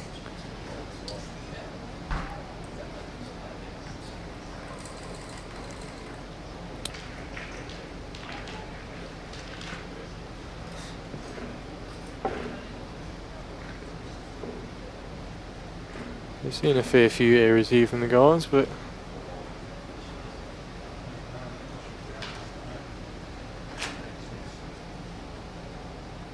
it's not quite the end yet, so see how Clacky handles trailing behind. And that is not a good set. They looked and sounded like he hit them fine, but the centre just didn't spread.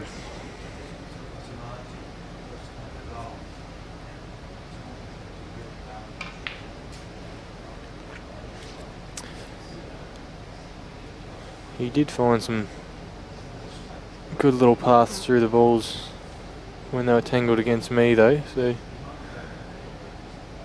can do it here. Also, it's a bit tricky because the two reds close to the yellow, yeah, they're actually not that bad. That's the ball you want to be kicking, the one that was on the black.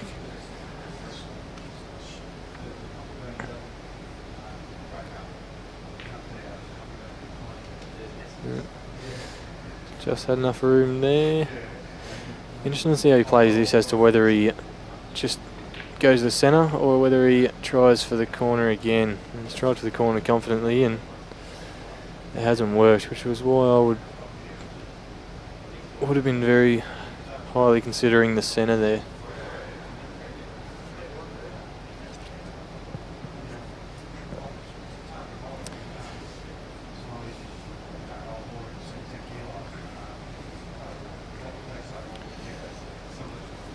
Clacky has struggled a little bit with the white ball today.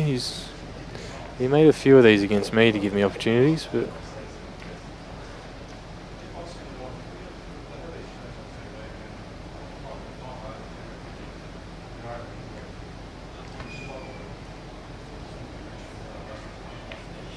he's played that fairly well. You can't hope too much more than that. He's hit it perfect weight, just that little bit off angle. Like to be a little bit tighter in the pocket, but then again, in saying that, if you pot that red, then he was still in trouble.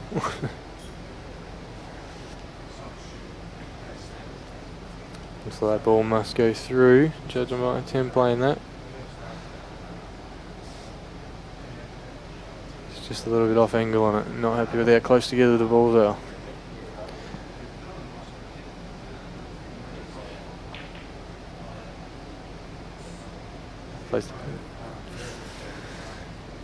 He's left Clacky almost perfect on this. Just the fact that he has covered that bottom pocket. It's covered pretty well too. It's not really, you might get in there but you won't be able to pot the ball.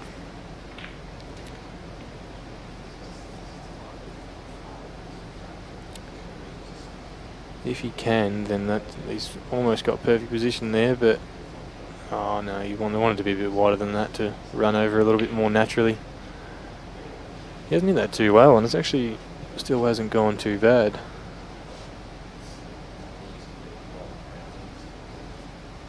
It might have been a little bit better than it looked.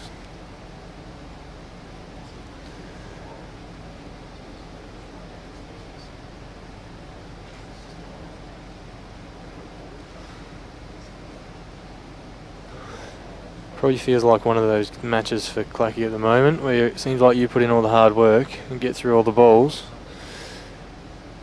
and then your opponent just plays open sets when you've got one or two balls left, nothing containing them.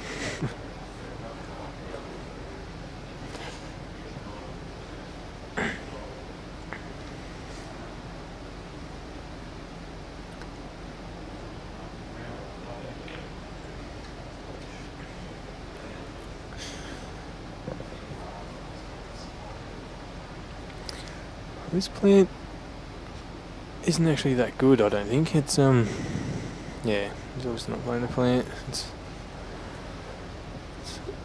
You gotta have a good angle to get that yellow underneath the red. You don't want to be playing it with a plant.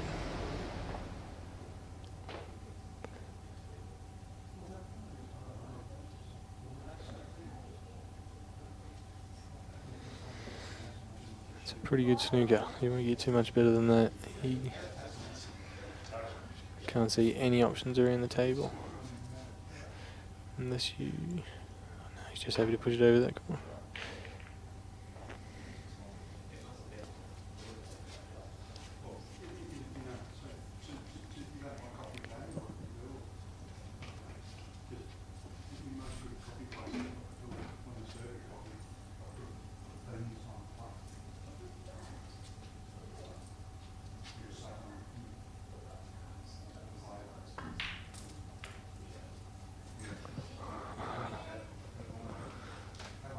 Seems a little that yellow went in pretty easy.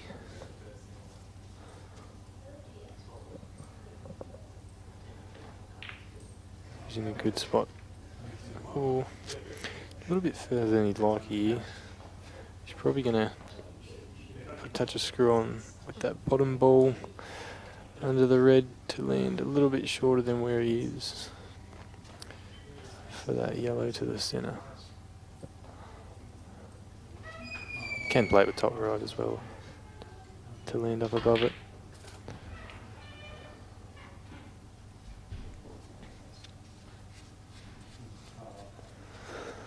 A little bit loose that shot, only just still on. Much further and you wouldn't have liked it, and that's loose again, and no, he's gotten away with it. It hasn't actually, yeah.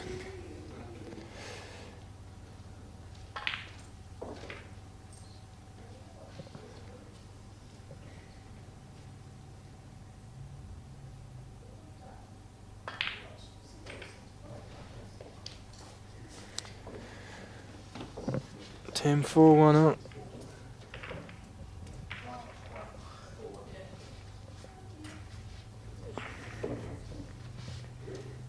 And to break.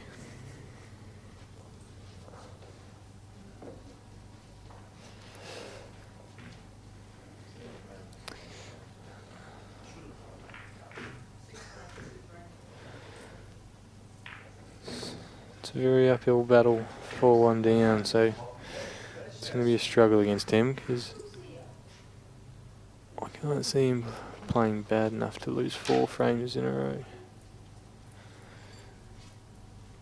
Even if he does have a couple of bad ones. That was loose, but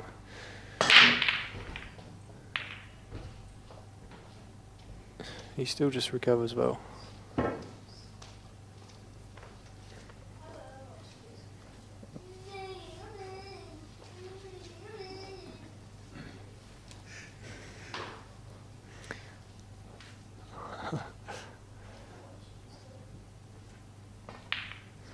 Hunter's been a little too loud.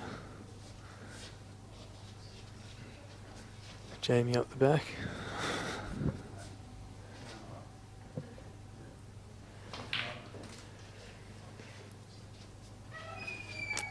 Clacky here with a very on out. Thing about this. No, he's probably pretty fine. If you can screw back here, play the ball to the centre and then run the plant is the way I'd be looking at it, but that was the hard thing about that. As soon as you move that ball, you really didn't want to be hitting it. It was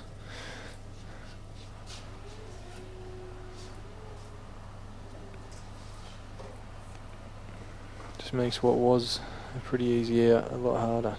But he also hasn't gotten as high up the table there as I would have liked to be. He would have been leaving himself on a decent cut on that plant along the bottom rail.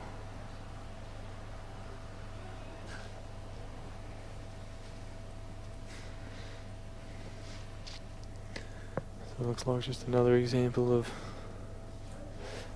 Clacky's small errors costing him big time.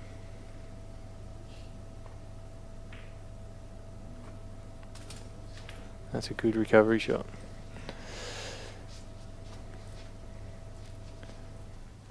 He's not in the worst spot to play this ball now, but he does have the option to pop the ball in the centre and run up and down to land a little bit better. Looks like he's looking at playing it now. Touch of right to run into that yellow. Hopefully not too much to run behind. He's hit it almost perfect.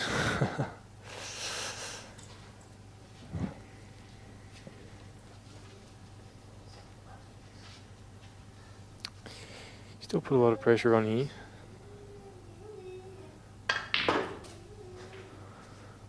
See what Tim thinks of that pressure, whether he's going to find a safety somewhere or whether he's just going to blast away.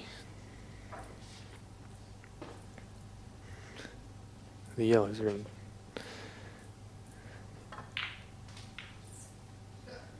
terrible spots at the moment. So, happy to cover the black and get the snooker. It's a nice shot.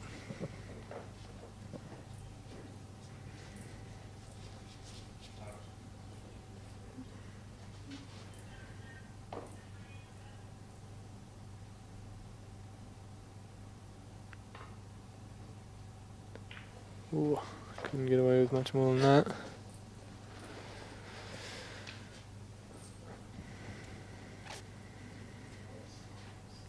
Don't know if he had any left on that.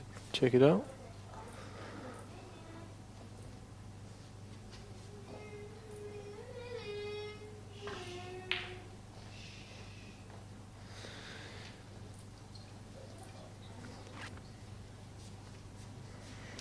He's landed over here.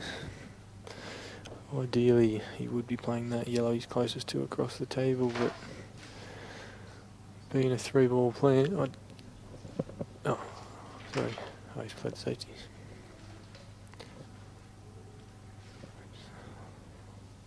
I thought that for a second, but I thought it wasn't much of a safety, so I didn't think he'd play it.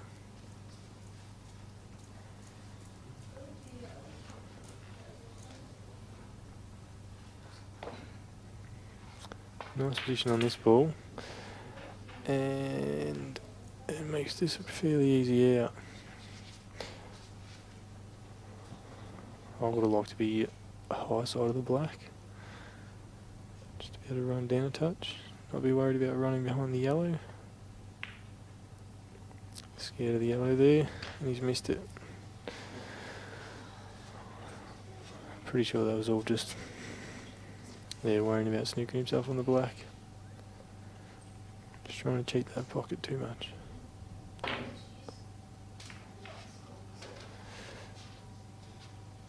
That's never what you want.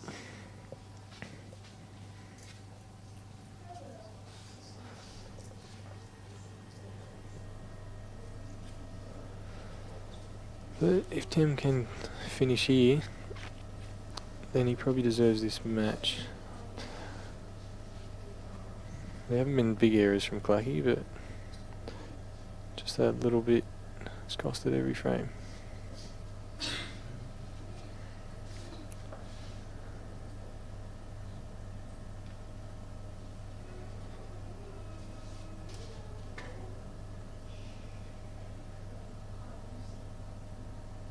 Shot to nothing to stay back. No, he's happy to take it on.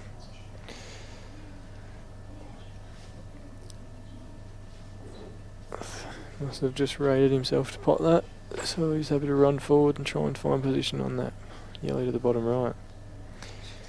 He's left Clacky almost ideal here. He should be able to control this fairly well. Avoid the corner jaws. Yep, he's played very good line, but it's one of those things. Yeah, you need to sort of get that stun on it, and to get that stun on it, you need to hit it that little bit firmer. Which he's done. Yeah, in that previous angle, that pot did look still very on, still fairly on, but from here, it definitely is not. See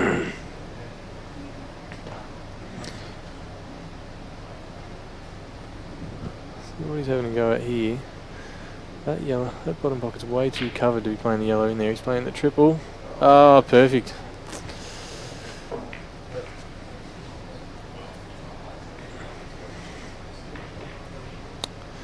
It's good theory. I've seen that. I've seen the reverse double to the centre, but yeah, it really doesn't control that white, and that it's a lot more controlled shot. If you get the pace right, you're sort of always going to tangle up with his yellow in the corner.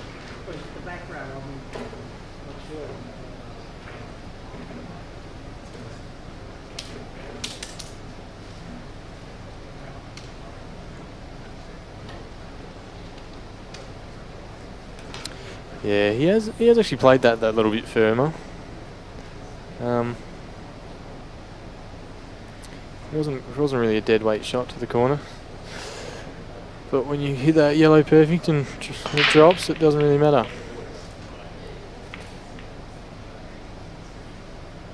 It's a very good break. He's a little unfortunate, I think, not to be on a yellow, apart from that bottom one. So he will be working from here. That top right yellow though, it's not that close to the rail. So you've actually got a big patch in the middle of the table to land on that and still be able to run out for your next ball. Which I'm thinking that ball would be the last. Stun back for these two, same pocket. A little bit further than he'd like to be, so he's running into his second yellow. See how it lands. Oh, misses the pot. The red's still not ideal here.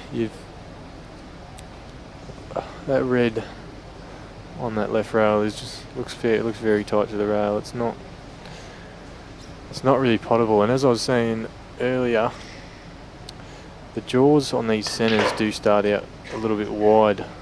That's a pretty perfect shot. So yeah, sometimes you'll take it for granted and be ready to play the double on it, and then you get down and look at it and it's actually not on. Oh, you're playing it off the jaw, so it's a lot harder than you'd think.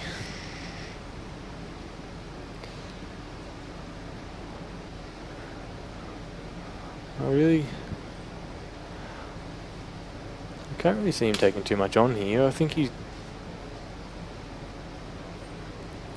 that ball goes through pretty clean, so he's not going to be touching that. Keep that contained. It looks like he was happy to land on his ball to the centre.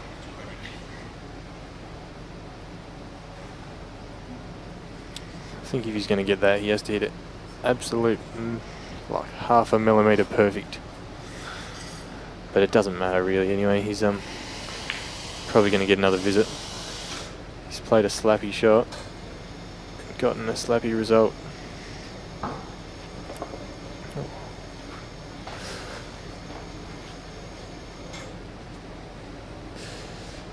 Now that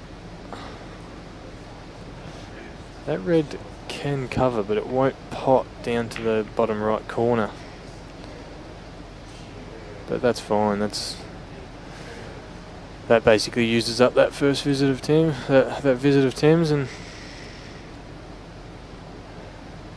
Clacky has on balls, just a little bit of work to get around him. That's still sort of, they are on both ways, but it's a little bit of a nothing shot. Maybe he doesn't rate him to play this ball to the top corner.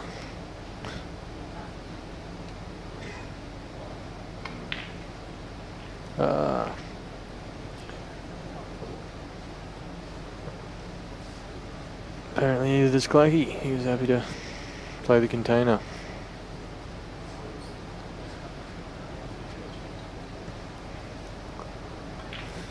Just sitting in there fairly well. I think you knock the yellow out, but you don't. The red doesn't really stay in there.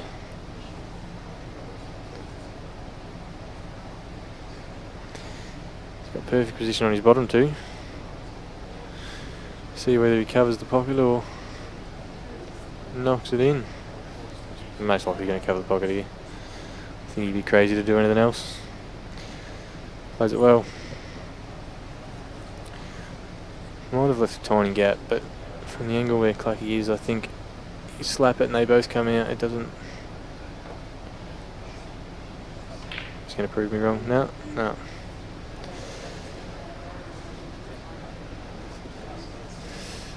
Yeah, Clacky's a little bit unfortunate there that the reds stayed in deep enough to still cover the black. Apart from that, it was probably a very good shot.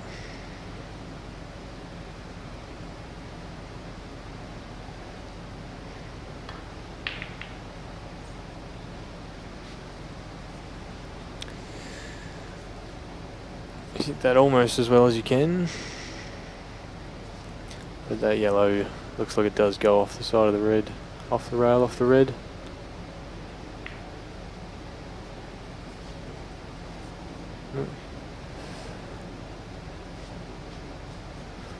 Yeah, still Clacky in a very good position here, but it's just that black that's going to tell the story. Ah. Should have looked at that, had prime angle of that. Of looking at that sideways on the table from where we're commentating, but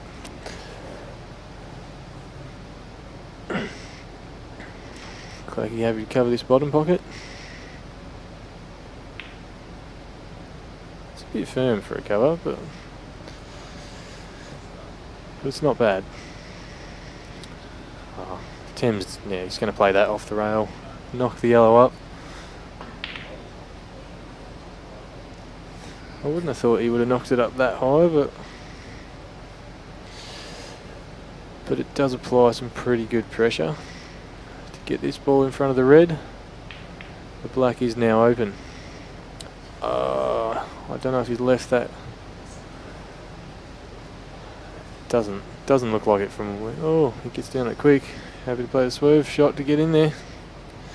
He's left a good opportunity to pot it.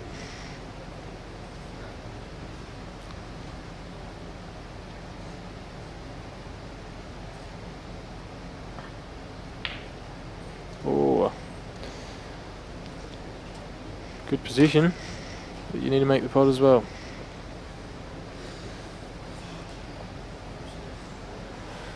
Clacky now with an open black. Don't know. Not a lot of choices in balls to play though. Stuck behind the black there.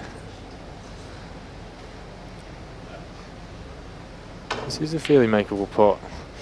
That is a massive shot from Clacky, considering we get told off a lot for having a small tip at 7.5 mil, but his makes mine look big, and he was jacking up on that, and to still not taking any swerve or anything.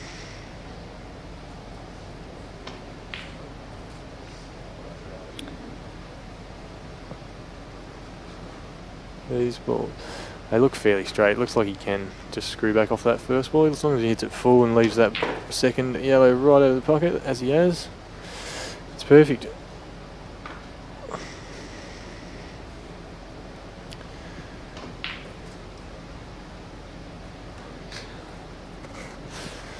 And that's fine. That black should be almost guaranteed.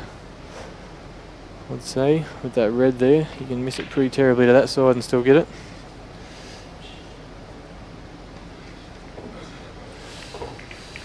So Clacky on the comeback.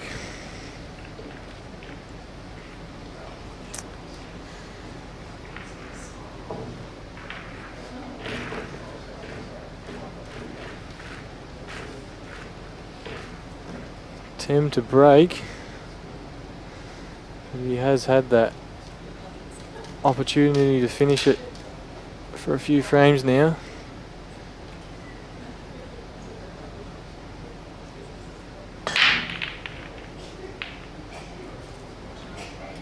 It's a good break, and they're both on. The Reds look, yeah, the Reds are fine. They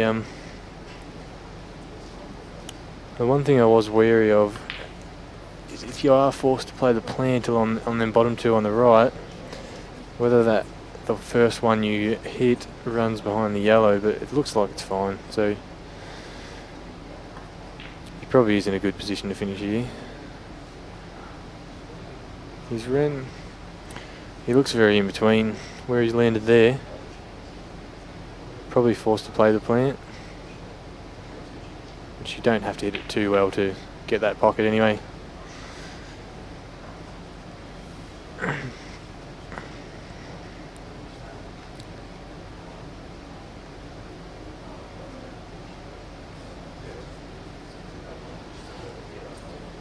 I can't see these going too wrong.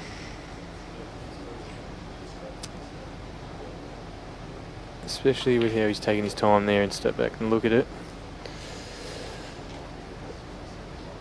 Then I think he'll probably finish here.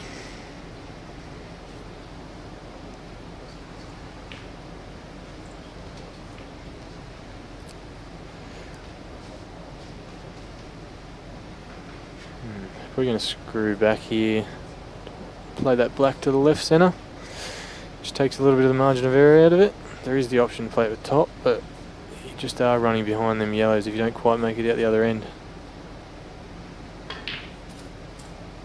So overplayed it. He's probably not bad percentage to pot this still, but he's gotten down on it quick, and he spots it. Tim Dixon and Marcus Harrison in the final.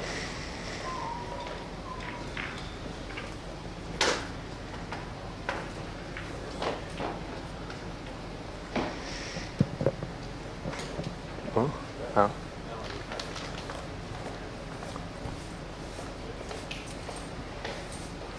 Doesn't look like this is going to run too late compared to some of the others. Donnie's off, says goodbye.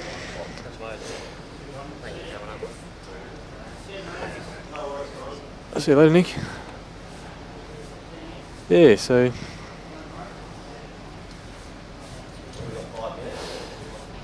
it's probably a fair call. I don't know how long the other matches have taken today. Overall, mine have taken a lot longer than everyone else's. 2 of the rounds I was the last frames being played. People just seem to cover pockets on me.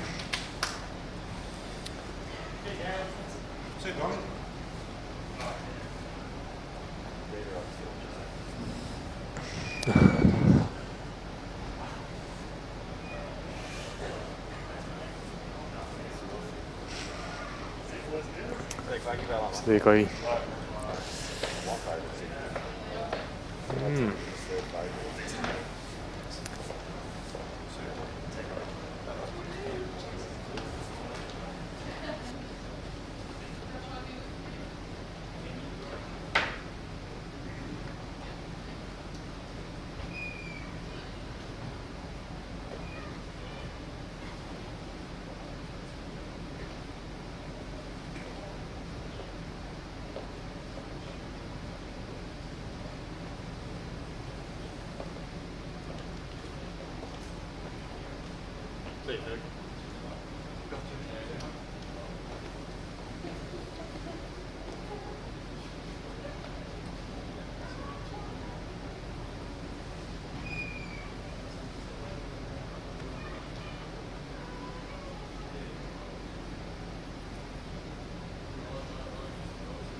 So here we are for the final. Jamie Stevens back on commentary. Yes, just having a break to relax a bit. What do you need a break for? You haven't been here all day like the rest of us. Yeah, but it's harder to commentate than playoff discovered. These satellites are easy to win. No, I'm just saying that to be a smart ass, but Marcus Harrison, who in fairness probably been the most consistent player all day as far as doing the right things at the right times. Yeah, I didn't catch too much of his first match against Mark, but Kerwood. No, I didn't see any of it, but he's done well to get as far as he has, and now he's a chance to get his ticket. But this man here at the table may have something to say about it twice.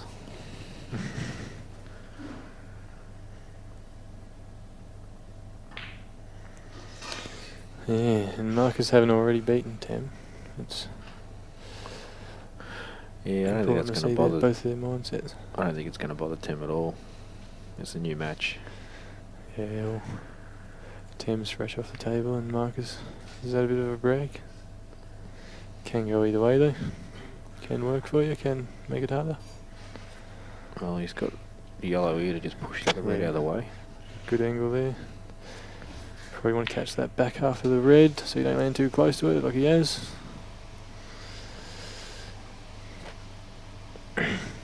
Sorry guys, the heater's off, so we've got to whisper again. Yeah, once that heater goes back on, we'll be able to start screaming our lungs off again.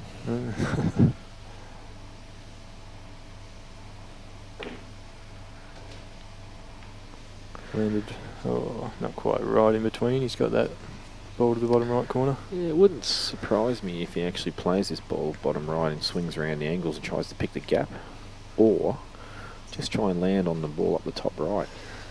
I think he can just play it with top, basically, though. Maybe a touch of left to run straight off that bottom rail. And I think he's got too much angle for that. So yeah, even with left, he just would have been through. He's played the shot I've said. Probably would have liked to be that little bit further up, land on his harder ball, but yeah, he's landed semi-no man's land, but he can actually play this, stun it in, come off the side rail, use the red to hold the white for the red, other yellow in the bottom right corner. So he might be okay here. A lot of the times you see people sacrifice position for pot here. yeah. Well, he's got a little bit lucky with off the red, but yeah, that red does look like it's close to the pocket on that video, but it's actually pretty far off, so it's not exactly one of those ones where it would have gone anyway. It's just the red, just caught the red, but yeah, I think you're right. I think he would have putted it regardless if he missed that as well. So good open there from Tim. He's played a nice little out there. He fell out of position a little bit, but recovered well.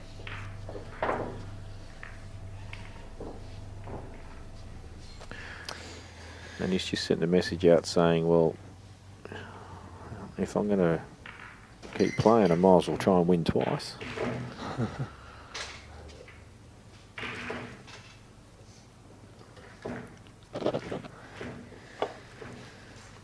not too many left in the venue now. It's quieting down a lot. Yes. Yeah, most of the people that have lost have now left, and or supporters. Find most of the people in the venue usually stand behind the cue ball TV cameras anyway. It's just a hardcore, like Colby Pools is left now. Dumps and Hunter. Yes, he's been a good boy today. He's got no school tomorrow either, so we don't mind keeping him up for a little bit tonight so he can have a bit of a sleep in tomorrow. Not sure who I want to win this one. Well, if you want to go home early, you want Marcus to win. True. If you want it to just go longer, you want Temperature to win. Come on, Marcus.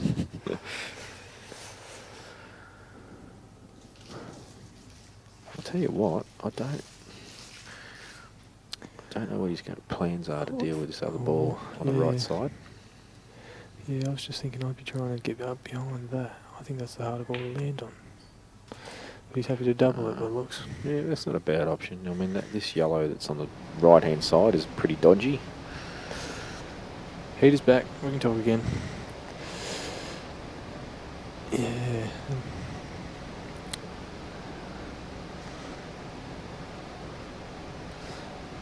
Does open up the last yellow. It's a good for shot. Tim as well, but he's hit it well. He's got that option. Just got on the rail there to be able to run that furthest right red down. Yeah, see, this is the tricky ball, really, because if he actually doesn't pot this ball, he risks losing the frame next visit. Yeah. This to Yeah, me, it is, is this to definitely me red. is crunch ball. Yeah, the black passes through there to the right, bottom right as well, so gives you options.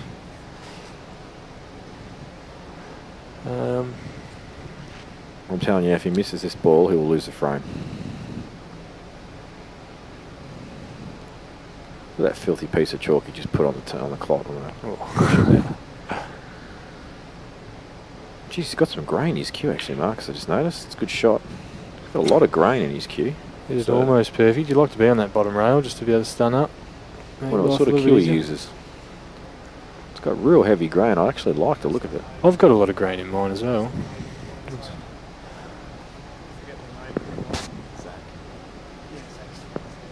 A lot of chevrons. So he's actually using a Zach's custom cue. And a shout out to Zach too. I haven't seen him for a while. He does make a very good cue. Yeah, I've never seen too much reviews. Well, if you are looking to get a custom made cue, have a word to Zach because he does make a very good cue. And a reasonable price as well. That red passes to that left centre, so we'll be on that right now. Yeah, you'd think you'd have to play it now, wouldn't you? Yeah, I've found a lot of... I don't mind Ivory Leagues from Geelong, Mills Hughes. I think they are rubbish. Yeah. But that's a personal opinion, of course. There are a lot of people that like them. Yeah. You don't like Paris's either, though, do you? I don't like new Paris cues. I use a Paris cue myself, which is a sensational cue, but anything that's made of recent times, I think is total rubbish. Overpriced rubbish. If you can get one made by John Paris himself, you're very fortunate and it'll be a good cue. Marcus has played a good shot there, and the main reason I say that is he's given himself a choice of both balls, but with good angles for both of them. Yeah, I think there's a little bit of work in that. Like, he's got to maybe stun off the rail with a bit of left for that. Once again, overcomplicating things, Reece. Just plain ball, run off the side rail, fat on the other red. Yeah, he just... Oh, if you get the right pace... Oh, he's overhit it. I find that overcomplicated because if you keep it too simple, he was leaving himself too fine a cut on that red, and you play it with left hand side, you white. probably missed the pot, and you probably and you also kill the white on the side rail, and your white ball doesn't travel as well. You might actually be able to pot. Yeah, I thought it was other ball first. Really, I would have been playing that. I find you get it was a lot easier to every land day of on the week. Every day, and if you're actually worried. If you're actually worried about snooking yourself or overrunning there, stun up the table, and there's a giant gap at the bulk line to land on where you land dead straight on the red, just stun it for a black in the middle. Yeah. You might be able to just use a touch left-hand side on this. And yeah, he's fairly snookered. He looks like he's a good half ball, at least. If he's half ball, there's no way he can swerve it. Yeah, he's hit that natural, and he's hit it about half ball, so... Temujin's got the ball up the top where you'll just snooker with instantly, or you'll play the double shot to nothing. Yeah, the double, and try and land behind the red, the yellow and the black in the centre of the table. No thoughts about it, just play it. Well, I'll tell you what, he's left it on.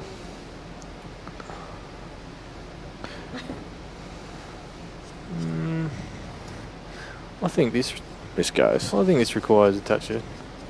No side, Reece. No side, just pots. I just want to overcomplicate the shit out of it. How am I ever going to miss it if I don't put the bottom left on it? What's he doing here? He needs to get that periscope out that he had earlier, the straight finger, yeah, the 5-finger death punch that he had going on earlier. Just point at the balls and hope it tells you the line. Yeah, no, he looks fairly happy with it. He's not trying to do too much. It's because it wasn't hard. Off the rail, off the yellow. He played that plain ball too, Reece. No side. He did. He probably punch this in with a lot of bottom and right hand side as well. Screw off 2 rails. Yeah, that sounds perfect. Just got to avoid that centre though when you do that. You want to be just above That's why the you use centre. right hand when side to use 2 rails. The reverse side comes off and hits the bottom rail at the nameplate. Could double it. But he opts for the option to just simply pot it in the centre. Just get it. He was up a little bit quick on that. You give it the skip. Chasing it to the pocket. And I've got to give props to Colin Colenso. He had a drink of a thing called an ugly fox or something earlier and screwed his nose up it. He's smashing them up. He's on about his 24th can now. What's the alcohol percentage of this one? About 5. I think they might have dropped down a little bit. What are they? Fucking 20. 6.9. Oh. Is that Bundy? Yeah, it's Bundy brand.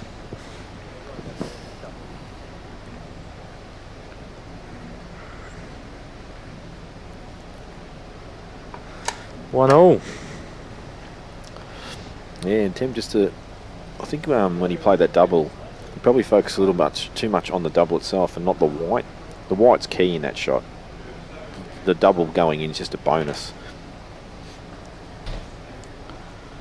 You can see Colby Poole, she's really into the action there. She surfs Facebook on her phone yet again. Hasn't missed a birthday in 6 years, just quietly.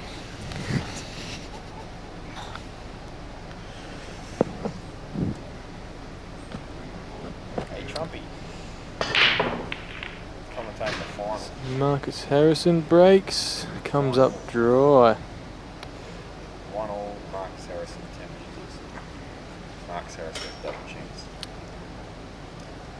A little bit tangled down in that bottom right corner. Which one of the cool guys now? He is on paper, but the favourites on paper all day have been getting destroyed. So I'll have to check with the boss, but it should be alright. it all just depends on which way he sees a path through on them bottom balls. He has opted to play the yellows. Oh yeah, that's fine. He's opened that one up well. He has still got another one there.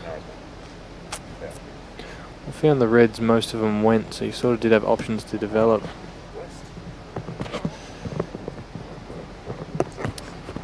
This is hard to really develop. I've just got Might just be able to miss that red that's closest to the rail and hit the red just below his yellow, which will do the job of opening it up. But I've got a very needs a lot important of announcement to make. The great Jake McCartney is going to make an appearance, and I'm even more blessed that he has actually asked to have a hit with me. There mustn't be anyone at all in Australia available tonight.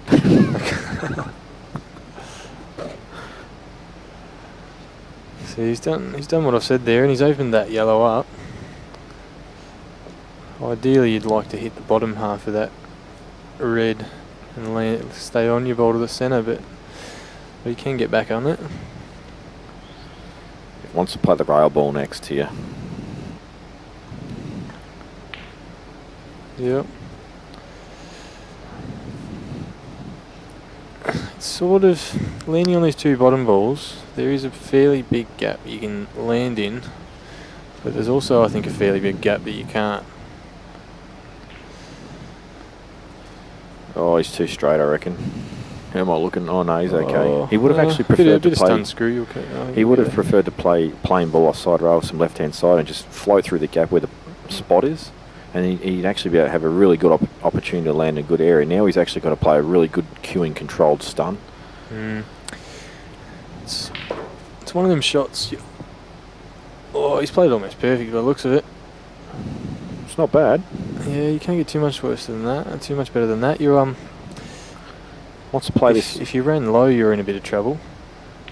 You'd be forced to play that ball to the centre, and then It's a good shot. hard to land on your second. But you made these look quite easy. Interested to see how he plays this. This is a shot that I would drag really heavy with a bit of right-hand side. Yeah, just get. But he's actually Same. managed to avoid the can on the red nicely and play for the black in the corner. I didn't realise it went in this pocket. It's a very good shot. Oh, yeah, I was thinking the same thing he was. He's actually queuing well now. I reckon he'll be hard to stop, even with a double chance. Yeah, he's definitely seen a bit more table time. Yeah, he's thrown the Kleenex out the window, Rio. It looks like he Marcus might be on recently. now.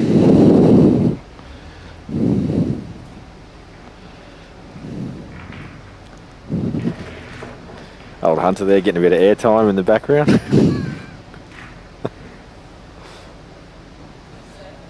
Hunter getting airtime. Oh, that's us. Dan, you've got too many cameras everywhere. What's going on there? I can't even see where it is. Oh, yeah, I see where it is now. Another good break. Balls everywhere. Another tight cluster down the bottom right corner. Yellow balls. They all go. They don't need any extractions at all. It's all white true. ball. But however, having said that, first ball. Yeah, where do you start? The opener's the ball down the rail. It's just a shot to nothing safety if you miss it. And the frame has been closed down if you don't pot it. Tim's like, I don't want to do that. Reds. Wow, he went reds. The bottom right red does go. And I suppose the top red also goes to the bottom left. Needs a bit of good position. But there is a path. He's going into him here. Yeah, No, he's not. No. I thought he was layering up. Do you reckon this pass takes a lot of position, I think. If that one to the left of the two, if that goes, he's going to screw into the other red for sure. Oh, he's got that. I reckon he'll screw into it. Yeah. He's playing the right red, so yeah, that was very on. Yeah, Rio's should be on the mic.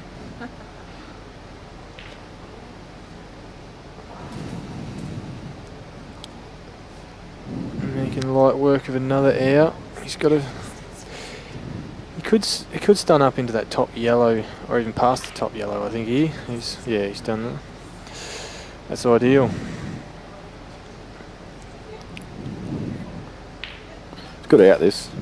This is a big warning sign for Marcus now. I mean, not that he's been able to do anything about this frame, but yeah, that's it. We haven't seen a hell of a lot of this today, but not sort of back to backs. I don't think clearances, but yeah, Tim seems to be putting them on now. I've just finished saying take yellows and play the safety shot. And he's just no, screw that. I'm going to go out on reds. Although it was deceiving those reds what was on and what wasn't until you put the white ball in, then you kind of realise, okay, yeah, these balls are actually on. Yeah, but we did have perfect angle to look at it from where we're sitting, but yeah, that's true. I was looking at the screen the whole time as well, so yeah, I didn't see that either.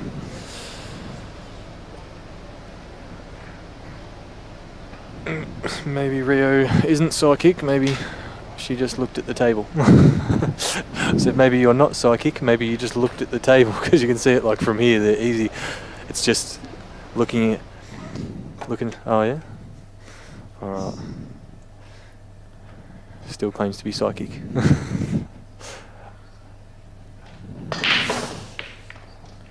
Oh, it's a pretty stiff enough if it had gone, but it didn't. No, it didn't go in off. Nah. Got a couple Just of pot draws. of yellow.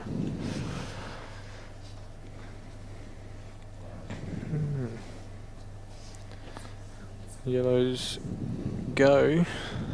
Just find a path. I don't know if he's got. He's Even if he happy to pots take this. his hard ball first. Even if he pots this, he's got nothing there's no afterwards. position. I think I would have been trying to play the left one. It was more on. You could sort of move around the table a little bit more. If I'm Tam, I play the middle of the four balls there and just have a dip. While he's 3-0, 3-1 up and got the pump on. But he says, no, I'm going to put the screws on. That's actually not a good shot. Had he got the snooker? Yes, it would have. But he's left this yellow on. Pretty much unmissable with the plant.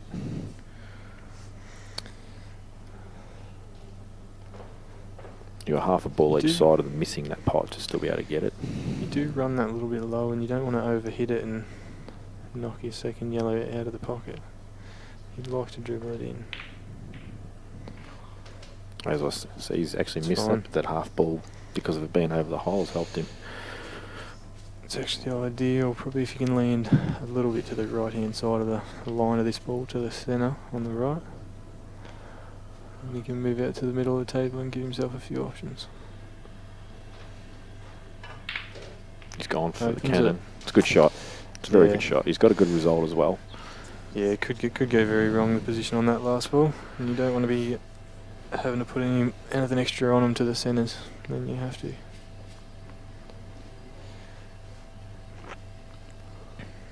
I did say from the very beginning, these are Kewis tables, these. Do you think is he going to play that with screw and play the second one to the same pocket? He's definitely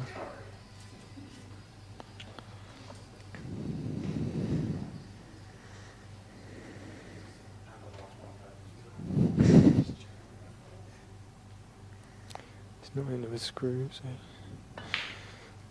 It's a good he's shot. happy to.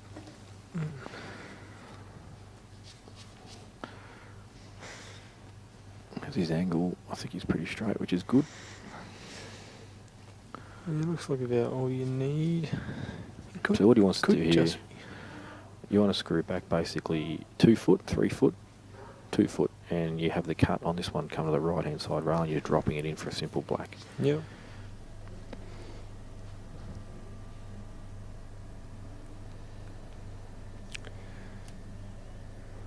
He could go the other way, but Yeah, that's no, fine. he didn't really have the option there either. He was sort of running a little bit closer to that right yellow. Than These shots are missable when you try and get the white ball in a certain spot on the table. He may overcut this.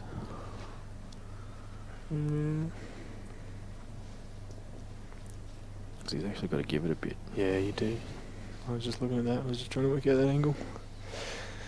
It's not exactly a fine cut. You've got to. And I actually may have to leave. He is going the other way. He's gonna play this with bottom right to land high side of it. Colby's putting barriers up.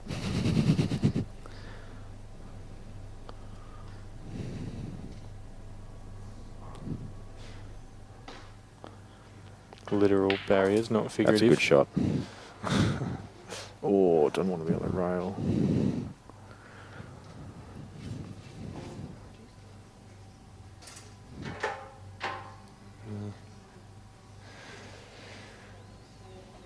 This would be interesting to see. There is a little bit of margin for error on these. They just to hold for that black, and then also to be able to pot it from where you land if you do run that bit far.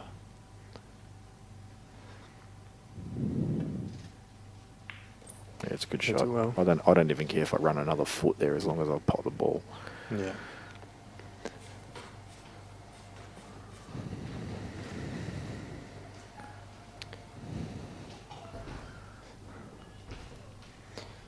So Marcus Harrison to help shorten up the night a little bit.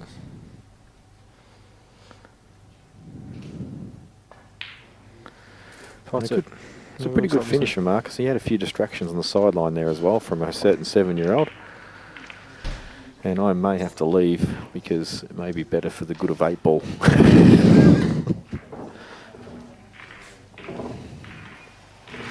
But Jake McCartney has entered. It's actually amazing. I felt the presence of Jake McCartney walk in the room. Just this aura of awesome and godlike feeling just came over me. And we may even get him on the mic.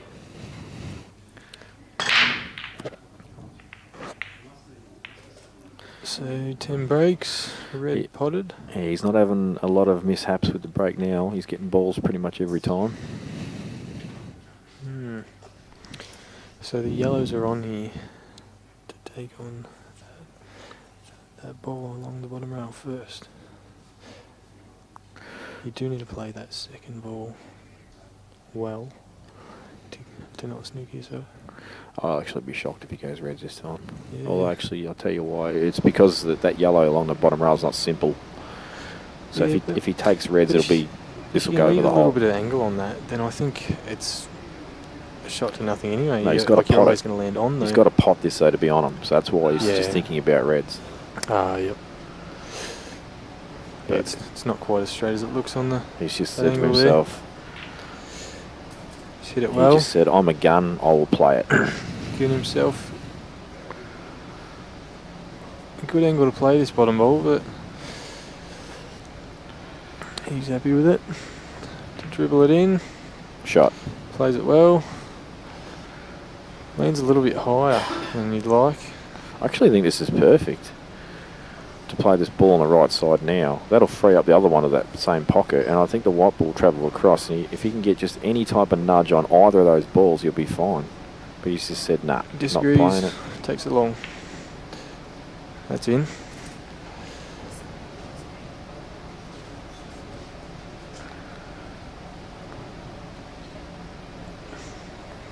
Plays the plant. A little bit confident. Oh, how's that not and gone? it's- See how that goes for him. And that's just an example of how you've got to hit the balls absolutely spot on these tables, especially near rails. Otherwise, they just won't drop. Yeah, they are. They're a good I cut. find, yeah, but potting a firm ball down the rail is almost impossible. Like I've tried lining them up. They're not impossible, but they've got to against be the hit rail really and, well. Yeah, you have to. They're the perfect cut. They really are nice tables. They are that little bit tighter in the pockets than most of the others that you usually play on, I think.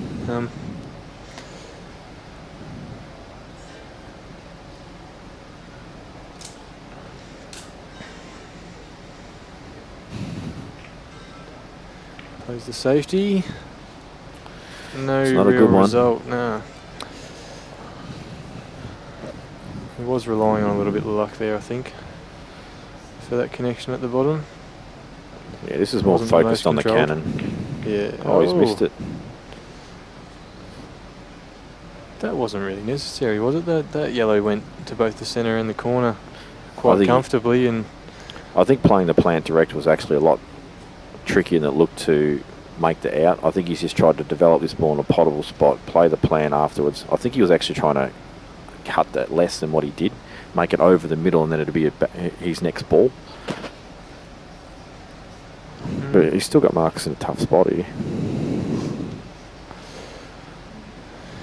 yeah, he's got that one hard ball, and the two along the bottom as well. There is a tidy little snooker in there, but in between those two, but see if he spots it and deems it to be the best shot.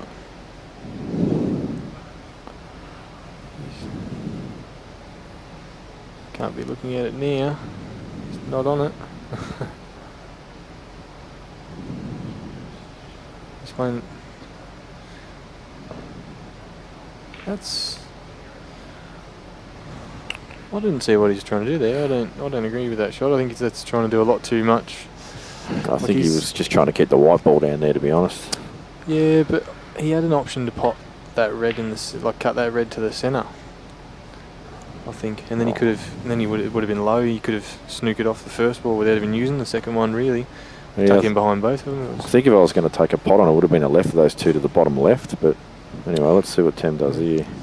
I feel like it was a safety he was trying to play, but it's one of those ones you have to hit it that soft that it stops, but not that soft that the side and swerve doesn't take effect. Oh, he's underhit that badly. Unless he's actually played for that. I would personally wouldn't have done that, but he'll just pot this and make me look foolish. Yeah, run off the jaws, lands perfect. That's missed. Misses it. I can tell you right now, if you do not play them perfectly down the rail on these tables, they will not hug in like they do at other venues that I will not mention names of.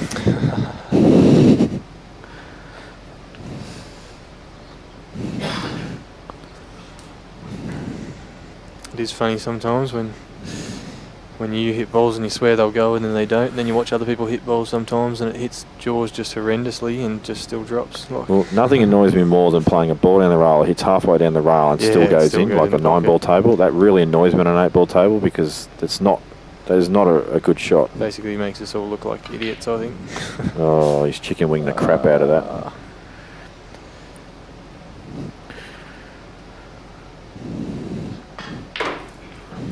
And the barrage of potting that Was a good Marcus is being opportunity for Marcus subsided to. I think he had a few opportunities in that frame to get to a lot better position than he is at least. Didn't seem to be able to capitalise. 4-2 and looking more than likely to go to a second match now. Just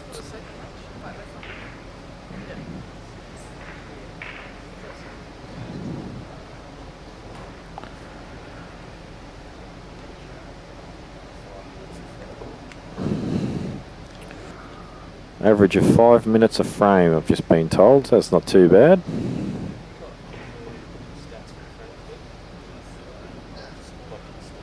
No, I just mean like the scores. Mm.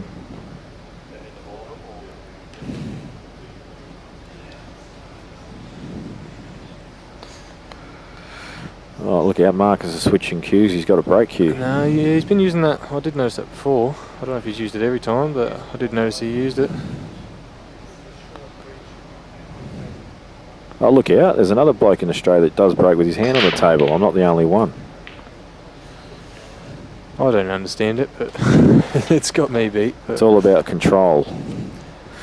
There is actually a dual world champion that also breaks with his hand on the table, and his name is Jason Twist. So it's not just imbeciles that do it. There are world champions that have done it too. Hmm.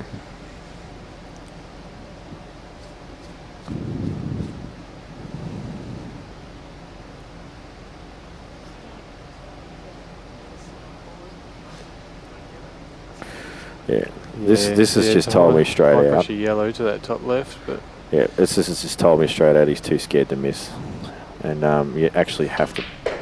You got to play that ball first. That's not no, bad. That's fine, yeah. I actually thought he had not that angle at all to screw back, but now he's actually got linking ball off the roll in, so he's okay. It's actually a really clever shot. He's done that well. And that's a very good angle of the chicken wing. And when did that hit the rail? That was about 2/3 down. And as they shouldn't go, it didn't.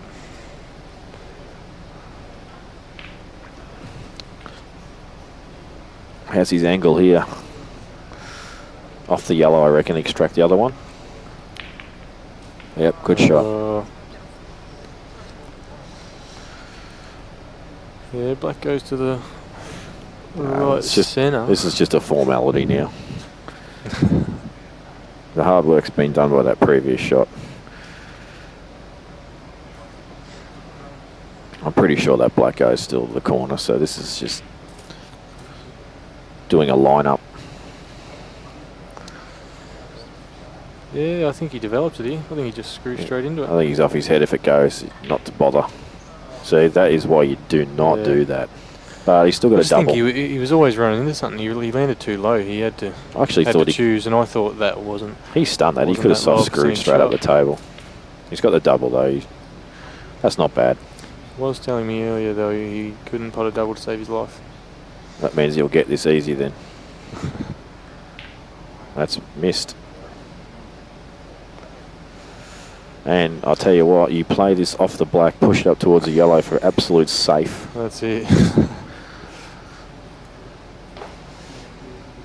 You don't really. You'd probably you know laugh what? at me if I played that shot against you, wouldn't you? If, Just well, say it I'm depends. scared. It depends on how you're feeling. I mean, you're 4-2 down. Yeah, that's it. You've got to. If I'm flying and I'm make the 4-2 up, percentage out of everything you can. if I'm flying and I'm 4-2 up, I don't play it. I just pot all the balls. Yeah, well, those balls down the bottom right, there is margin for error in them. You can. But he's done exactly that. He's still kept the black open. It's fine. What do you think he's going to do here? Do you think he'll Stun try to across. develop those? No, just screw straight across the table. Can he? They're all on. Yeah, they are. Yeah, he's going to. You just got to land on the ball on the side rail, pot that, and the other one goes to centre, and it just opens up the other one in the corner. So it's not that hard. Yeah. Ideally, almost. It's almost hard. It's almost impossible to get on that top yellow across to the left first, just to. Only thing you can make do them all wrong look here. really tidy. Only thing you can do here is overscrew and going off. It's the only thing you can do. Underscrew and run into the pack. He's had a Plays it crack at fine. it. But as you can see, he's hit it perfect and he's landed fat. Like if you overscrew, you're going off, but you've actually really got to get in the white to overscrew that. This doesn't look too bad. He's probably that bottom yellow sort of does block playing that ball to the left centre next. So I'd like play from the ideal position. I'd actually just play this plain ball and just cannon the yellow. He's probably going to screw back, I think. Yeah. What? He's happy with a snooker there. What? I'm not sure if he's played to pot that in the end or not, or if he's just chicken winged it a bit. I think he definitely has, yeah. Oh, I think that's crazy. I thought for a second he might have screwed up the table, because that doesn't mean you're always on that ball to the bottom left corner.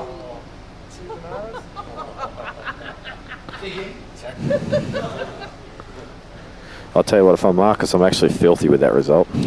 I know it looks like he can't lose a frame now, but that is just a horrendous result for him. These are really funny frames. I do this more than anyone else I've seen. When someone's got a ball over the pocket and I just see them going out, I'll just put my ball over their ball in the pocket till I get rid of all my mess, and then if I can get that ball with my 2 visits, I can. If I can't, I can't. But I've given myself an opportunity at it.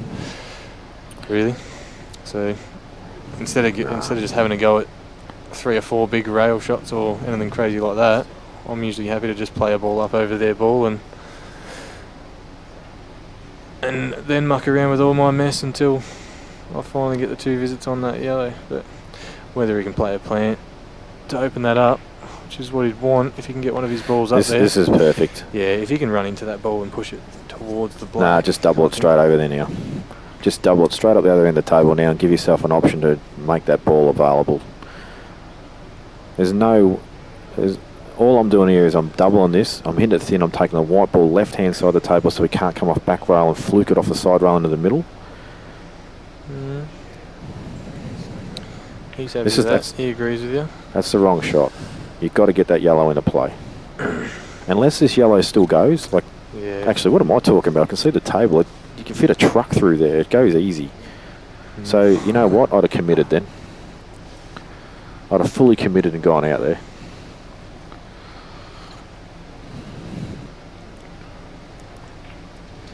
Yeah, it is a little bit further left than the black is, though. So I'm sorry. You can still. I'm sorry, but that is just so honest, not funny. Like all Temujin's done there is he said, you know what? I'm just going to make this as awkward as possible for you to be able to get up onto that other yellow, and I'm going to hope you just chop up. And you know what? Well, there's not much else he could have done there, so I don't blame him. Yeah, that's what I was thinking when you started. God, that's a horrible shot. I don't even understand why you don't double that towards the middle. You're always going to have an angle to go down table. I think he'll get away with it. It doesn't really matter. He's gonna dribble that over the pocket. Like, he's gonna get position at the top of the table. I think he's having a dip. Oh no, he's having a dip. It does hit a little bit thicker than what I thought. Yeah. That's a fine cut angle. That's probably less than I was sort of hoping for. I think there's too much dress wearing going on right now.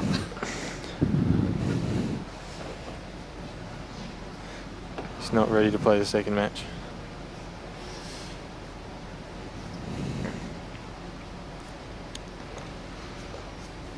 So same deal. He's just said you're not running off this and getting over the ball over the whole first shot. You have to get position on it. Yeah, it's not that hard. That's a good shot. That's all you need to do. Play a trick shot, Marcus, and screw onto the black and pot your yellow and land fat on the black. The only way you really do go wrong here is if you don't make it high enough. Like, it looks really bad on the camera. Yeah, you've got at least half of the balk to land in.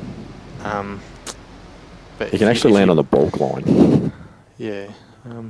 If you do land high, though, you can always just screw back and come off that I other have, rail. I have to take He the just microphone runs off and go and have a look at this. I don't get it.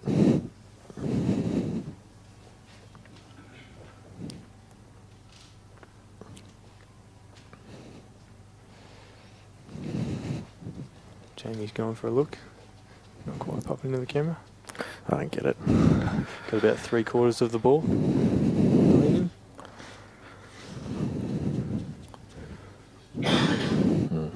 Doesn't matter, it's on.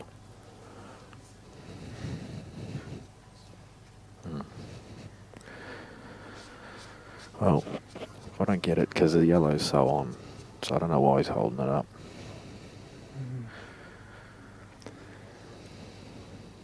This is where it gets half tricky if this ball does drop. Oh, that's a good Is drop. the yellow Good frozen drop on the from there rail? if you fine cut it. Oh, hard to see. Dan makes a very good point. He said it's his fault this is happening because he said it was 5 minutes a frame. We're now 10 minutes for this frame. That's fine. Well, he's not putting it over the hole now. Surely he's screwing off it. And we need that heater to come back on and come back on fast. It is very deep in the pocket. So he's probably going to screw the crap out of this. Surely he's going to have a go Jump now. the white. Can't play that ball too many more times and not pot it. Here he goes, and that's perfect. Yeah. Oh, hang on, it's pulled up. That might not be perfect.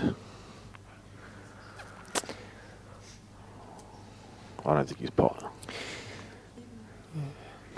He can pot it. He can pot it using the back rail, but then he's going to kick the black safe. So.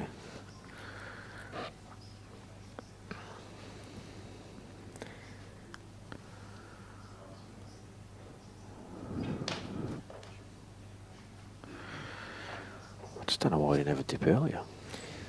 Yeah, he did have opportunities. And I mean, yeah, from that wasn't the best of them, but still, I thought.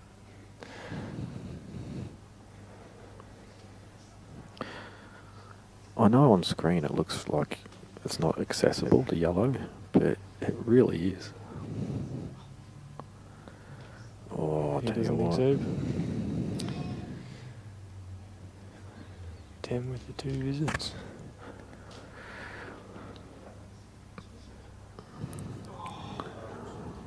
Or there's no such thing, but I'll tell you a good lesson for people at home there.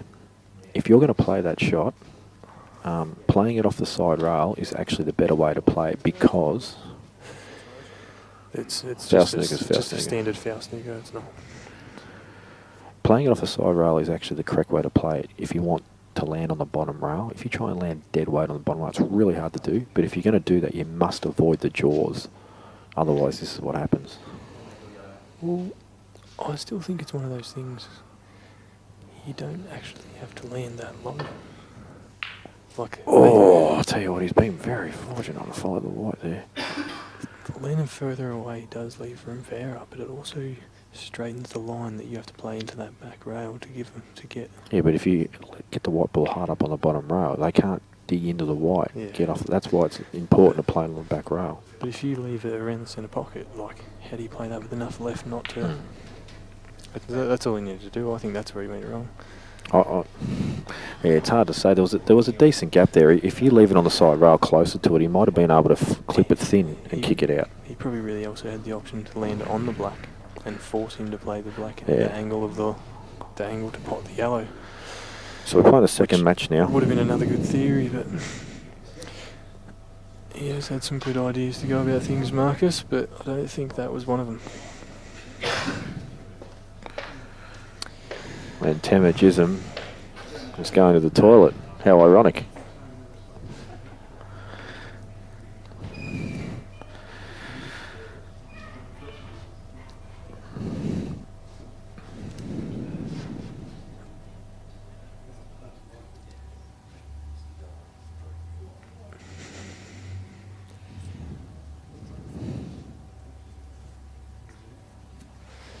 Yeah. So the second race to 5. 1-1 between Marcus Harrison and Tam Dixon. Yes, this is really their best of three because Yeah. Marcus beat him to get the double chance. So That's it. So the double elimination prevails again.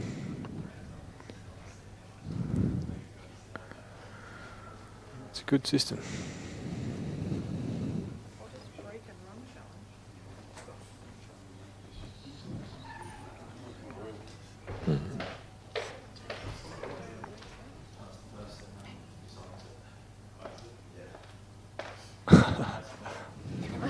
I don't know if they heard that, but they all seen it. See if they can lip read. she probably doesn't even know the camera was on her when she did all that either. Nah, that's it. But just for those that weren't 100% sure what she said, yes, Colby, she needs to go to the toilet. So just so everybody knows out there, it's a very important aspect of this match that's about to occur. And Tim is ready to go. Must be that much of a hardcore supporter. Has to go for a nervous one. And Rio needs to do a bar run.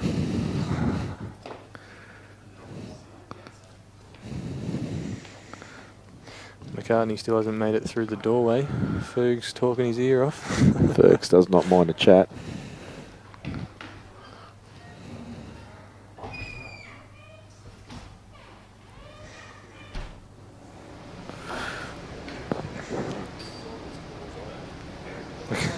Now it'll go off when he... Yeah, that's it.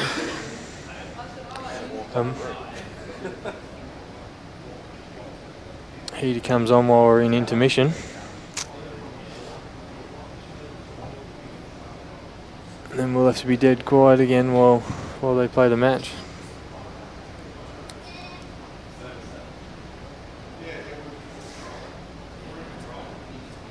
Good shot of the venue though, if you haven't had the chance to come to Shooters Lounge.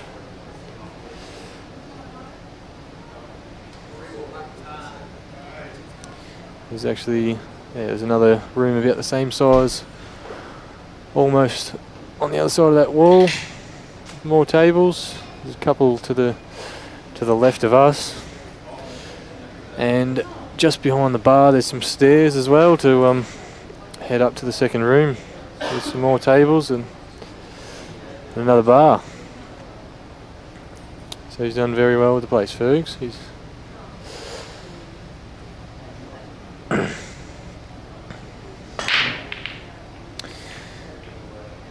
as we start the final match, Tim comes up dry on the break.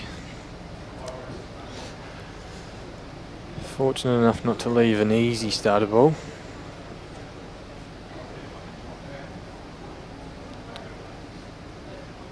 The Reds are very on. He can play that one to the bottom corner now. That red to the bottom left that he's closest to. But it's the ball below that is the treble ball. Unless he can play this off the yellow. See, I think that would have that really should have been looked at. He should have been looking at playing that off the yellow. Kills the yellow on the bottom rail. It controls the white, controls the black that he's just pushed, and it opens up his last ball.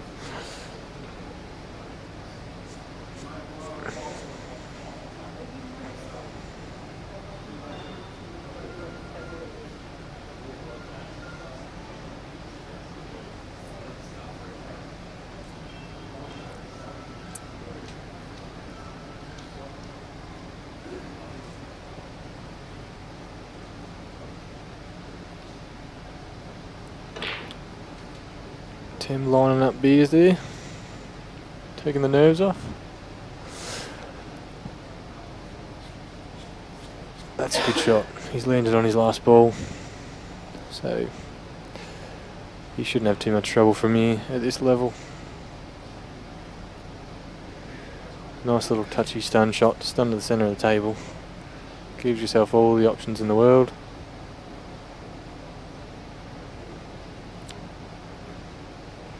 But that's always where you land somewhere and you just go, this is the one spot I don't want to land.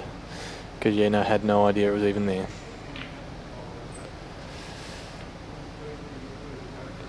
That's fine.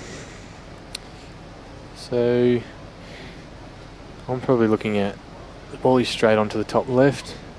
Screw back a little bit, get it almost straight on the ball to the left centre, screw that in to play the top red to that left corner as well.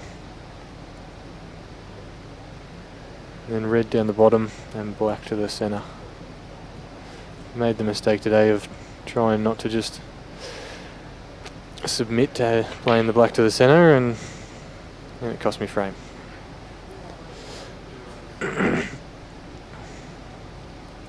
Falling out of position. He's gone a little bit the other way. He's still got a bit of angle on this. He's probably is running a bit higher than he wants to. He can screw out, but it just still leaves you with a bit of angle on that ball to the centre. Just a bit more chance of. He's got that little bit of angle, but a little bit just that chance of sitting behind the black and not quite being on your red. But it is fairly close to the centre, so you'll probably be able to just hit this in pretty comfortably with screw to come out the other side. It's only them ones where you go to screw them and you just get that little bit more stun than you want. Well, you won't quite make it there, but he's hit that well. This is just the dribble in. You might just run a little bit left of the straight pot for the black, but it shouldn't worry him.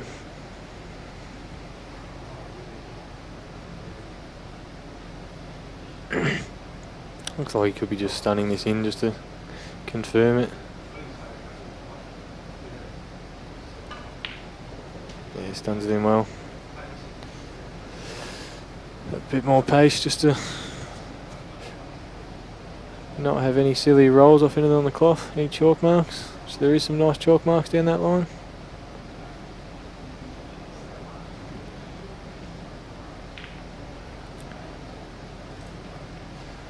One 0 Marcus Harrison.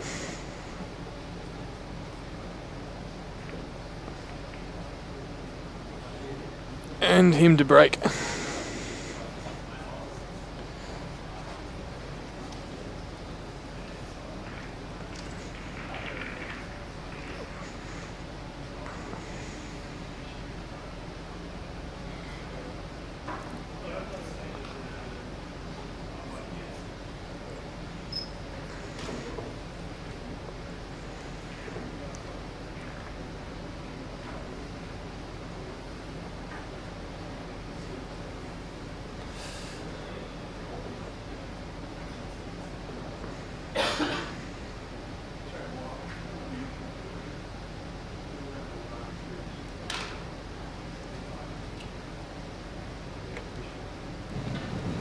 Alright, 1-0 to Marcus, so he's on the board for his attempt to win the Western National Satellite.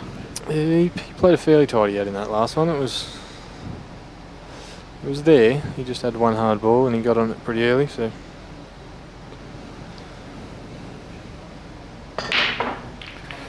Nice little jump on the white there. Yeah, not the Stay on greatest the table. control break, but he's got a ball. First glance, I like probably yellows, and most people would probably say reds.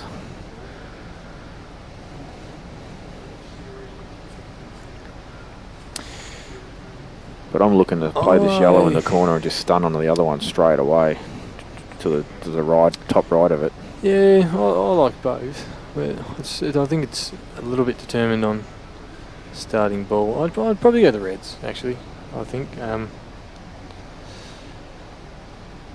just that little bit. They seem just a little bit more tangled down the bottom. The yellows, just the paths don't seem as good to them. I suppose those. Yeah. Well, that left red. He's also passes. popped one off the break too, which is influential to his decision. Yeah. A little bit short on that. He probably would have wanted to be straight on that, on the red that he's closest to, down to that bottom right corner, just to be able to get into that trouble area. Still can off the black, as long as he doesn't think he's potting the black off it. Which side does it go? I don't know. I think the black hits this side of the rail. It's screwed a little bit. Gotten away with it fine. I actually don't think he'll be filthy with that. Because he had nothing next shot, really. There is work to do. Yeah. But, yeah, I suppose that he must have just seen that danger with topping off the... Crazy Dave, just to answer your question on why Jake pulled out of the Western zone. National, he never actually entered the Western National. He's decided that he's focusing on business for this year and will only play in the tournaments that he's won this year. So that will be Big Guns and Berry. Next year, or the year after that, he'll have to play in every tournament because he'll probably win them all. First ball. Because it's Jake McCartney. It's given a good opportunity to play this plant down the bottom corner as well. Good chance of leaning on his now hardest red, the one near the yellow closest to the black. Geez, I don't know. I don't know what his angle's like on this ball over the middle. I'd be wanting to get rid of it now. Oh, yeah. Yeah, well, the Black played that well. The black's pretty well contained, though. I don't know. He's played that real well, that. I think... Yeah. I don't think he needed to hit it that hard, though. Did he? No, I think he's played that sensational. He's managed to keep the red there. He's got the bottom of the two reds. If he can actually plot that and cannon the yellow, like that's basically to the right of the red, that's near the black, he'll actually have a good shot on it. I suppose you can't go too wrong unless you catch that left side of that yellow. You're still probably fine on that bottom right ball.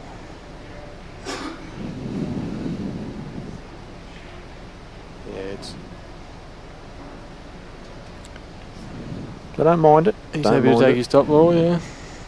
But this red is fast becoming a potential problem, though, in the middle of the table now. Yeah, he's...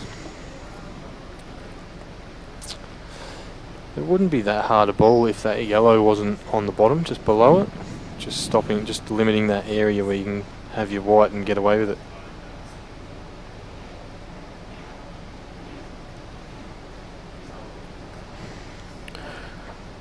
So a little bit, cutting a little bit back here, but he should be fine as long as he makes it over this quarter of the table.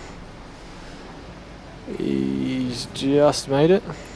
I'm actually wondering whether he's decided that all along he's actually planned on playing the cut and playing the cannon off the white to the ball over the hole. Because he looked at it earlier and he didn't like it. And I think the reason he didn't like it is because he wanted to get rid of the ball over the middle first, because later on in the out it would have been difficult to get onto. Yeah, he looks like he's playing that ball Off the yellow. If he's going to place off the yellow, he's actually got to hit it fairly hard to really widen the angle. He does look like he's a little bit straight on the other ball. He didn't really have much of an option on it. Yeah, but even that's not that big a result. I think if he could have gotten that ball on the bottom right and just topped to run straight up the table and cannon that yellow that you were talking about earlier, then he had that red to the bottom left. And I don't think there was too much margin for error in it. Like you should lose the frame from There's a bit where you could land.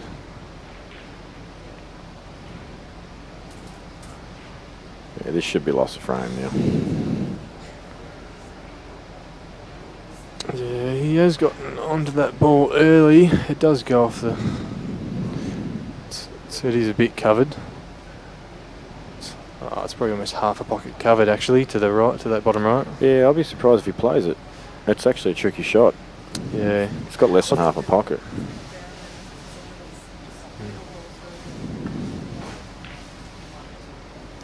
Overhit it, but he's okay.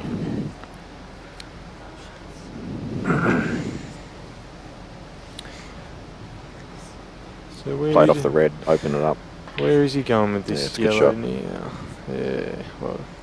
But he's underhit that as well. He wanted to screw back another probably half a foot. Yeah, it would have been good. Can still play this. Oh, he's forcing a lot into it to get back off the top rail actually. Yeah, no, that's actually almost straight. Got a deep screw off the side rail. Yeah. It's a good shot. Yeah, hit that well. That's an excellent shot. Very well controlled. That's perfect. That's pretty much dead straight, that pot to just run through for that yellow to the centre. Make sure you don't run through too far, so you sort of just get that bit of space between you and the black. Yeah, Marcus is Now actually he's filthy. probably screwing here. Yeah, you just screw off just a touch. Same pocket. Yeah, that's why I sort of just try to stay that little bit further back so you can just dribble it in, but it makes it look easy. You'll actually find most top players will prefer to stun that in rather than play the run through. The more you can stun balls and punch them in, the less chance of any kind of kick occurring. But you can stun the other way as well, to just stun for your black to that left centre. You weren't really putting anything on it. It was just. Yeah, you got to hit that's more of a stun above centre though, to pull the white downwards rather than across. Now there's your score lines for today. As you can see, a very interesting opening draw. With down the bottom there, you see Gus and Clacky playing each other first, and then they dispersed amongst the loser side, both of them reasonably early.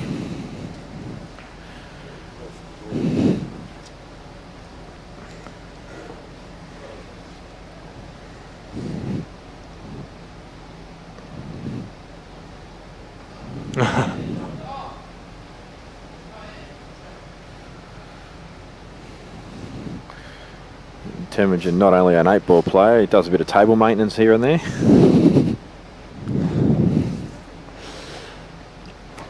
Yeah, the Empire rails are an awesome idea, but they seem to do that a lot. Yeah, it's the only thing I hate about Empire rails. The screws always come loose.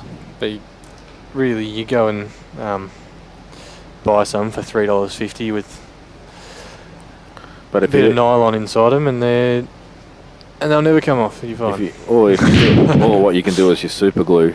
Yeah, just super glue. Super glue the connection, and that will never come free either. Providing you never want to take it off again. A dab of super glue will stop it from spinning, and and you'll still be able to crack it.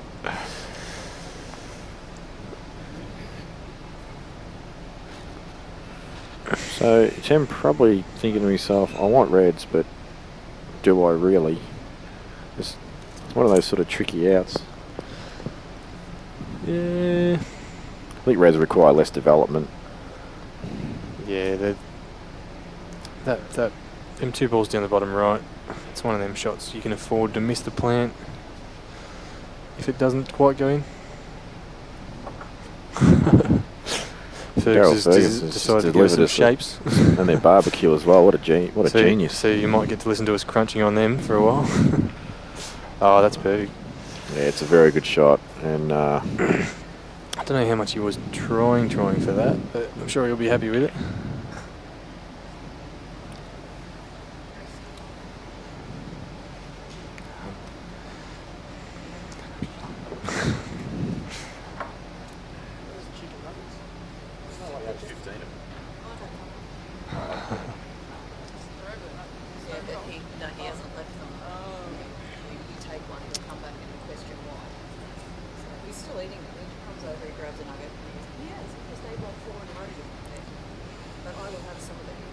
So he's missed that plant, as I said, and you can probably afford it. He's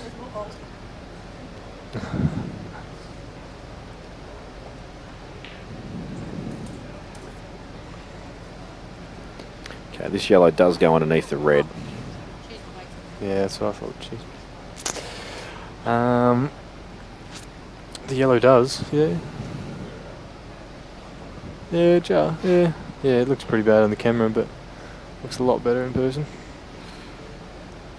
Well, at least spit the red out of the pocket. Looking at it now.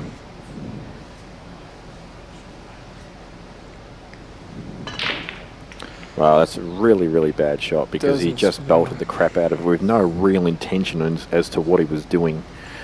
He was just happy to get that red out and open up a ball, but yeah, it really didn't need that. As so often happens when you just belt the crap out of balls. Look where his yellows have gone. Look at them, they're just terrible now. And you'll think it's bad luck, but really you just shouldn't have belted the crap out of it in the first place. He just caned that 100 mile an hour. He had to control that. So 10 on the reds. 1 to work on at the top there.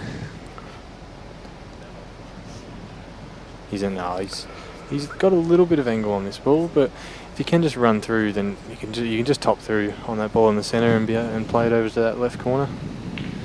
A little bit of nice touch. Oh, jeez, he's missed. Didn't I'll like tell you that what, as soon as he hit it. Can't blame the table. He could just rush that. Look at how the hands are going up in the air. Yes, the red was spotted. Go. How did the other red get in that bottom right pocket once he spat them both out? Down the bottom, he just missed. Oh, did he get another shot at it? Oh no, yeah, Thames. So sorry, Thames. He just put this on. Yeah, go to the right. side rail Thames on the here ends. and just take the cut on. Ah, I thought he had the angle to go the other way, but.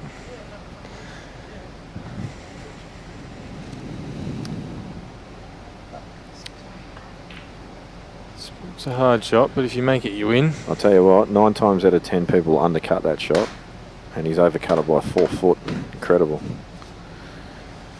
But still a really tough spot Marcus is in. There's still pressure on, and that red being where it is still in a better position than it was. So sometimes when you're positioned like this, you have to think to yourself, what would Jake McCartney do? And the answer is pot out, double 4 balls. Pot them 3 balls down the rail, one after the other. Just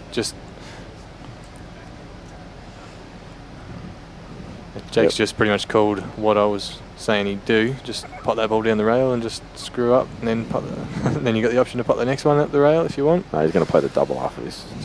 Jake just said happy to be in the centre of the table. Here we go, double. Nah, it's too short. Yeah, he is running a little bit low off it, but I think it's. Yeah, you'd like to be doubling the other one, but.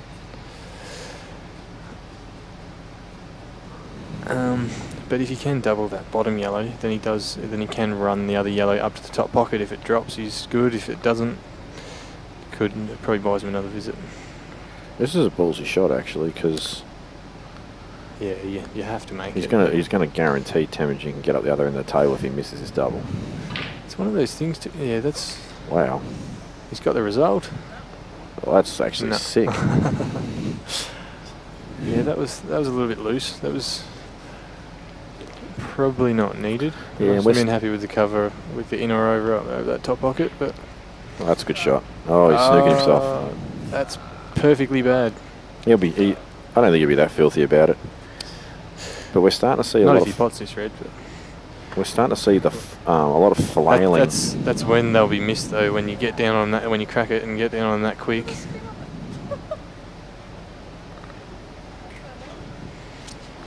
I think Marcus. So he's got a tricky block here, but Marcus has 1-all, staring at 2-1 down, and he's flailed wildly at a couple of balls here. I think he just needs to recompose himself and just remember how he got here. Yeah, that's missed by. Ooh, no, it's all right. It's in. napped in.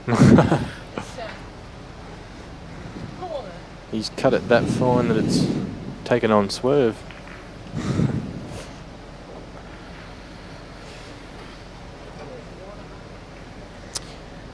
I thought that was like just high side of the pocket when he first hit it, but yeah, I think it just pull in a little bit.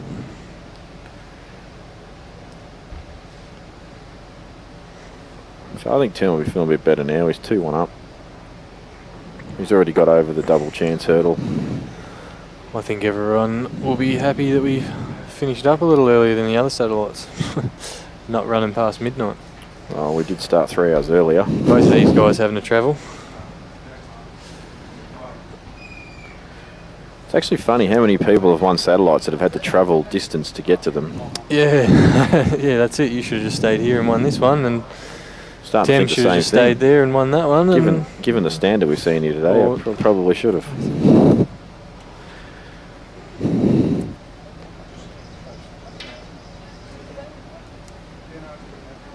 Well, like I said, you're basically paying for a $900 ticket. Marcus Harrison to break, 2-1 down. See how this one jumps and lands in the centre. Well, fortunately for Marcus, he hasn't split them massively. I don't know, I wasn't really paying attention. Does he cue down on his break? Does he what, sorry? Does he cue down on his break for them to be jumping that much, or? I think I haven't really I looked think what at him happens is like as he strikes the ball, his head comes up, so does the cue, and so he's hitting above centre. Yeah.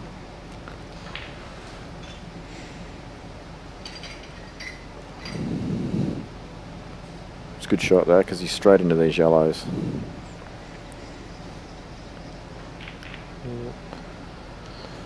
Wow, that's missed. I'll tell you what you are starting to see now though, which you probably didn't see earlier from Tem during the day, is he's starting to see the out, where he's got to construct an out by getting cannons and things like that. He's starting to see them early now and play for them, whereas earlier he was not doing that. He was just sort of potting a few balls, trying to take a big out on and go, oh yeah, I better just land on this and play a low percentage. Now he's actually seeing the out very clearly, and although he's just missed that pot, you can see that he's developed the frame perfectly. And that's important. That's an important thing to notice.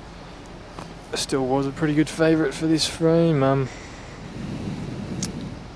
Not quite as good a cover as Marcus would have liked.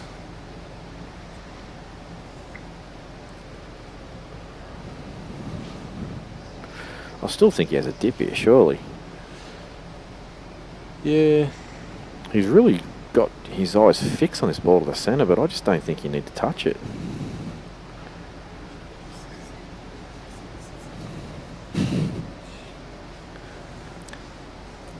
Do you think the two over the bottom right first?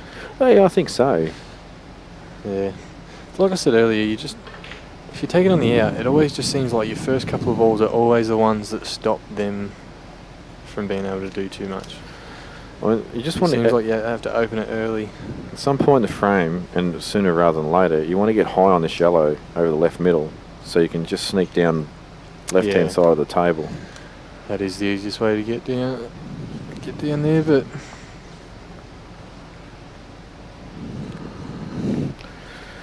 I know this sounds a touch crazy. I don't even know if it's on actually, but the double on this yellow here, while you've got a little bit of cover,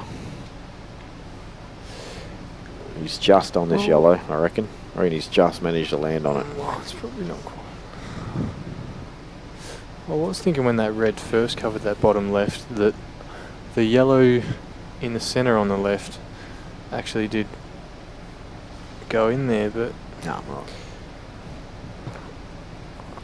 I don't know if he's had a look at it, but oh, he got the remote control out there.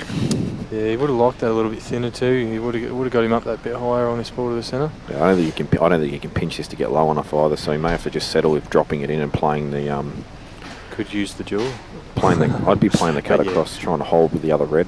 But yeah, that's shot's definitely on to play that ball. That yellow in the yellow in the middle of the three to the bottom right after this ball. Just stun down for your last ball. Yeah, he's tried doing a lot there, but he did sort of need to come off that rail a little bit to give himself the options. Yeah, he's probably overrun it a touch, that was all. But yeah, it didn't need to be quite that hard. Gap's closed. Yeah, good example though of how someone focuses too much on the white instead of the pot. We've actually seen a lot of that all day. And so it'll be interesting to see what Marcus does with these two on the right. He's looking at them straight away. I reckon he's got a cannon first shot on the top of the two reds. Oh no, he's probably playing that red under the yellow, is he? Yeah. So there's it. Oh, he's missed the pot though. He's just moving. Like quite a big gap. He's just moving a bit on the shot too. You know, now the whips are sort of cracking. He's just moving around a bit. Just needs, like I said, recompose and keep himself still. He's not blessed with brilliant cueing, Marcus, so he's got to make sure that aspects of his game that need to be controlled are done to the best of his ability. Still,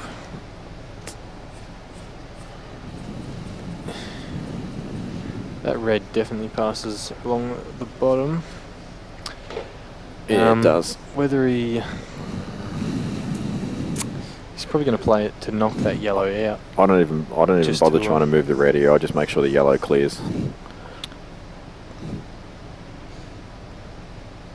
Unless the angle's natural, but if you've got to force it, it was natural, beautiful. Ooh. Yeah, no, that's a good shot.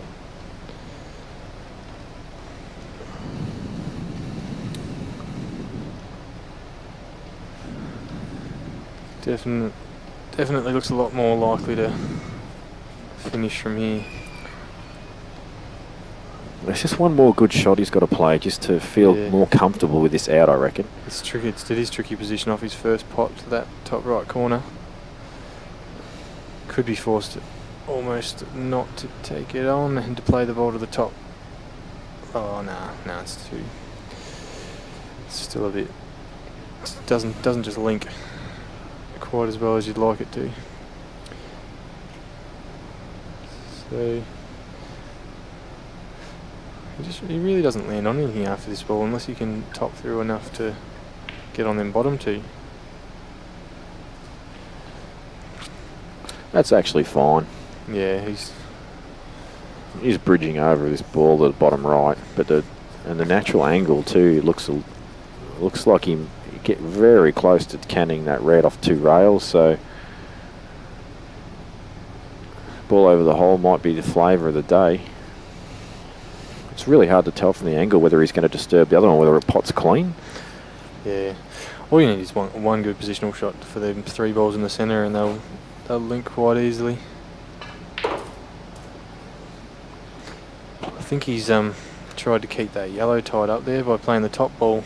Well, I think the other one didn't go. Well, he's tried to come another foot up the table and land straight on this red in the middle. Yeah, I thought that was the easy way about it, to play that bottom ball first if it did go, but possibly not. I think if you're fair income and you're committing, you've got to play the ball over the hole now and just float back up the table. He's just, you're running into nowhere unless you try doing it a lot with this shot. I'll tell you what, Dan, go back to that last angle you just had of him showing his queuing action. I'll tell you something else I don't like about his action. All his weight is going backwards instead of forwards. And as I say that, he misses. But there is no way in God's green earth can you pot consistently with that action. So Marcus, if you go back and watch your stream, which I hope you do, I reckon you need to fix your queuing action up to make yourself a better potter. That's an excellent shot. Oh, it might have gone too far. And the springiness of the rails has caught him out of touch. He still loves it. He's happy to get down there and cut the absolute crap out of it. I'll be surprised if this goes in. Does it? Wow, what a shot. Stiff. That is actually really, really unlucky. It's funny how often them things sort of seem to happen. Every time, more often than you'd think, when you watch people reverse double balls from just below the centre to the other side centre, the white finds that exact same line to run towards that centre that they've doubled the ball into. It just happens so much more than you'd think. Oh, Dan's got the replays there, and you'll actually see this is actually fairly stiff. Yeah. Well, that's it. So many things change that. Like to touch a side at that pace, it would have done nothing. It would have gotten it away from that pocket, really. But it's not one of the things you think of. It's just a bit unlucky that you can hit it that hard and that fine and still find that pocket perfect.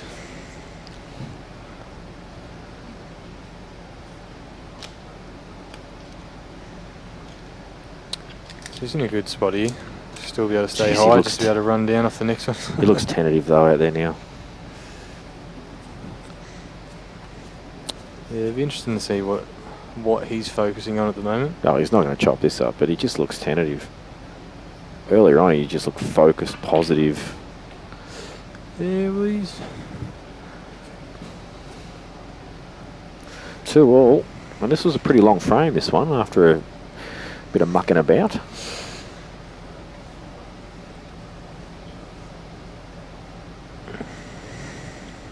Tim's just got a little head shake in the back corner there. Well, I think... Not happy to be giving that one away. I think if he loses this match, he'll walk away feeling that he'd be filthy because he's definitely been the better player in the final thus far. Yeah, but he's also gotten beaten earlier by Marcus to have to play a lot better than... He's done the... I think he's called the Ben Noonan toilet break. He has. The old, I've just played a big shot and gone enough, better take a toilet break to get over it. 2-all.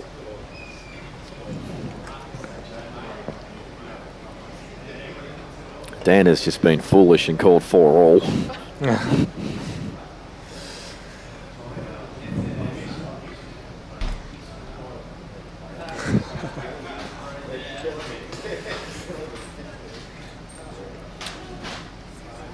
So we a fair chance of Tim capitalising from here. I think it's that he's going to play in his head that shot, but yeah, as Jamie said, he definitely is playing that little bit tidier than Marcus is. Just not making them small errors. Not playing them loose shots, but.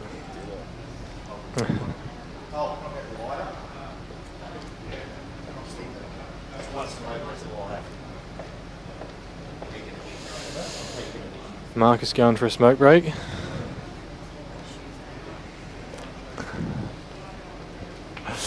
That was rough.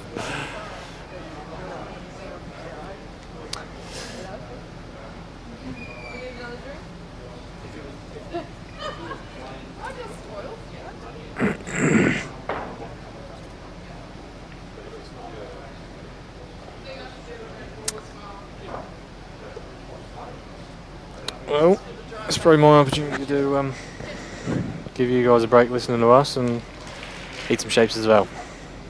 Back soon.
Yeah, I tried to pay a shop earlier when it got going, or on the due date, because it's actually nice because if you pay it early, you get a discount.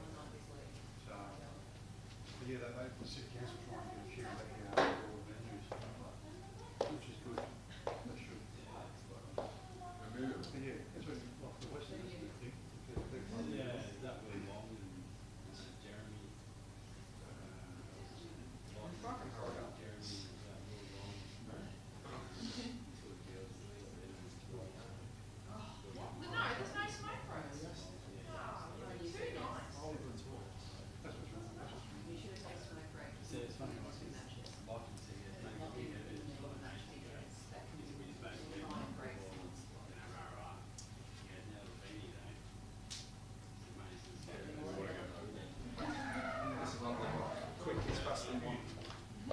Thanks, Nick. No worries, mate.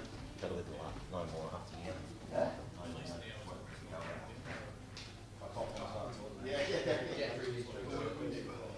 Well, I'm used to playing on the piss, so I'm used to that as well when I was rolling.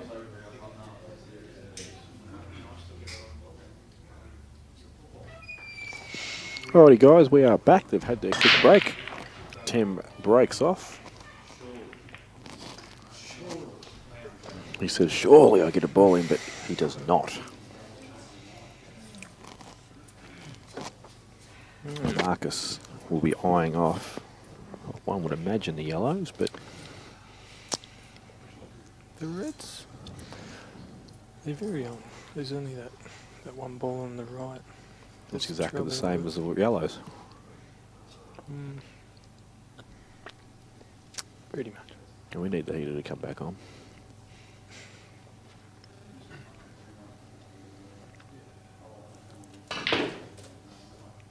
Oh, good attempt there from Marcus. Didn't even quite look like that shot was on. Like he wasn't far off the red as he was, and with the side he might have just grabbed the edge of it.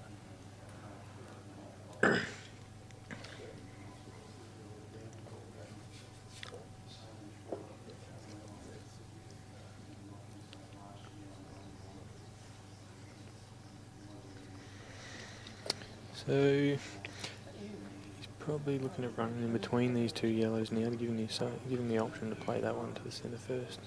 Geez, I don't know if the angle's there for that. Well, I was wrong. Again. Black's still a little bit tricky though.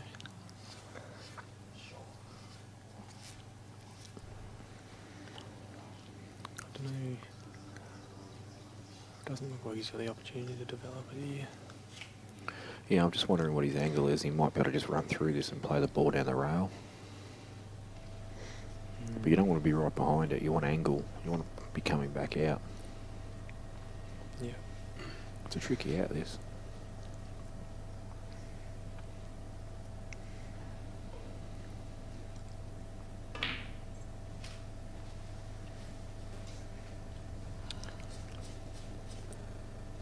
So does he screw into the black here to open it up? Not against it. So I think it's only just sort of there though. I think you catch the bottom half of the black. I really like putting this over the hole, to be honest, because I don't see an out on here.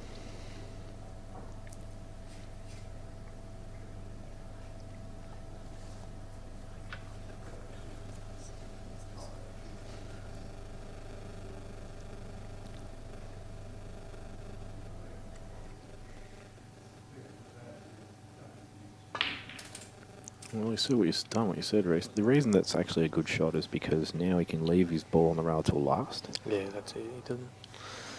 But the way he's the angle he's got now, he's probably better off playing the ball on the bottom rail and then playing the other one on the side rail. Yeah. Yeah.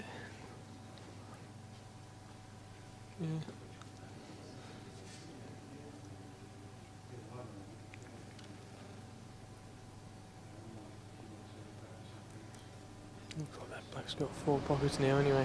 Might be just restricted from that bottom left. And the heater's kicked in so we can talk now. But I like playing this plain ball, playing the other one, other end of the table along the rail, bringing the white ball back out.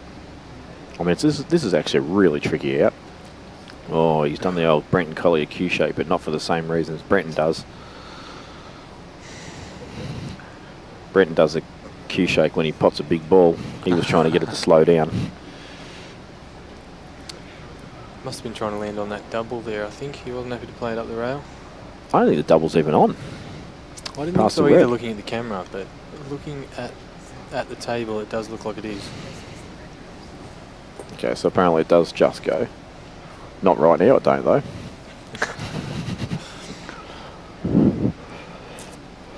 So it does take a pretty sweet little shot to...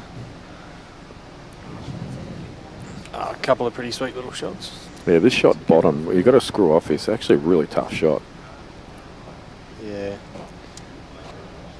It's got to be soft too. It's one of them real, you end up almost hitting with drag. It's always denied it. I'm happy to just get this in the middle of the table and just put the pressure on Temujin. And that's a foul. Yeah.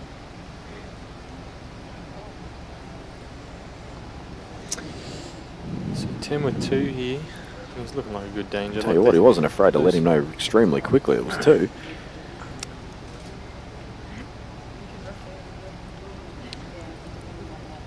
I think he was looking at doubling that ball on the right next. Wasn't sure if he was on it, but he looks like he is. And he's finally got a double. So it should be smooth sailing from here. He's Yeah, he went. You don't even really need to leave a ball down the bottom of the table to get position on your black. You're not. He's not chopping this up with 2. there. No, the ball that he's closest to now will be his last ball now.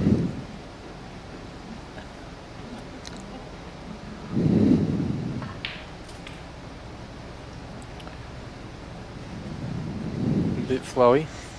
Yeah, overhit it a touch. It's when it all comes together or it all falls apart.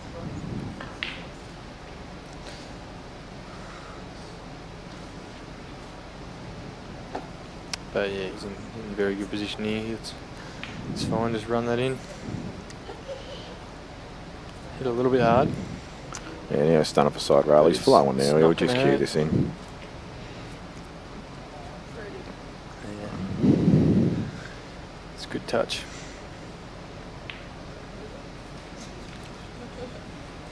So 3-2.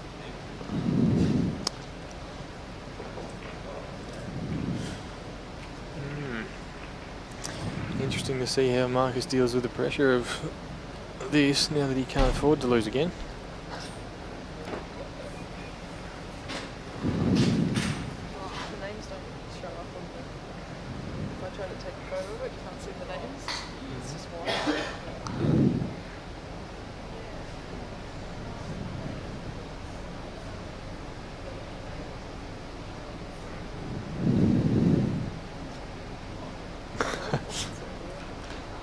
Wait, sorry, 3-2.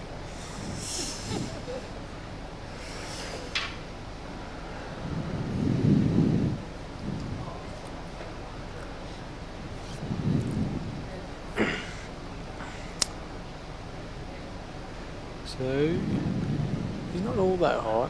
He's only just off the rail. Oh, he's Does almost throw dumped the the cue up white. a The little yellow's bit. come to his rescue. And yellow's all day here. Although the black is, these sort of frames actually annoy me when I have to play them, because you might have this really like fairly straightforward out where it's not too hard to pot all your balls, but then you've got to deal with a really difficult black at the end, and you think, well, do I pull the trigger or not? Yeah, these sometimes are where I let which balls are sort of closer to the black almost determined, because you've got the advantage to be able to move it. They've got to work a lot harder to move it. If I am sort of still trying to work out who which colour to go, the reds or the yellows, but.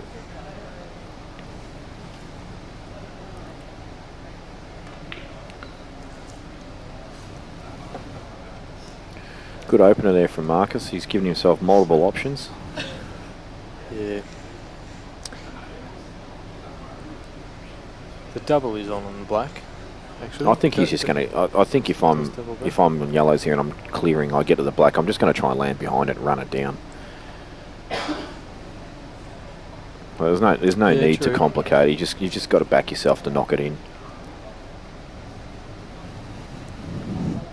So are we running this in and just running through a touch to play the ball just below it to the bottom left? No. See, generally if you make a final in a comp like this, you've been playing all day. If your queuing arm is not on by this stage, then I don't know how you got this far. You have to be queuing well by now. It looks like he's falling right in between everything there. Does that yellow pass? No, it doesn't. So the centre yellow does not go to the bottom Oh, right. actually, Go to the bottom right. it's close. Oh. It's actually close. He doesn't like it anyway. He's going for the fine cut. It's a bit loose. I think I'd play that shot too, but not that badly. Yeah.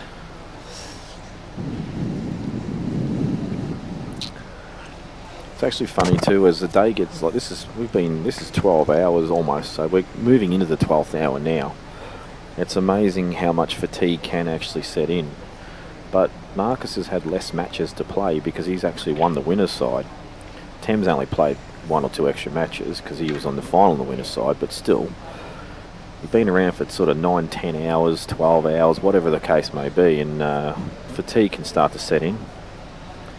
I mean, it becomes a bit of a war of attrition sometimes for some players.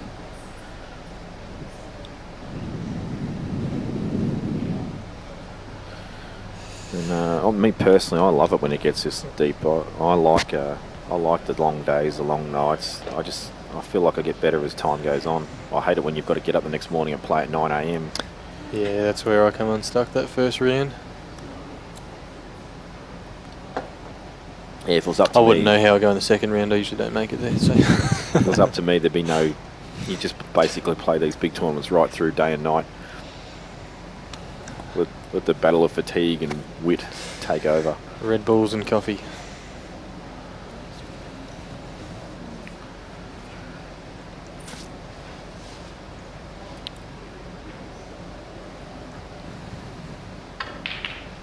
Good shot. Yeah, he's killed another ball on the black there. It's not really. The ball next to the black, it looks like it actually almost does double. He looks like he's trying to open it up now. Yeah, and you know what? That's a really good shot. He's just basically saying, you know what? I do not back you to pot long balls. You haven't done it all day. You're not going to start doing it now. Have some pressure.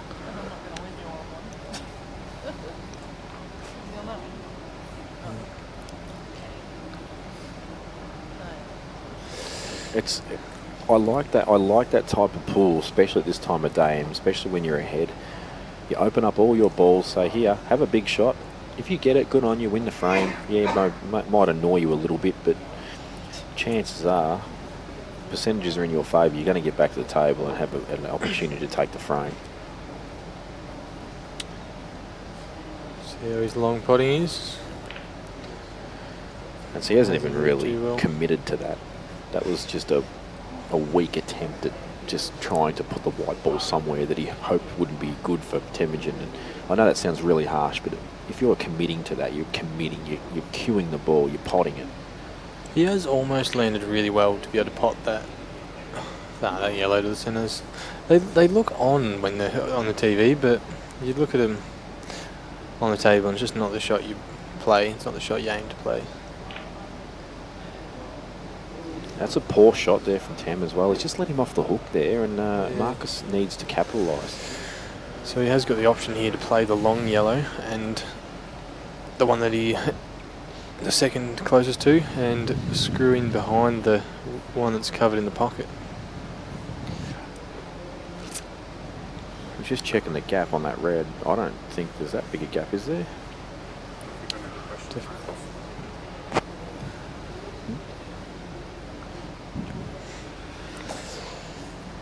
Be interesting if he does play this long or not, or whether he plays in the centre and stuns off a side rail. Being an 8-ball player and not really any other discipline, I expect him to play this in the centre and stun off a side rail, but he's done nothing I've said today, so... Yeah, well, he's not screwing anyway.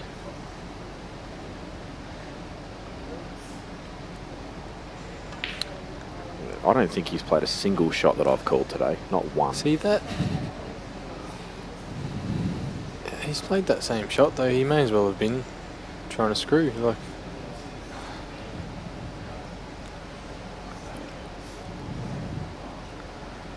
he's probably not in the worst position. See, if that, I don't know if that red sort of closes up the pocket or opens it, because he'd like to cut this as fine as possible to get him behind it, but exactly, and it's that's he's run through too far. Oh, what a result this is potentially. No good. The big exhibition shot.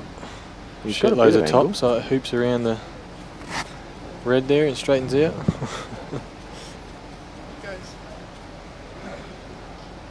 What's that? Oh, it does. He might be falling back to plan B now and hoping this yellow goes underneath the red. I don't like this shot at all. And I'll tell you what, if he plays it like he did that other one where he just belted the absolute living hell out of it, he will pop the red again. And if this shot is on, I still pot the other yellow first. I think the yellow's a little bit high. You'd like it. You can actually see the angle there. You can hold it.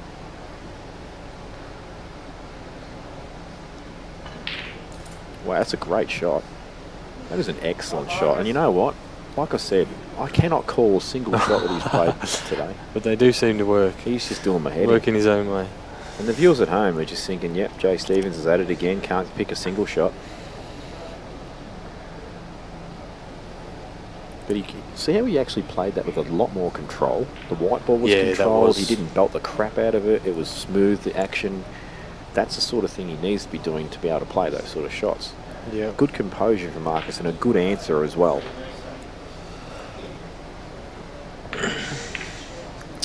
Dan's not far off. He scored 4-all. We're currently 3-all. Twice Temujin's asked the question and twice Marcus has said, I've got the answer. Thing is, Temujin only has to ask the question 2 more times and the match is over.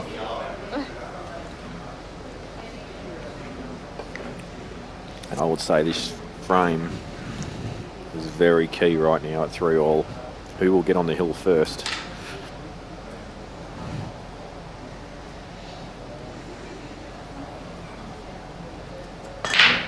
And Dan is over it.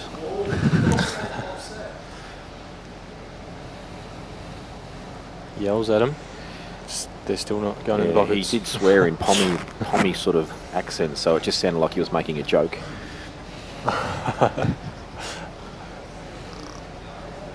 And red balls all day. Yeah, them 2 yellows a little bit tight on there. They Needs do. an opener. They do go. Tell you what, if you can get to the tables on yellows after it, though, you're not upset. I'm never upset if I can get to the table. Because yeah, looking at that, them 2 balls on the left, you play that one into the pocket, your other one opens up almost naturally. Well, straight away out of position, and as the match gets closer to its conclusion, a few more cue stamps start representing the pressure. Yeah, he's definitely playing the snooker here. He's got little to no options, and there's nothing wrong with that. Just as long as he gets his pace right.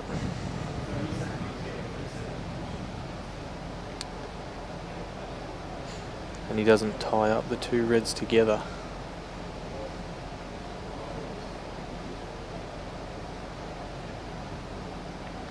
It's a little bit hard. It's not bad though. Oh, that yellow definitely looks. Oh, might not this have goes a to full centre, does it? pocket now. Does this go to the middle? No, he's happy with it. He's down. Played it off the red. And he's left a big pocket for Marcus instead. Yeah, so the reds look pretty tidy from here. There. This out is very gettable. Very, very gettable.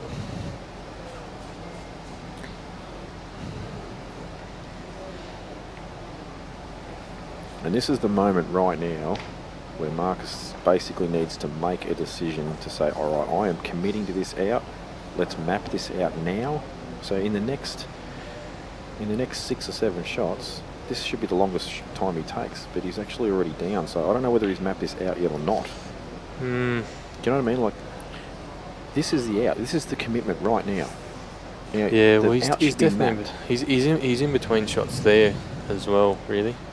I just thought he saw a ball over the hole, thought, oh, I can play my red off that and kill the yellow. And do you know what I mean? Like, he hasn't actually said, okay, this is the way I'm going to pot out. I'm going to pot this, I'm going to land here, I'm going to pot this, I'm going to land here. Do you ever have that where you plan out the hole out though, and then you play, and then you get down to play your shot, and you go, oh yeah, where was I starting again? No. Because you've just mapped out the hole out. You've mapped out 7 balls, so you've forgotten which one was next. No, I don't do that. But many times I play the very first shot and have to reevaluate the out straight away because I've chopped up position. Yeah.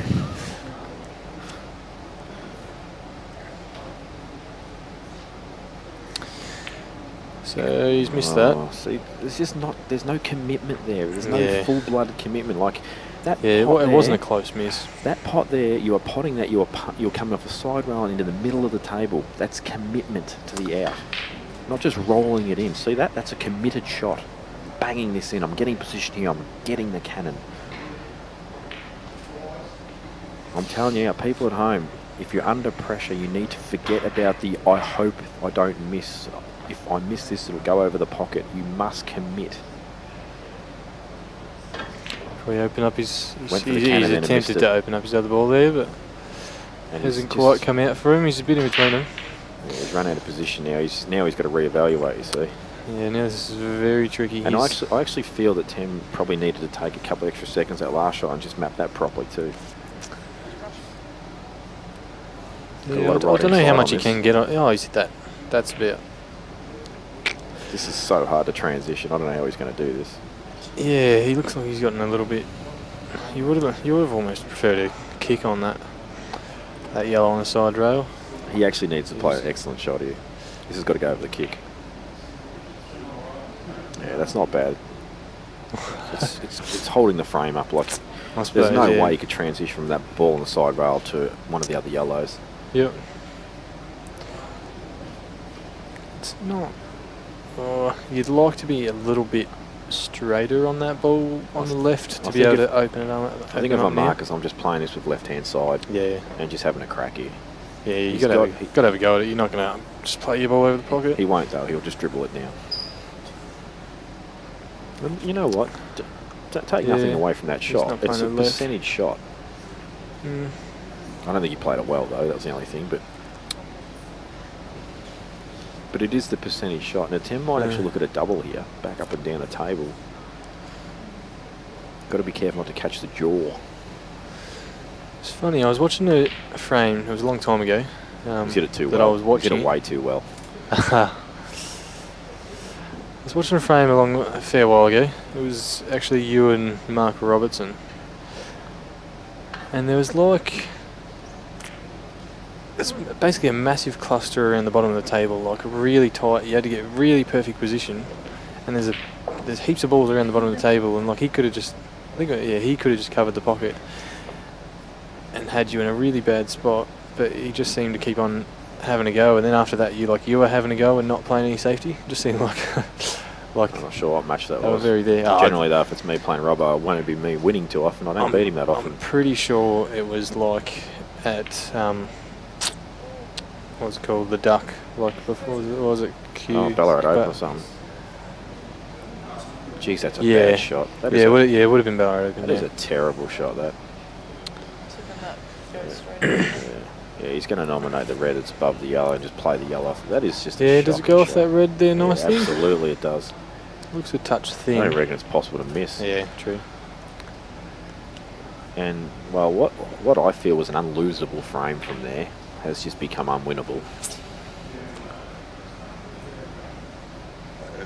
So he's obviously shooting 2 then, if he's just got the first snooker. You will note that all this crap that just happened in the last 5 or 6 shots all happened because Tem didn't try and play some ridiculous low percentage positional shot. He tied up a ball, and that's the impact that one little shot like that can have on a frame. While it might look awesome to be able to play a big shot and make a massive out from nowhere, and it was a 5%er, playing a 95%er like that to stay in a frame will more often than not win you frames.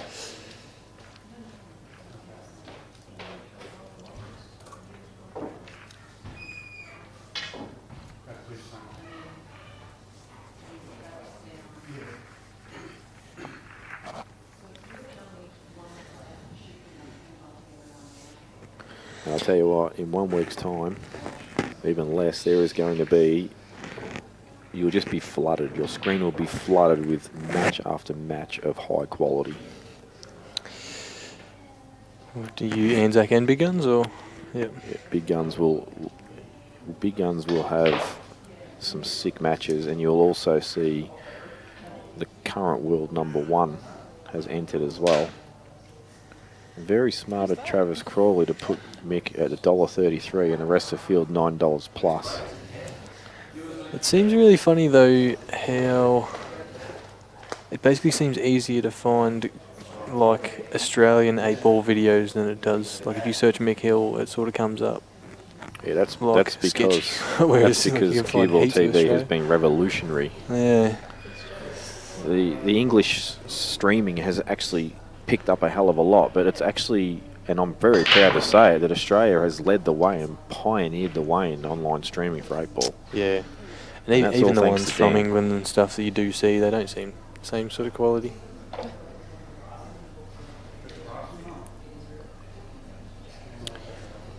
Unless it's like World Championships. I think every country should have this. Every country should have live streaming. But and I think I should fly with you and commentate. Dan's happy to travel for the right price. But I think when England stream, they really need to get their act together and start playing their matches at 4 AM in the morning so we can watch it in our prime time.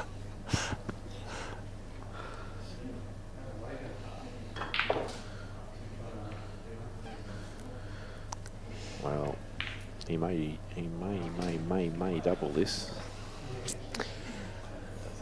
Yeah, he's looking at it. Actually, what am I saying? This plant goes down the bottom here, so there's no need to play the double.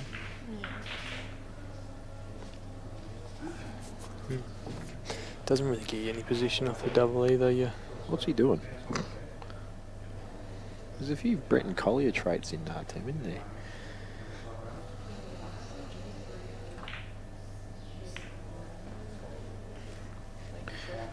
And so what he's done there, if you're wondering, because it seemed like a strange shot, he's basically said, I have cover, I'm opening my balls up, Marcus, I'm leaving you nothing. Do your darndest. One more visit and I'm going to win the frame and the match. So, And to be honest, I don't see a lot on here. nah, that's even that. Like that ball in the centre of the table looks pretty on from here, but like on the TV, but it's actually a really hard shot. So I'm not surprised that he's trying to play this off the rail and get it under these two yellows. Oh, that's something. Even that's.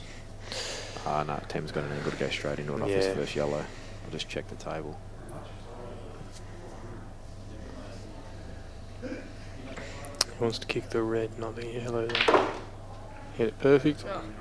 Would have liked to be a little bit higher, but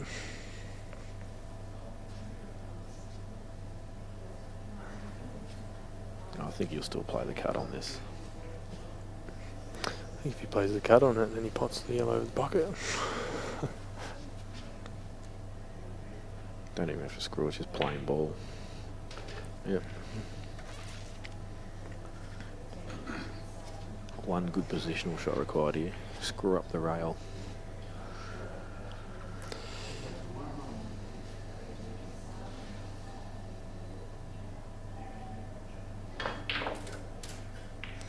Very, That'll very do him. fortunate.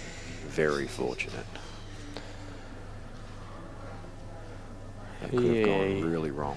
He doesn't like that because he's off angle on both of his balls, and as he plays them, he runs away from the angle he wants for his other ball. He's probably deep screw. Ooh. Oh, he's tried to force the white across. I thought only I did that.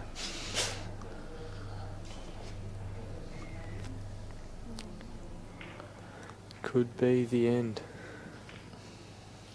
Yeah, that's exactly what's happening. He's like, look at the look on his face. He's just filthy. I think he's talked himself out of this frame already. Maybe the next one.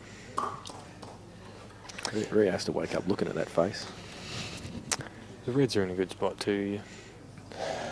There's You know what? He may come off, work he may to come do off if he right can. side cushion, have a dip here.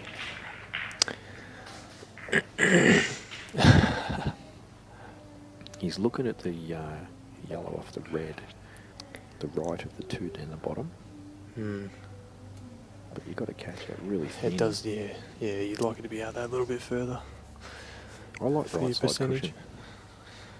If you catch a full blown potty, you're going to be on the black. Yeah.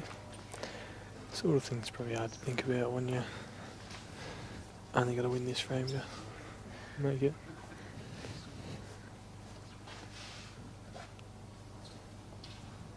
Well, this is the longest Tim's taken all day, but he's in a tough spot here. So, like I said, I don't mind when this happens, when someone takes a long time over just one shot. He's found something. He's tried to double it off the red in the middle. And that's killed him. Yeah. This should go 4-all.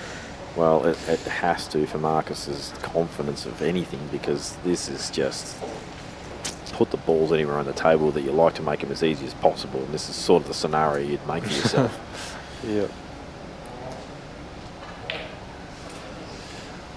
Even this one, he'll probably hold for that ball behind the black to the centre. I'll tell you what, folks. Rewind just before he cues that ball and play again and watch how much his hand moved. So if you ever miss balls and you wonder why, check your bridge. I know he potted the ball, but I can't believe how much his hand just moved then. And these are little things that you pick up. You might pick up on other people and go, gee, I wonder if I do that. And then you'll check, and maybe you do. And it actually helps you improve your own game, your own cueing, your own stance, your own stability. It's a lot easier to pick it from out here than it is from in there. It was still then.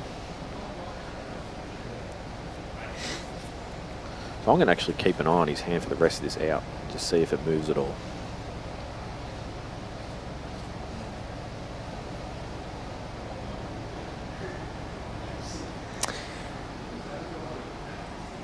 Geez, this looks harder than it. This must be easier than it looks on camera. This looks hard. A big pocket, I suppose. Yeah, it's all day. Yeah, it's a good shot. How many viewers have we got, Dan?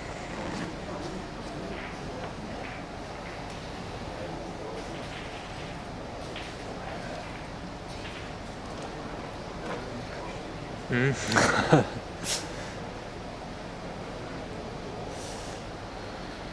So he's just taking a bit of time on this because he's got a bit more angle than you'd think, and he just feels a bit dodgy on it. May not even take it. Well, has he got that top ball? He's got that top ball's too straight to really get any position off either. That's okay. Yeah, that's fine. This.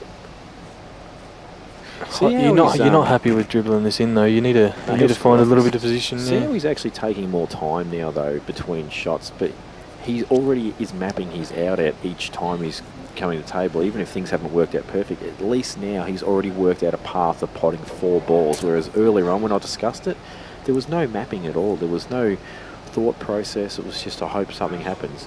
Yeah. This looks more positive, even though there's pressure. It looks more positive. He does look like he's working a little bit hard here. See, he's played for that ball. He knows that I think that was overhit of the though. two. That's perfect. But I think that's the missable ball. The ball that he's played and made it even harder to. I don't think that was missable. If it spits out, but if you overhit it, I think he's done everything spot on. I think my way around it would have been just to sort of stun off it a little bit, just give yourself a bit of angle on that top left ball. And the only way you can miss you out is if you do what you just said, because if you underhit that second last ball and you don't give yourself a good angle on the last ball, you run into trouble. So that's why I like the way he's gone. Yeah. Yeah, well, he's hit it well anyway. You just got to keep it below that pace. Good shot. Where they'll sort of spit out, I suppose. Dan has got his wish. 4 all is looking imminent unless there's a very big chicken wing on this shot. Check the hand. Check the hand.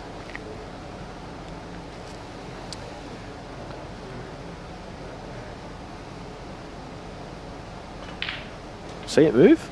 Do you see that shift across after he played the shot? He'd already got through the ball, but it's shifting.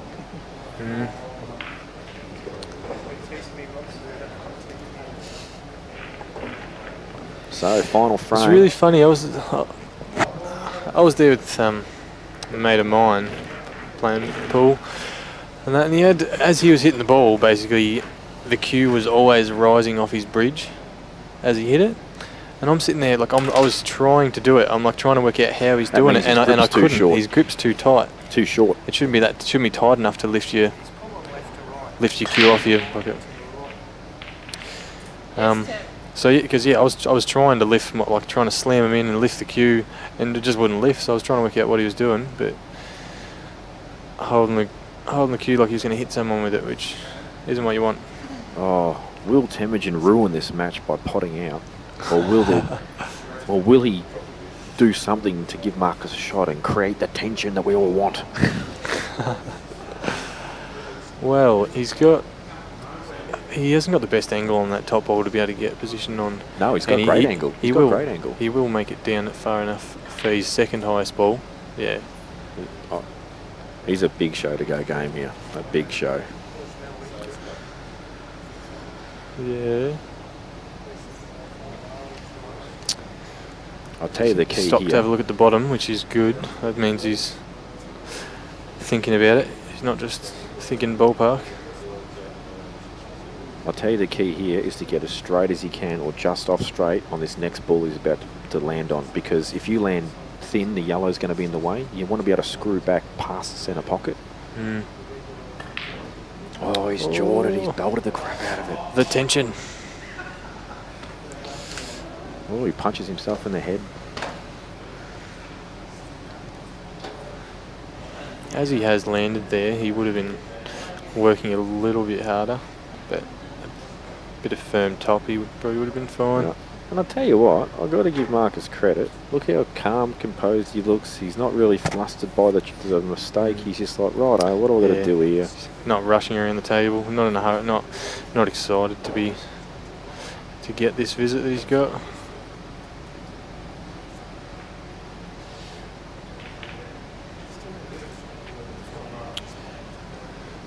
So that's not bad.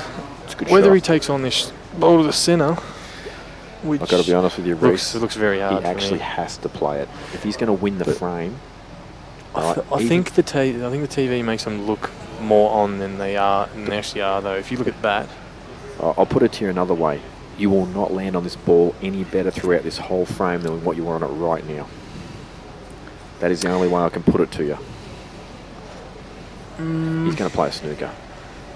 Plenty of tension, color, excitement, what the fans want. Does he get it? He's played got it very well. That's perfect. And that he's probably going to be his percentage. So his next shot will most likely be from that same position. Yeah. Now the question becomes: can he get on this yellow as good as what he was before? I mean, he could have dropped it in and still play the same shot. Can he slide off the side of it and develop that? He doesn't land on anything. You're trying to land on the ball. Nothing needs to be developed. But this is one of those outs where it's a low percentage linking out frame. You've got to play very good potting positional style shots if you want to make the out. So I think he has had a bit of a go at that, but I don't think he's quite on this ball near the black. I'm telling you, this yellow that he denied earlier, it's going to be his undoing. It's one of them shots though, if you miss it, you leave Tam exactly where he wants to be.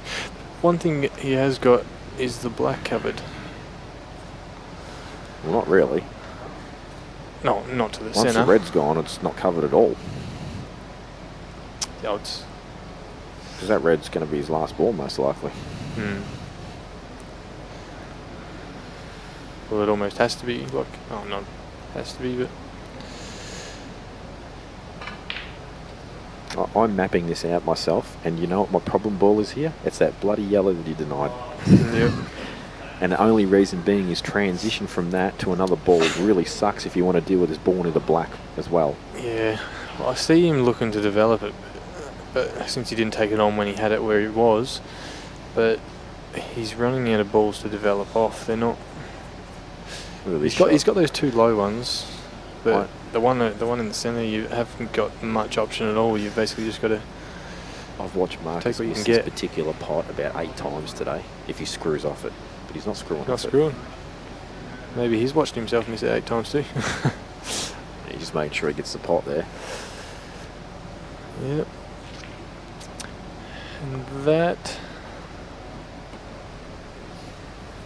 question is, that yellow actually looks better on the table, more likely to double than it does on the TV. What? On the table, that yellow looks more likely to double than it looks. It looks like it's nowhere near on there. Looks like the red's full ball in the way. On the table, it looks like he's actually a chance of doubling that treble ball.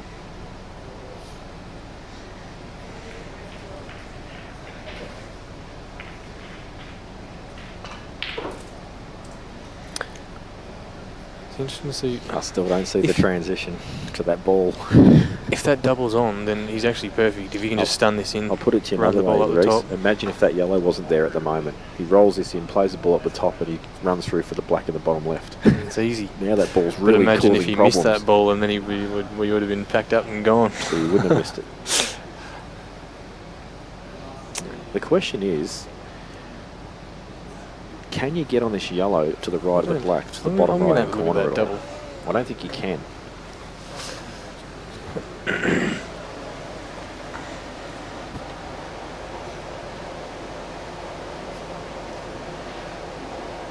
really do think this is a tough out from here. I'm going to land dead straight. Oh, he's gone for the cannon. Well, it could have been worse. He's looked at it, the double does look pretty iffy on the table. He's got perfect angle to. Tough shot. You'd like a little bit more angle. Tough shot to get a firm plant. Well, you might touch it, but you'll push it to the rail. And here's something that people may or may not know about playing a screw back shot. When you play a screw shot, before the white ball moves backwards, it will actually shift to one side and then screw back. So in this instance here, he's playing it to the bottom right. So when he plays a shot with screw back, the white ball will shift slightly to the left and then move back. Now that helps him get through the gap here.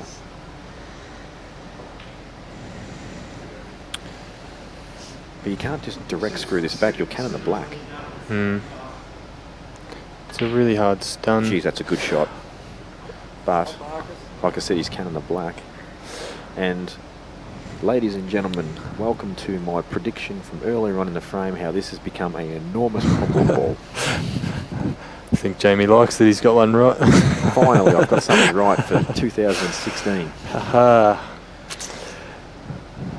I don't think all the camera angles in the world are going to help this. Really. Temujin is definitely a just hard waiting ball. for a shot here. He can't even stand still. He's got to actually stand like 25 foot away from the table. Thing about this shot, he's called a triple. Actually, triple's probably the shot, you know. yeah, holding for the black though. You're playing it basically the with thing. top right. No, holding for the black on the straight triple is right. dead straight. Yeah, I don't think it is. I think you've got to put a little bit on it. I don't. Oh no, you're probably right. Stun it dead. It does look. Now look at it.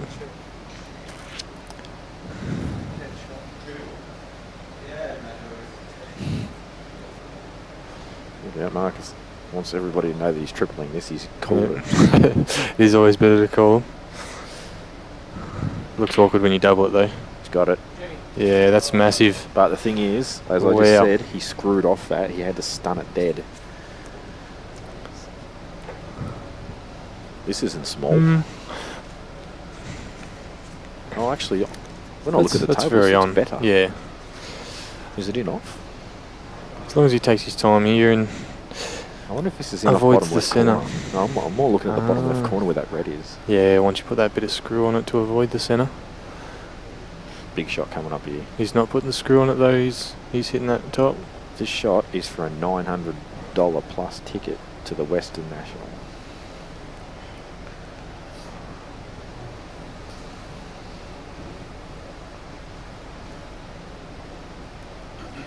If you don't like this cut, you got to play the double yourself. No, I think you got to like the cut. I think the cut's always higher percentage than the Murray double. can undercut it. If he's going to miss it, if he pots it. Well, I think if he undercuts it, he hits the centre. This up heaps. He's got it. And that is a sensational pot out from Marcus Harrison. It's well deserved. He's had a hard day. He's played all the good players. And now I'm going to play Marcus Harrison for 500.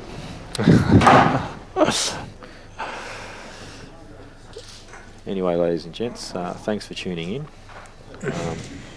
In the end, that actually ended up being a very enthralling match and well fought. Can't expect much more than He's that. actually played in a few of these satellites, I think, already, and this is the closest he's got, and he's just fallen short, so I feel for the bloke.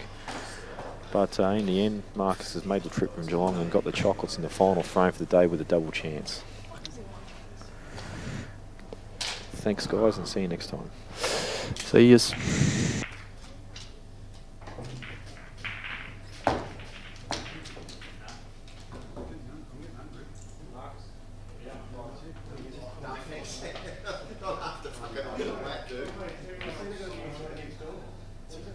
That means the rifle's got to come on two rails. They should be good. I've been there a couple of times around when I use it. Literally, the whole run is about 20 years old. Playing on up the cars with you, it gets better. I started that.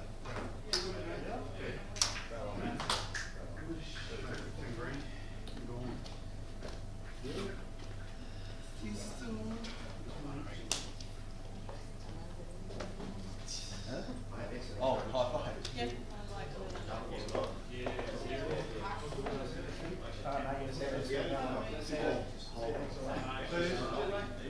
I was worried about double kissing for some reason.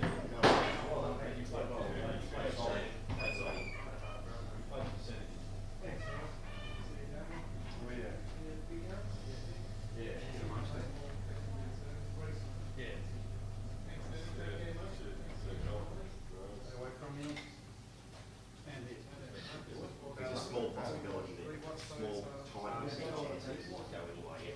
Oh, really? Yeah, we've got to get the green light from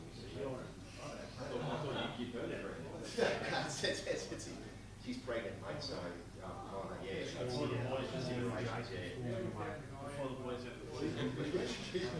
So, yeah. No, I'll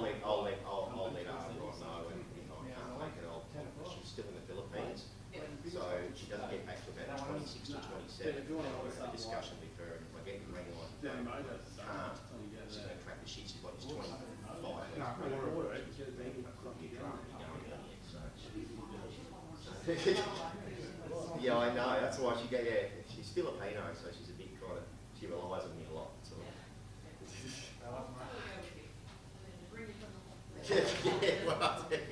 Yeah, I'll be a bit disappointed if I can't go, but still a small chance.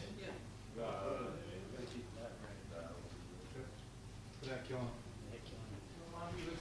Let's go. I need a beer, like. What's your real choice? Well done.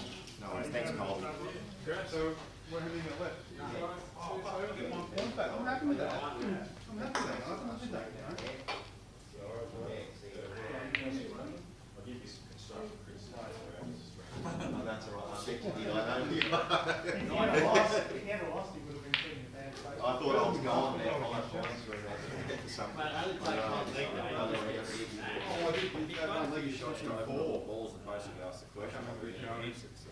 There was actually one particular shot where I give you a fairly hard time.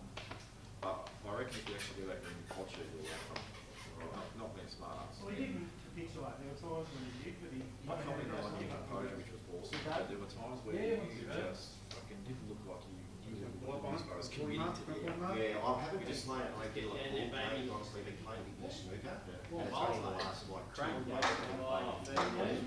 So I thought I was still sort of making your head to some sort of. Can't hit any rail, except for the back one. You know what I mean? But yeah, no. It's any other rail. Look, I'm not sure I'll try and grab it fast. Try and grab it so it doesn't Actually, with all the other balls. there was a shot where he missed the ball. Can't remember. Yeah. But he ended up balling it down here. And then you played the ball off it. And then landed his fucking. Yeah, I know. It was a shit And I just position. thought, and before you ever